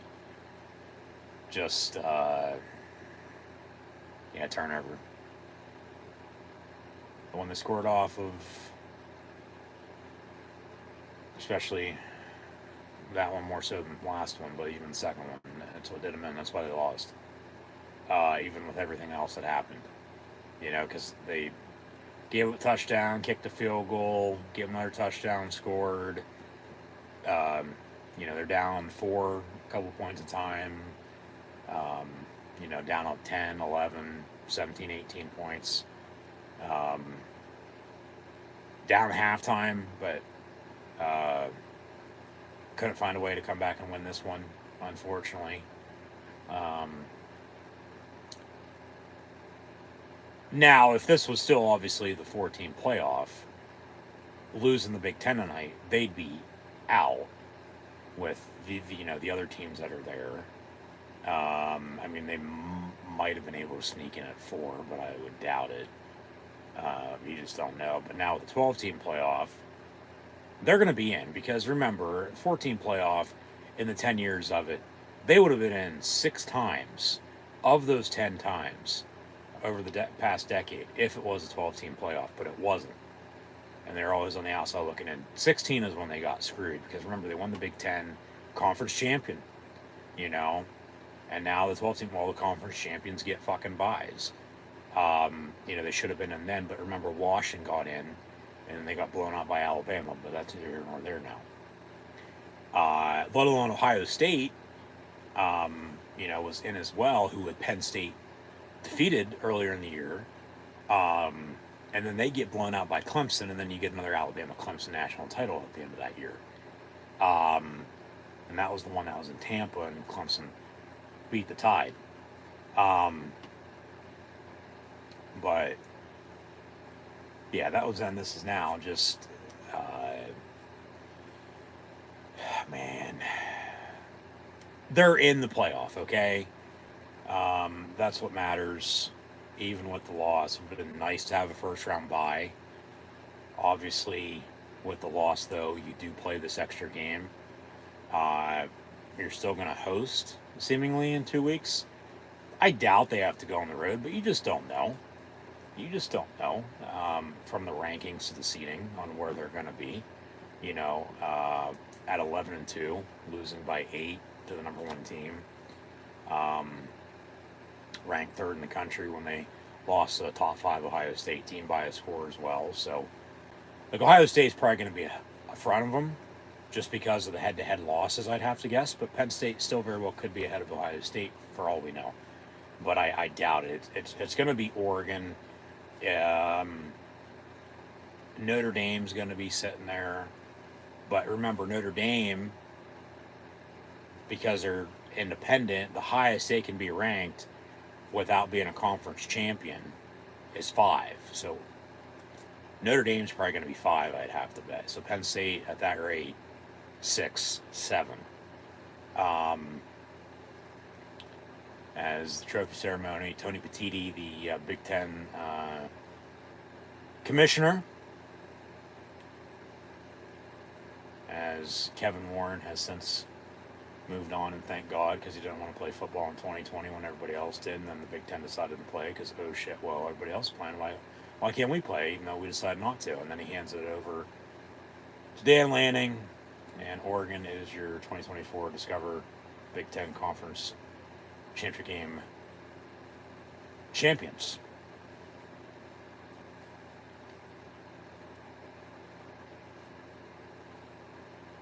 So congrats to Oregon.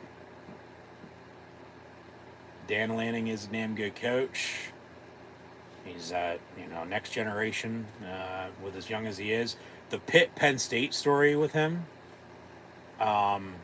is he was a high school teacher in like Kansas or Missouri about 15 years or so ago. And he drove to the Steel City nonstop, 15-hour ride, got to the University of Pittsburgh, and was looking for a job. Okay? Did it old school way, just flat out, showed up.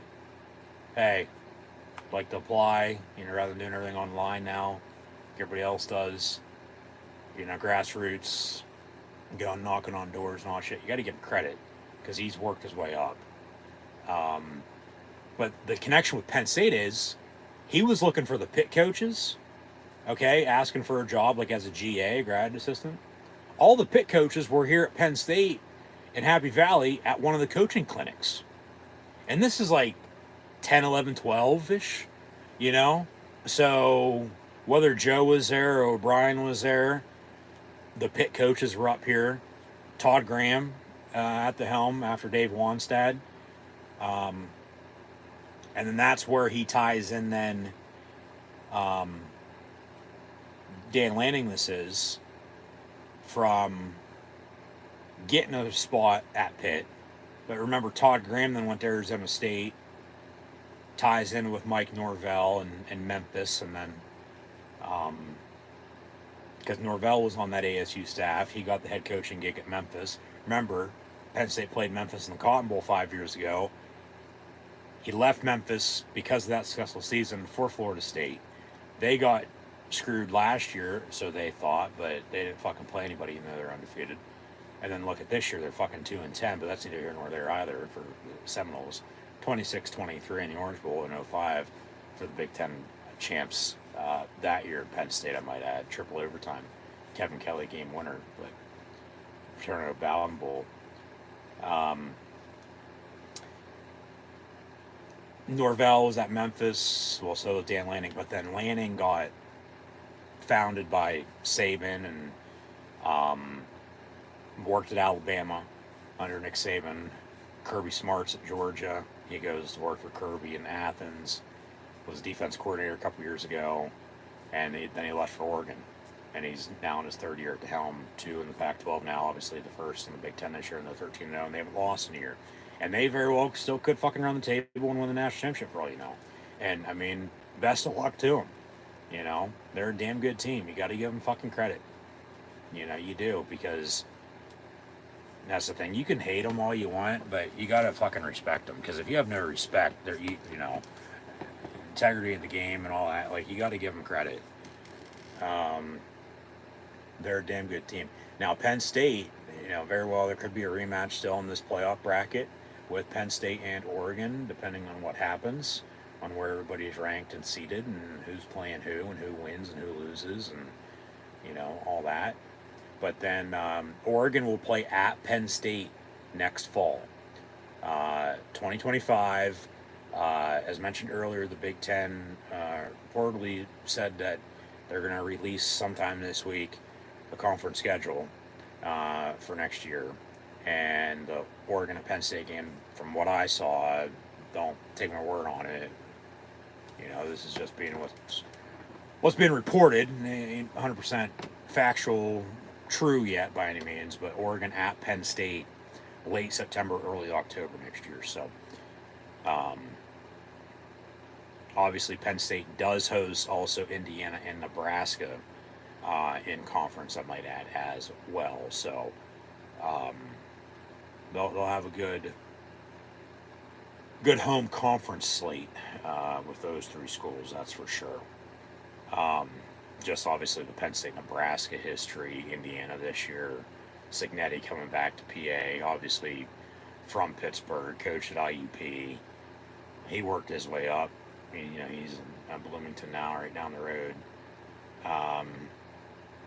And I mean, fucking Ohio State and Indiana, they can bitch and complain all they fucking want. Oh, well, we would have beat Oregon. Bull fucking shit. You didn't even do a good enough job to get to the Big Ten title game.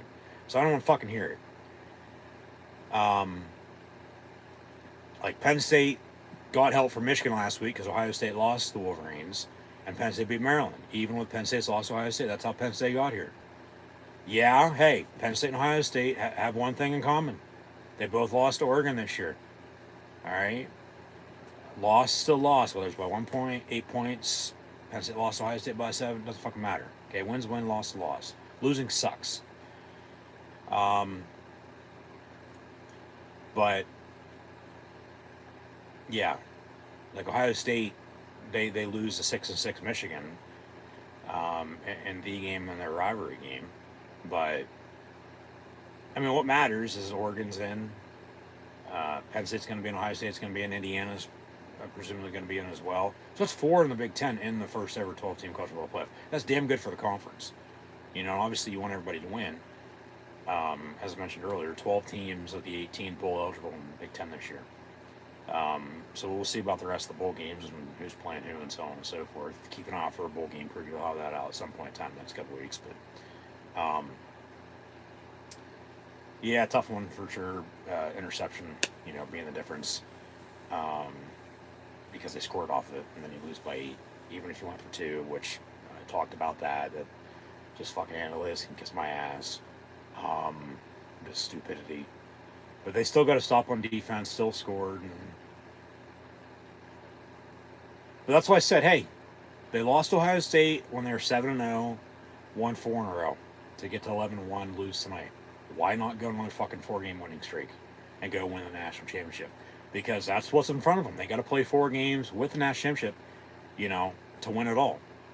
First round game, quarterfinal, semifinal, national title game. So, yeah, we'll see what happens, obviously. That's why they play the game. I'm not saying it's happening or not going to happen, but you just don't know. But that's what I'm saying. Why not?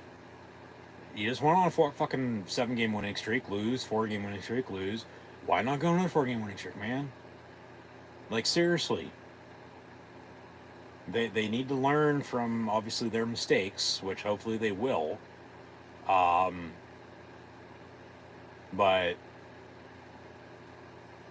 I mean, the narrative's going to be, well, they can't win the big game. They can't beat, Ohio State and Michigan. Well, they'll start adding fucking Oregon to that list now. I can guarantee you that. But, like I said, with all that,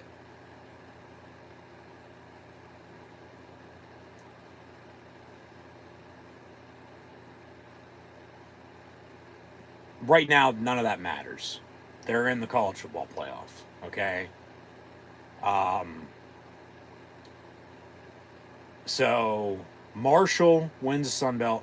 Clemson just won the ACC championship on a game-winning 50-plus yard field goal over SMU. So we had 2 game-winning field goals today. Had Jacksonville State, Army, and Boise State all win last night. And then you had Ohio, Arizona State, Georgia, Marshall, Clemson, and Oregon defeating Penn State today. Those are your conference winners this conference championship weekend. So now, what does the bracket look like? What does the field look like? Well, we're going to find out tomorrow at noon. Like I said, Oregon's probably going to be 1. Georgia will probably be 2 or 3 because Notre Dame's sitting there as well.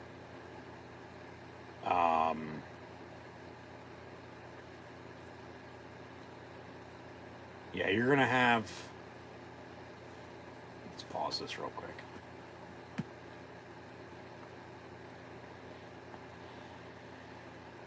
Because speaking of the devil, they pull up the ranking. I was just about to look it up myself, so I didn't have to really dig deeper and think about it. I mean, you know who's won and who wasn't even playing, but Oregon's going to be 1. Yeah, Notre Dame or Georgia is going to be 2, and then the other's going to be 3. Texas might be 4.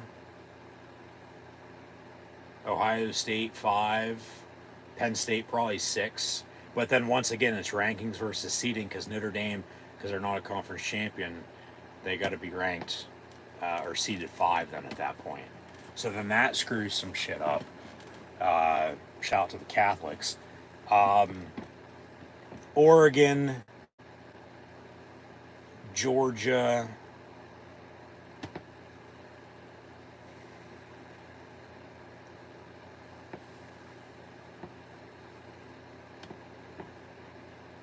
probably Boise State and Clemson are going to be your top 4, if I'd have to guess. Because they're conference champs. Arizona State won as well, but then they'd be 12. See, it's the 5 conference champions, but it's the 4 highest ranked conference champs as the top 4. The 5th is the 12 seed. So, and Arizona State's behind Boise State. So unless they jump them, which they probably won't, yeah, it's going to be Oregon, Georgia, Boise State, and Clemson as your top 4. Notre Dame's going to be 5.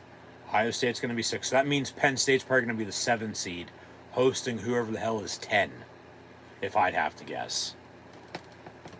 Because then Tennessee gets bumped back.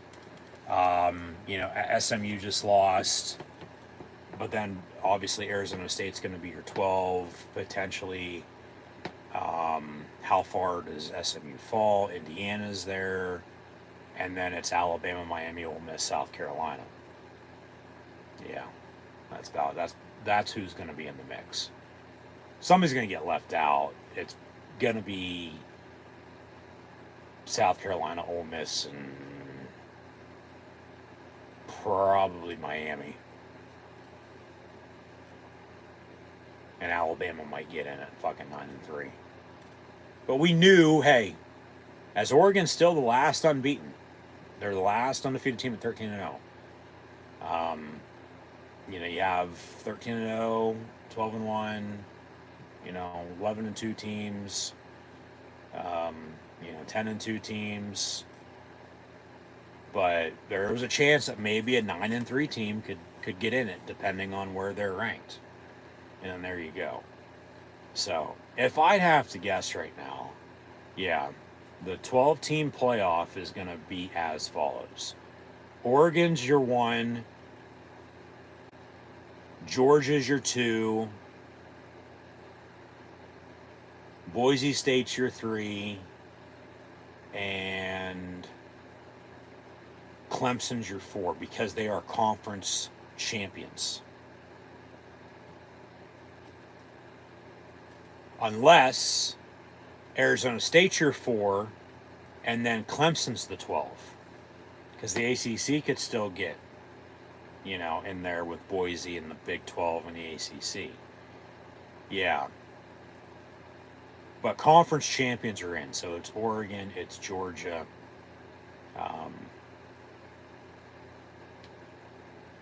It's Boise State, Arizona State from earlier, Clemson. And they could flip-flop. Boise's going to be in the top 4. I can probably guarantee you that. Their lone loss is to Oregon, I might add, by 3. They lost to them at Oregon and Autzen back in September. Probably should have beat them. Plus, the points that game was nice, no doubt about it. But yeah, so the rankings are going to be different than the seedings because, like, ranking-wise, it's going to be Oregon, like I said, either Notre Dame, Georgia, Georgia, Notre Dame, you know, Texas.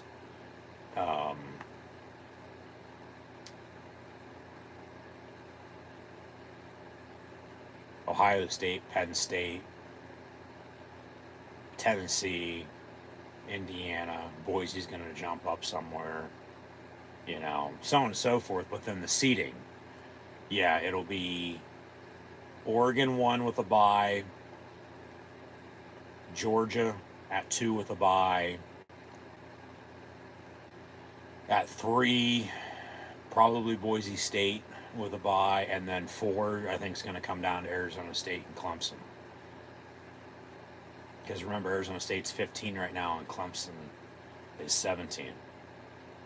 So unless Clemson jumps Arizona State, you know, then they'll be the 12. If Arizona State's the lowest ranked conference champion, they'll be the 12. The other's going to be the 4. So yeah, Oregon, Georgia, Boise, and then at 4, either Arizona State or Clemson.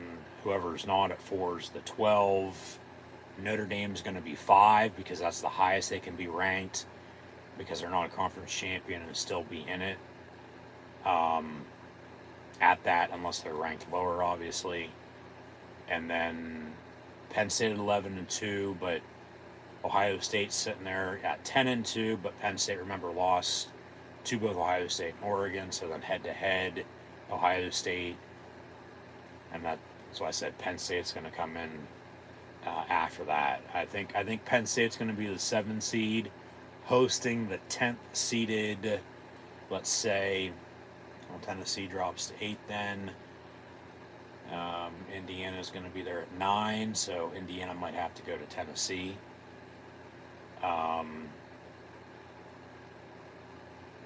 It might be Alabama.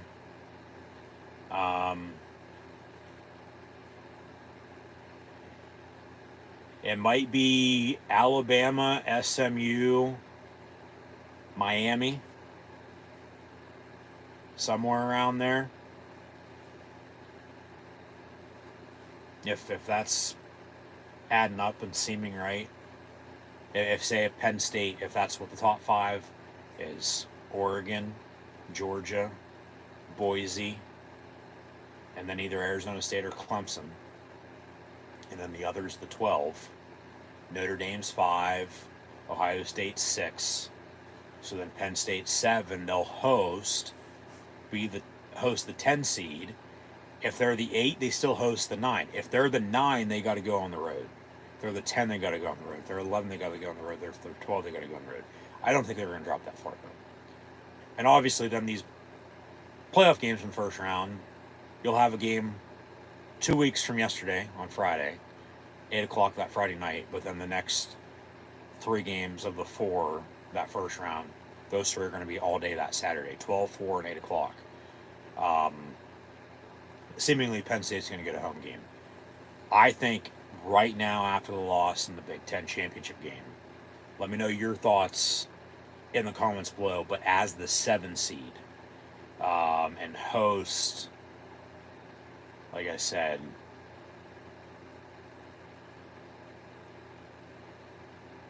either SMU, Alabama, or Miami.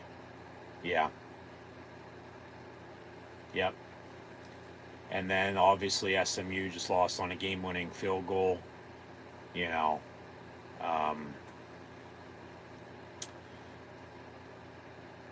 be their second loss because they lost to BYU by less than 5. I think it was also 2 or 3. They just lost to Clemson by that as well. So they'll have a chip on their shoulder. They can score.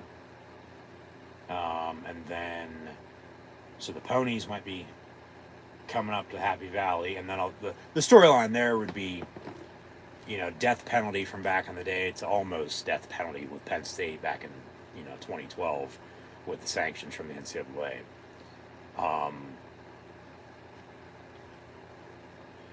But then, coming up here in the cold, but then Penn State still has to play in it too. So that's, just all talk. You still got to play football. And then if it's Alabama,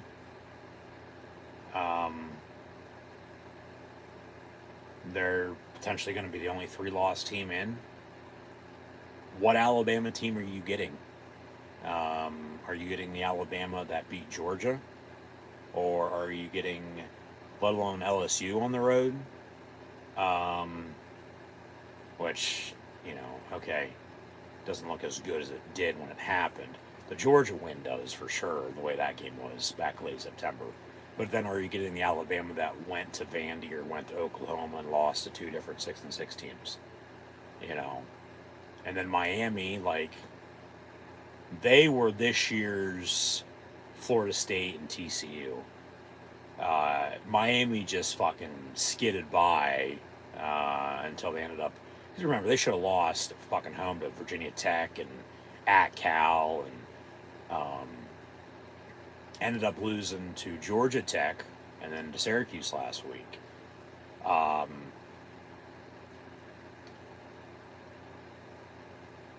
So, yeah, and Miami hasn't been up here since 2001. I mean, if it's SMU, okay. But then just old school football for the rivalry, if it's Penn State, Alabama, Penn State, Miami in the first round of the playoff, I mean, by all means, yes, sign me up. But Penn State still has to take care of business, though, then, you know what I mean? Ole Miss be a rematch from the Peach Bowl last year, doesn't seem likely. And then you have South Carolina, arguably with Arizona State, the 2 oddest teams in all of college football right now.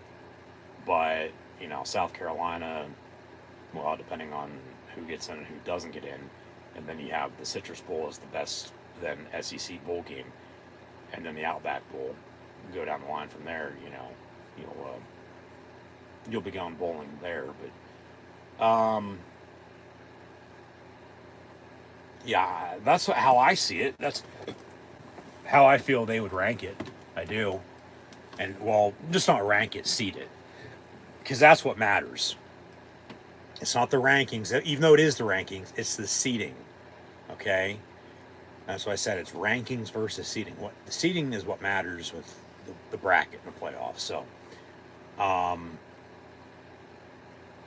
yeah, like I said, it'd be Oregon, Georgia, Boise, and then either Arizona State or Clemson as the 4 because they're a conference champion. Notre Dame's going to be 5.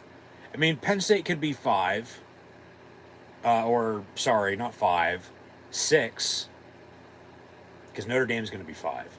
Penn State could be 6 ahead of Ohio State. And then they'd host the 11th. Which it still very well could be, SMU, Alabama, Miami. Probably be more so either SMU or Alabama.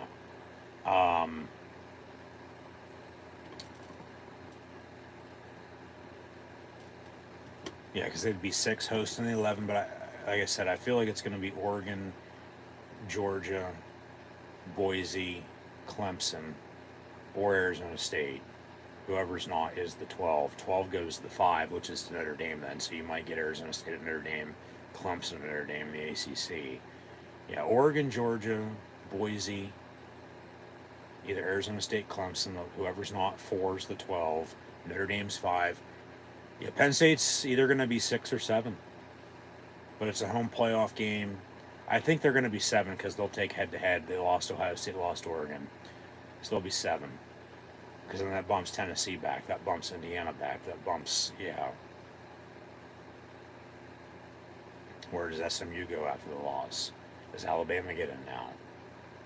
Is Miami even in for that matter?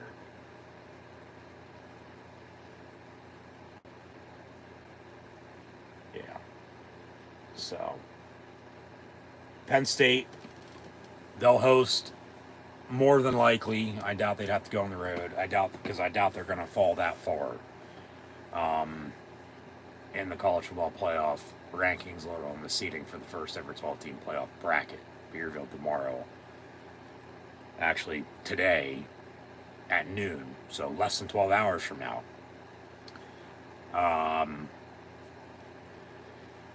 Yeah, that's where we're at with that. But I feel it's going to be either a 6 or 7 seed hosting the 11 or the 10, and you can mix and match, like I said, a couple different opponents there.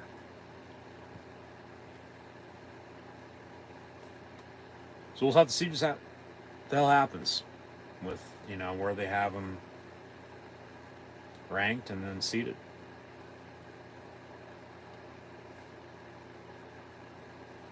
Make sure I didn't miss anything here post-game wise. I doubt it.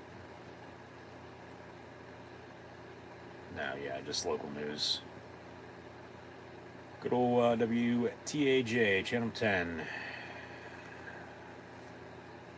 But then there's also Channel 6, WJAC on NBC. But we're on CBS tonight for the Big Ten championship game. And, yeah, unfortunately, Penn State comes up just short. The Lions lose the Oregon Ducks 45-37 in the Big Ten championship game this evening. But thanks for tuning in and watching my live play. Watch longer actions live right here on YouTube. Updates and final stats and scores.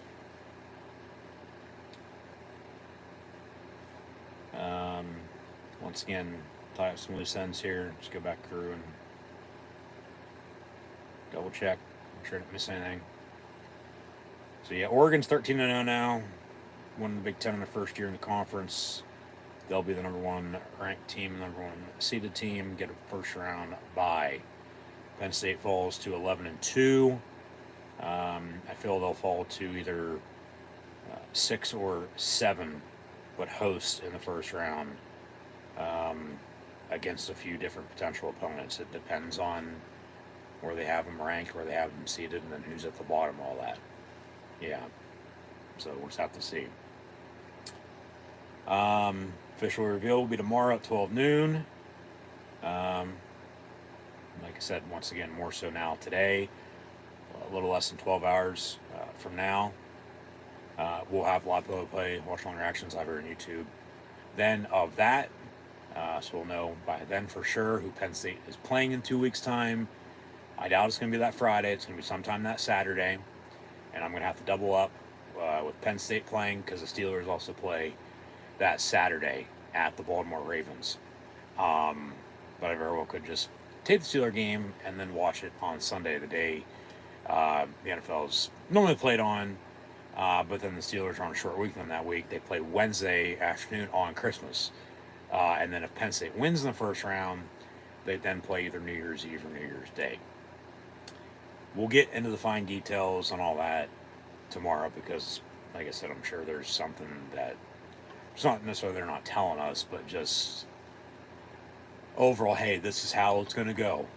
12-team playoff. It's the first year of it. It's brand new. We know how the 14 playoff worked. Which you'll still get the Final Four, but that won't be until the semifinals. You'll get 2 rounds of games before then, and then if you're still playing then, you win that, you go to the national championship. You win that, you win the national championship, and you're national champions. 2024, 2025 national champs. That's why I said Penn State, once again, hey, why not go on another 4-game winning streak? As I just realized, today was also Pearl Harbor. And I didn't post on social media like I normally do about it.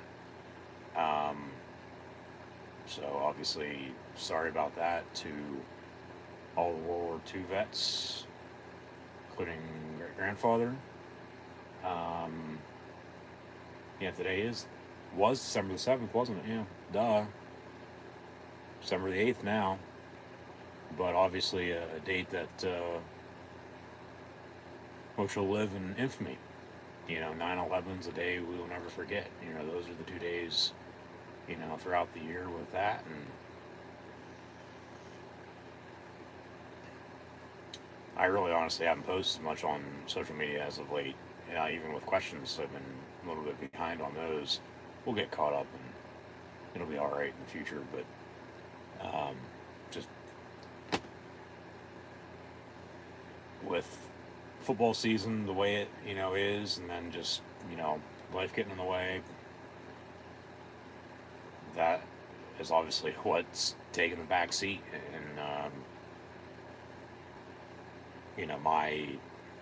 you want to rank it, since we're talking about rankings and seating, there you go, that'd be that. Obviously still doing what I'm doing here on YouTube, but that's what's taking the back seat and the back burner. Be sure to scan the QR code if you haven't done so already. But with all that being said, which none of you care about anyway, Penn State's going to be hosting a college football playoff game in 2 weeks. Just a matter of when officially that is, and then who it's against. And if they win that, who do they have to go play? Because then it's going to be up against one of the 4 conference champions from Oregon in a rematch, Georgia, Boise State, or Arizona State or Clemson. Whoever the 4 is, because whoever ain't the 4 is going to be the 12. So, yeah, that's that. Penn State now still only 4 conference champs in program history from 94 to 05 to 08 and 16. 1-1 in the actual game. 1-16. Lost tonight, obviously. The other 3, they didn't play conference championship games. Then they just won the regular season. That was that. But congrats to Oregon once again. Congrats to Oregon. Damn good team. So we'll see what they do from now until the end of the regular season, and if Penn State season from now until when they're supposed to play them next fall or not, in a potential rematch. We'll see. So Oregon officially covered at 3.5. The over clearly hit at 50. It was 45-37 your final score. Penn State now 1-2 on Pearl Harbor here, December the 7th. Still lead the all-time series 3-2 against Oregon, as tonight was the first meeting since the Rose Bowl 30 years ago. Penn State won in 1960, won in 1963, lost in 1964, won in 1994, January 2nd, 1995, actually, and then Oregon wins tonight, Penn State loses. And then they'll meet next fall. If they don't meet before then in the playoff this year. And like I said, James Franklin's 100th win at Penn State, gonna have to wait. Still sitting at 99 wins. What else we got here? Yeah, we'll know the official college football playoff and the whole entire bowl season tomorrow. As the coaching carousel is still spinning. Once again, had National Signing Day this past week, so recruiting's in full swing as well. With high school recruiting, the transfer portal.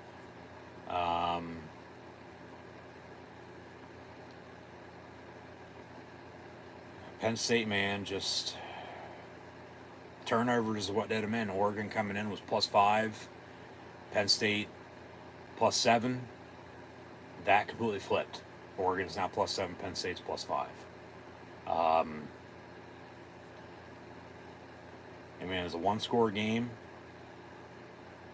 Penn State fought and clawed their way back, though. That's for damn sure. You got to give them credit.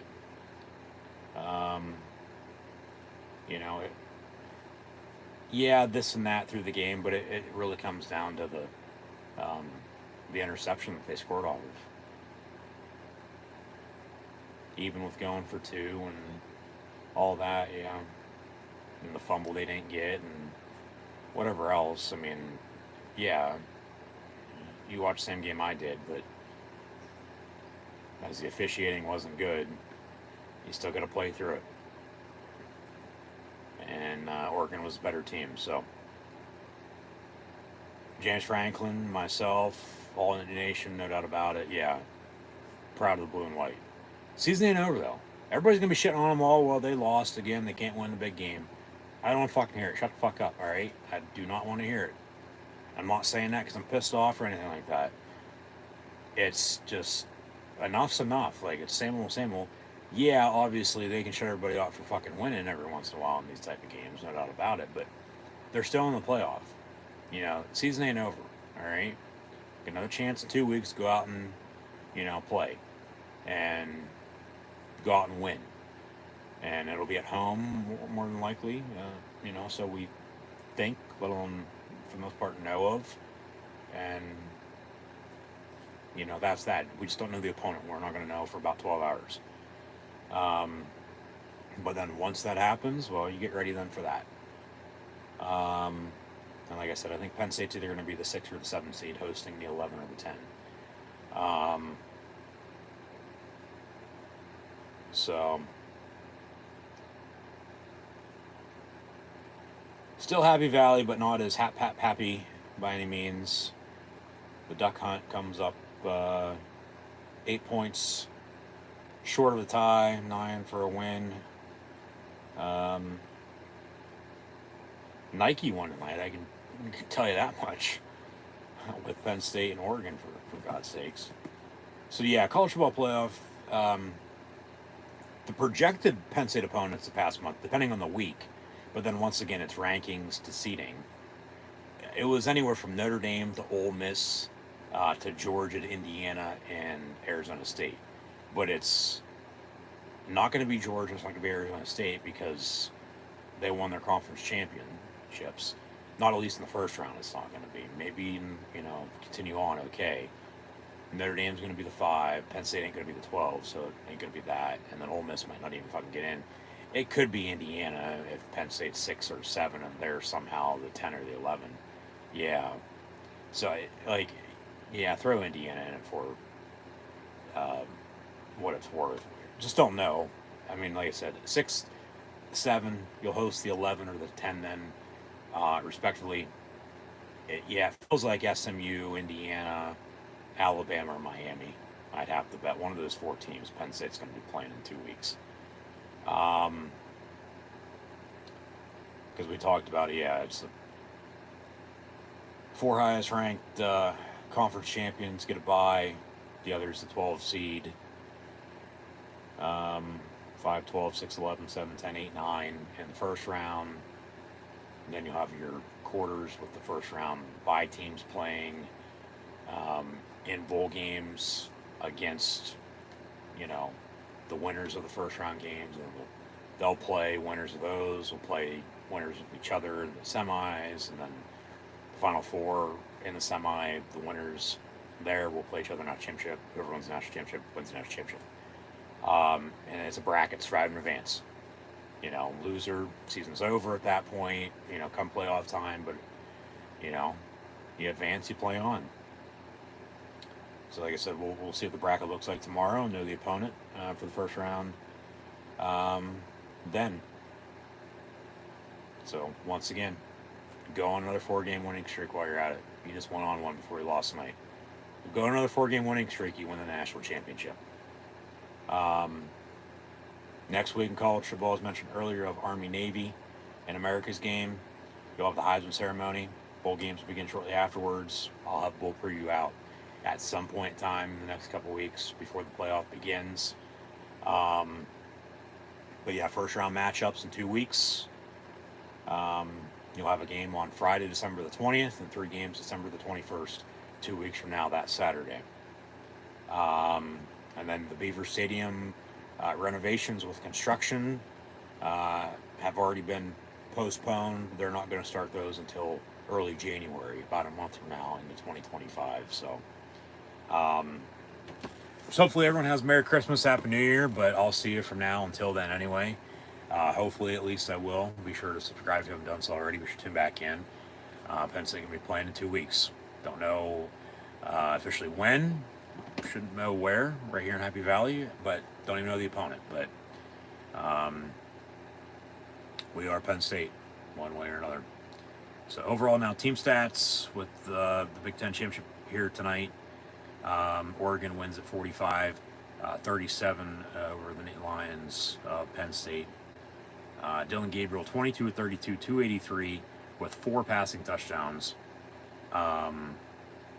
2 to Kenyon Sadak, who had 2 catches, 30 yards for 2 touchdowns. The other to Terrence Ferguson, who had 3 catches, 30 yards. Holden had 2 catches, 21 yards. Jordan James, 3 of 20. Whittingham had a catch for a yard. But then Tez Johnson, 11 catches, 181 yards receiving, and a touchdown. Like, Penn State cannot cover him. Jordan James had 20 carries, 87 yards rushing, and 2 touchdowns. Whittington, also had 15 carries, 82 yards rushing as well. Dylan Gabriel, 6 of 17. Had a fumble but recovered it. That would have been a big play by the Penn State defense. Oregon had 2 interceptions off of Drew Aller, and that was really the difference in tonight's game.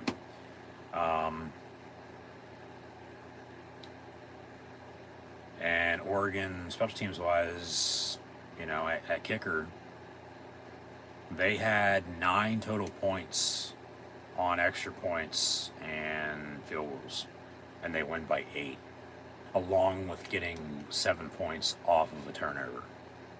I mean, that's just how close it was. But Penn State comes up short, unfortunately. Drew Aller was 20 of 39, 226 yards, 3 touchdowns. He had 1 on the ground as well, with the 2 interceptions. Yeah, both backs got over 100 yards rushing tonight. Katron Allen, the fat man, 14 carries, 124 yards rushing and a touchdown. Nick Singleton, 10 of 105. And then Aller, 5 of 54 rushing and a rushing touchdown. Perbula, 3 of 12. Tyler Warren, 2 carries, 2 yards. But Aller's 3 passing touchdowns. The first one was to Singleton. The second one was to Amari Evans. And the last one on 4th and 10 to score their final points tonight was to Harrison Wallace. But Tyler Warren led the team in receiving with 7 catches, 84 yards. Wallace, 459 in the touchdown. Singleton, 443 in the touchdown. Evans had that 1 catch for 22 yards in the touchdown. Fat man Katron Allen, 3 of 15. Khalil Dinkins, 1 of 3. Defensive stats, for whatever reason, did not load. But I thought the defense played well. But obviously it just wasn't good enough. They still gave up 45 fucking points and, 8 more than what they scored total tonight themselves. So, yeah. Bending but not breaking. Well, it was just a back and forth game. Oregon's high powered and fast and got a stout defense as well. And they capitalized off the Penn State mistake. And that's why I said that's really what it came down to. In a 1-score game, the way it shook out, along with Oregon getting 9 total points off extra points and field goals. But yeah, the turnover, and then 1 play later they scored off it and they win by 8. So 45-37 your final score. Because remember, Barker missed a field goal too from 40, even though he was good from 33 and had 7 points himself. But yeah, just a little too much here and there. Penn State just, man.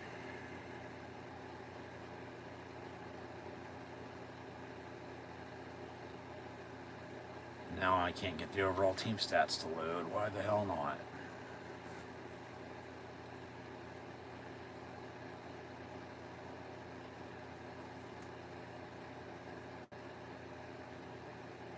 There we go. Overall team stats. Oregon wins at 45-37 over Penn State. Penn State had 28 first downs compared to their 24. They both had 13 attempts on 3rd down. And Penn State was 7 of 13. Oregon 6 of 13. They were both 2 of 2 on 4th down. Penn State had 226 passing, 292 rushing for 518 total. Oregon 283 passing, 183 rushing for 466 total. But obviously, the points are what matters in the outcome of the game, win or loss. Yeah, 8 penalties, 5 of 65 against Penn State, 3 of 24 against Oregon. And Oregon controlled the clock by a good 5 minutes, 32-36 to 27-24, and then Penn State with 2 turnovers. You know, that's what it came down to, the turnover that they scored off of. Not the second one, but the second one as well, you know, because Penn State was driving to potentially tie the game. Yeah, they would have needed to go for 2 and, you know, all that, because they went for 2 earlier, because the analytics said so. Kiss my ass. It's called common sense. You know, went for it earlier, didn't get it, so that they would have had to have went for it again. They would have had to have gone for it for sure then. But yeah, the 2 turnovers, the missed field goal, the going for 2 decision. I mean, they're still in the thick of it. You know, they, like I said, scratched and clawed their way back. They fought. But the Ducks quacked a little too loud, a little too much over the Nittany Lions roar, unfortunately. And, you know, Oregon wins the Big Ten championship here tonight. 45-37, your final score. Oregon defeats Penn State. So, you win some, you lose some. But it is what it is. I think I'll get over this one probably a little bit easier than I do other losses. Just because I know they're going to be in the playoff. Along with, well, yeah, for the most part, so we think, so we hope, still hosting a playoff game. We just don't know the opponent or officially when it's going to be. I doubt it's going to be that Friday night. It'll be that Saturday sometime, whether it be at noon for, 8 o'clock, who the hell knows. And then with the weather, whether it's cold, whether it's not so cold, whether it's raining, snowing, who the hell knows what's going to be doing in Central Pennsylvania right before Christmas, mid to late December. But then even with the weather and whoever the hell they're playing, Penn State still has to play in it too, okay? So, you can use that as an advantage all you want, but you still got to go out and take care of business and play to win the game. So, yeah, losing sucks, but would have been nice to have a first round bye. You can, extra week off. You don't have to play till the end of the month, early January, but they'll play in 2 weeks. Yeah, just don't know against who. We'll find that out tomorrow, like I said, about 12 hours from now. So I'll leave it at that. I've said on who I think it could be, one of the few teams for sure. I don't really think it'd be anybody else. I'd be surprised if it was. And then I'd probably think back, well, why the hell did I think that? Not think that, other than it's a little fucking late. I'm not fucking tired, but just down, I guess you could say. I'm not pissed off, but just, and not even upset, but just they had a good chance to win this game, and they just couldn't find a way to do it.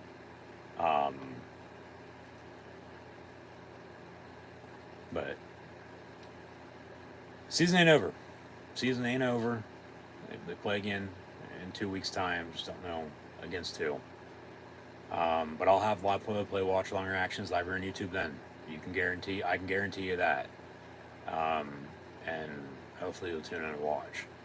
So yeah, thanks for tuning in and watching this evening. Be sure to like, follow, and subscribe on social media. Links in the description below, but I believe that'll do it. Yeah, not much else is to be said. Yeah, I've said my piece. Said what I've said. So, just like I said though, why not go another 4-game winning streak? Go win the national championship. It might be one of these teams that nobody's thinking about that might sneak by, and be able to get there at the end and You know, because it's normally, yeah, you'll have your good teams, your bad. There might be a bad team or two in it, but it's or not as good of a team. Like, but there's going to be upsets. You know, damn well there will be.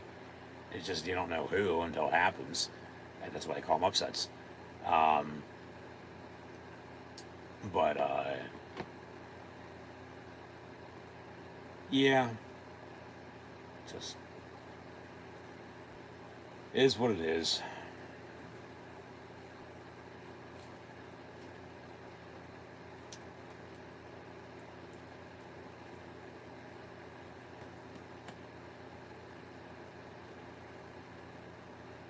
Yeah, I can't think of anything else off the top of my head right now that I haven't already said. So I'll leave it at that. Just, you know, obviously at the end of the day, you hope for a better outcome and then it doesn't happen. But obviously we're not coaching, we're not playing, we're sitting here analyzing the game and rooting, cheering on the team. Which is really, you know, at that rate all you can ask for.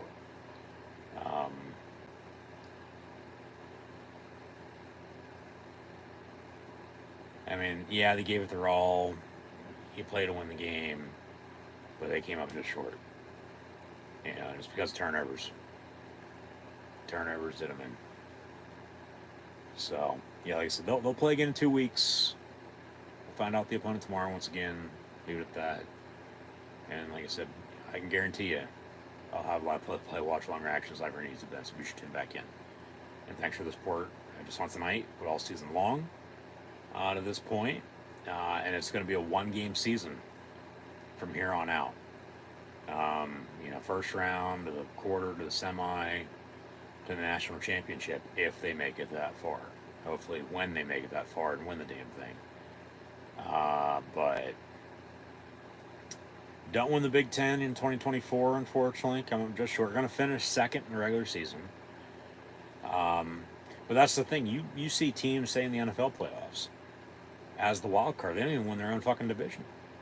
They get hot and they make a run and they go win the damn thing. You know, that's why I said you'll have the 12 best teams, but you'll have an upset or two here or there, for sure. Just don't know who. We'll see. Hopefully it's not Penn State. But it's really whoever's the best team that given day. And today it wasn't Penn State, it was Oregon. So, yeah, 45-37 your final score, but excited, obviously, to see how the 12-team playoff shakes out. See how Penn State will fare as well. I mean, it's, yeah, a home playoff game, but then it's, well, where are they put at ranking-wise as a 6 or 7 seed, as I'm expecting. Thinking to myself, as mentioned, that's where they'll be. But then, if they win, who do they play then? You know, after that, and then where, you know, is that game being played at? Is it the Rose, the Fiesta, the Sugar, or the Peach or the Cotton? Because the not the Cotton, the Peach or the Orange? Because the Cotton with either the Peach or the Orange, which one? Everyone ain't in the quarters, is in the semis, and then you have the national championship in Atlanta. We'll figure all that out tomorrow. So obviously you don't want to look ahead though. Still one game at a time. So that'll be in 2 weeks against whoever the hell the opponent is. So bring it on. We are Penn State. Unfortunately tonight, the Lions lose the Oregon Ducks. Once again, your final score 45-37. Penn State falls to 11-2. And now they await the college football playoff rankings tomorrow at noon with the seeding of the college football 12-team playoff bracket. So, yeah, at least one more game, hopefully 2, 3, 4, and 4 more wins. But only time will tell. We'll see what happens. That's why I play the game inside on paper, inside on the field. So, once again, thanks for tuning in and watching. That'll do it for myself, your host, Encyclopedia Sports, Quinn Luke 96, live right here on YouTube. Be sure to like, follow, and subscribe on social media if you haven't done so already. Scan the QR code behind me as well. Always greatly appreciated. But, yeah, 45-37. Once again, your final score. Oregon defeats Penn State in the 2024 discover Big Ten football conference championship game this evening, and now the blue and white await the college football playoff to be revealed and who they're going to be playing. So we are Penn State, and yeah, once again, thanks for tuning in and watching. We are